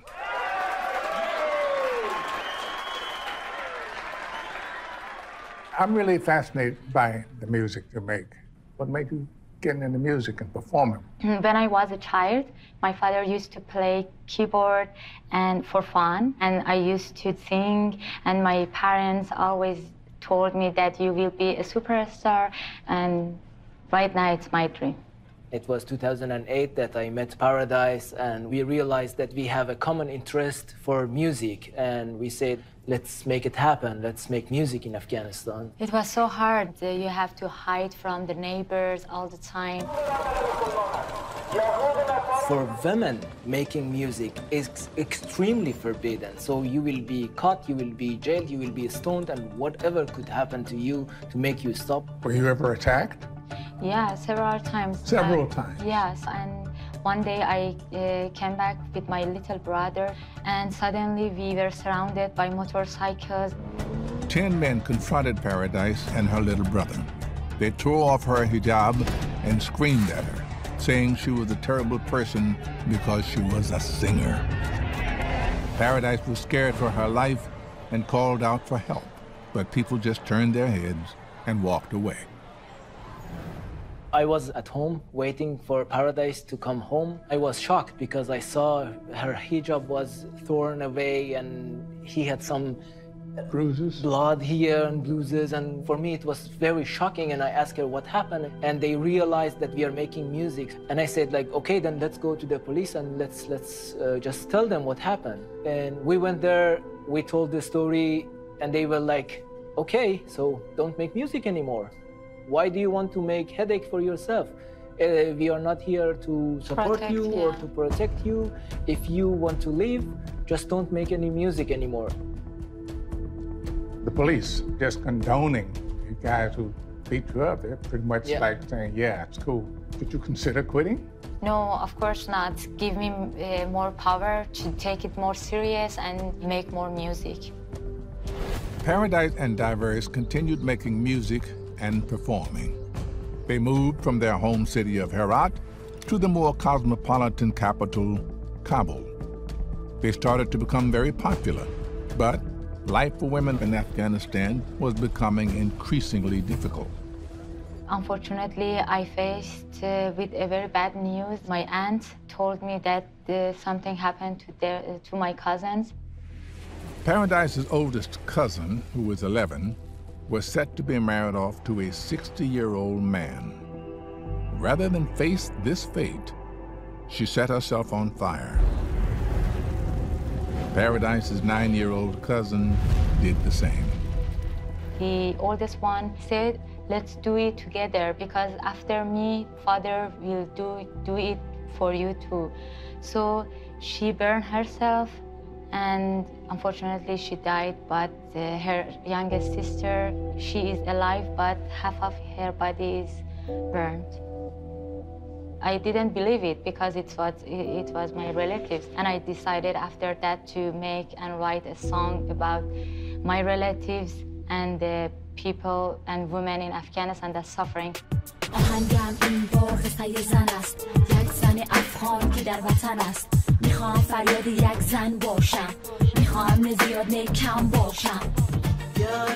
Paradise decided to raise a voice, her voice, for the voiceless Afghan women suffering from such a thing, and it becomes attention for national and international media. So suddenly it became boom everywhere. People were paying attention to your push for women's rights. Was that dangerous still? Still, it was dangerous because it was taboo, and breaking taboo in Afghanistan as a woman, it was really, really hard. You are in pressure all the time and thinking what is happening for me today or tomorrow. It's really easy to be killed and no one really cares. You're no longer in Afghanistan. How did you end up here in Berlin? 2015, we invited for a gig, and we just realized it's a good option to decide to stay here. Right now, we are free to make music about women's problem in Afghanistan. We inspire them still through our Facebook or from our social medias that we have. This is what we have to do. We have to be rebel, we have to stay positive, we have to make music. Yeah, and we're going to make a bright future. You've got a really important thing going on here. Thank you very much. And I just wish you both the absolute Thank you so much. best. Music is a powerful force for social change. Think of the gospel hymns like "We Shall Overcome" that fueled the civil rights movement. Paradise and Diverse's music won't change life for women in Afghanistan anytime soon, but they are planting a seed in the minds of the next generation. Like Martin Luther King said, the arc of the moral universe is long but it bends towards justice. Rebels thrive on opposition. But what becomes of the rebel who suddenly finds himself president?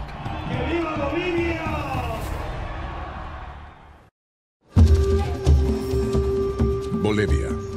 This mineral-rich South American nation spent much of the 20th century under the control of military leaders. Many of them seemed eager to get rich while ignoring Bolivia's dirt-poor indigenous population. But has this cycle finally ended? I've come to Santa Cruz, the country's biggest city, to meet Evo Morales.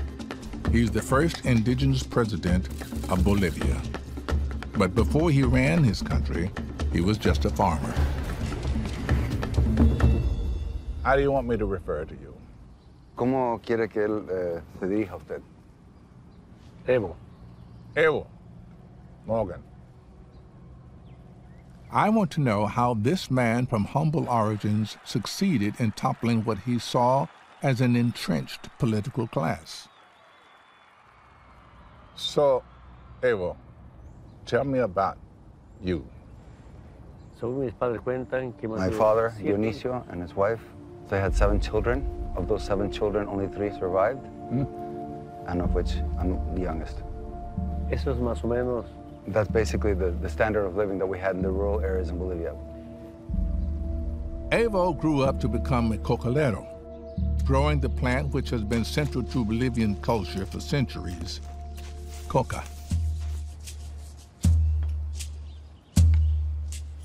Es harina de coca. This is coca flour. Harina de coca. Buenísimo. It's very good. What is the significance of the coca leaf to the indigenous Bolivian peoples? La hoja de coca, en su estado natural. In its natural state, it's food, it's a source of wellness, and it's part of our identity. But when treated chemically, coca transforms into cocaine.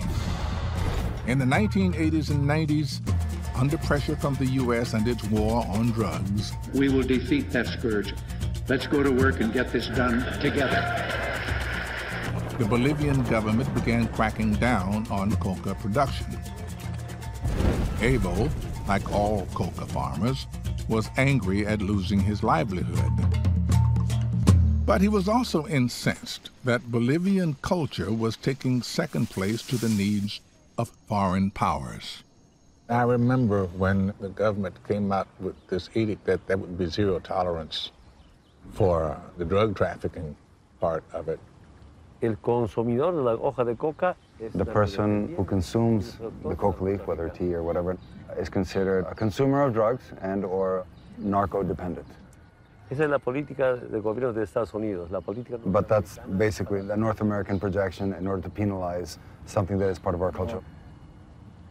You butted heads with the government over the growth of coca.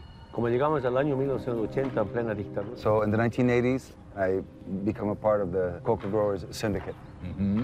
Se ha creado una institución dentro de la Policía Nacional. There was a special police unit that was designated to fight the coca growers.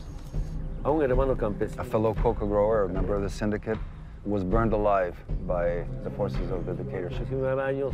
I was a young man, 18, 19 years old, and I couldn't understand what was happening in Bolivia. Y ahí empieza ya a entender, ¿no? That's how I began, basically creating an awareness and a consciousness of human rights. Evo rose through the ranks of the coca growers syndicate, and by the early 1990s, he was one of its leaders. In 1994, the government arrested him. In protest, over 3,000 peasant farmers set out to march 360 miles from their fields in Cochabamba to the capital, La Paz. When the march was in Ayopaya, which is a midpoint between Cochabamba and La Paz, then they set him free. Después ya me incorporó a la marcha. And then he incorporated himself with the movement, with the march. Just joined them and kept going. When the march had reached La Paz, Evo saw that it wasn't only the cocaleros who were angry at the ruling regime. The march was not only about the coca movement, It also involved human rights, and it also involved having our own national dignity. Todos los seres humanos. When we arrived at La Paz, and it became a massive movement. Evo embraced this new coalition and helped transform it into a political party, the movement toward socialism, or MAS. In 2005, Evo Morales was elected president. It's the first time that a union leader is duly elected by the popular vote and is the president of the country. As president, Morales has taken his socialist rebellion to the world stage. He sees neoliberal governments as his new enemies. In his eyes, they see Bolivia as nothing more than a source of natural resources and offer little or nothing to Bolivian people. Which is harder, fighting the government or being the government? I have more fun fighting against neoliberal government. Some critics think President Morales is heading in a dangerous direction towards economic ruin and outright dictatorship, a parallel to what happened in Venezuela. But Evo argues he's just fighting for the basic needs that so many Bolivians rallied around him for more than 2 decades ago. What do you want for Bolivia? Aquí en Bolivia, los servicios. Basic services, electricity and water should be fundamental rights. Entonces, quisiéramos. And we would like a Bolivia that is totally free.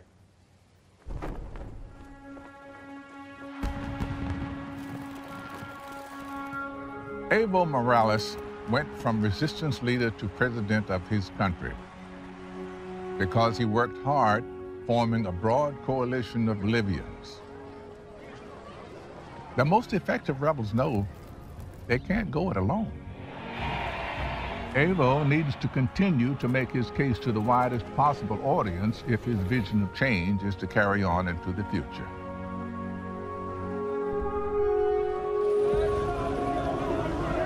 As long as there are rules, be they from governments or society at large, there will be rebels to break them.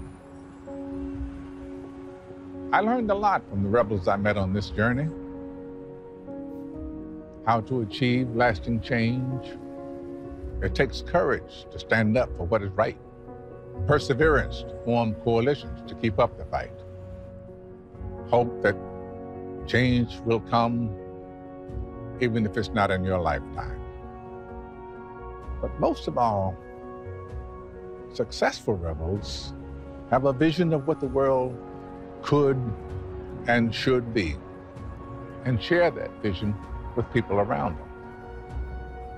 Rebellion is the way society sheds its skin and transforms into something new and better.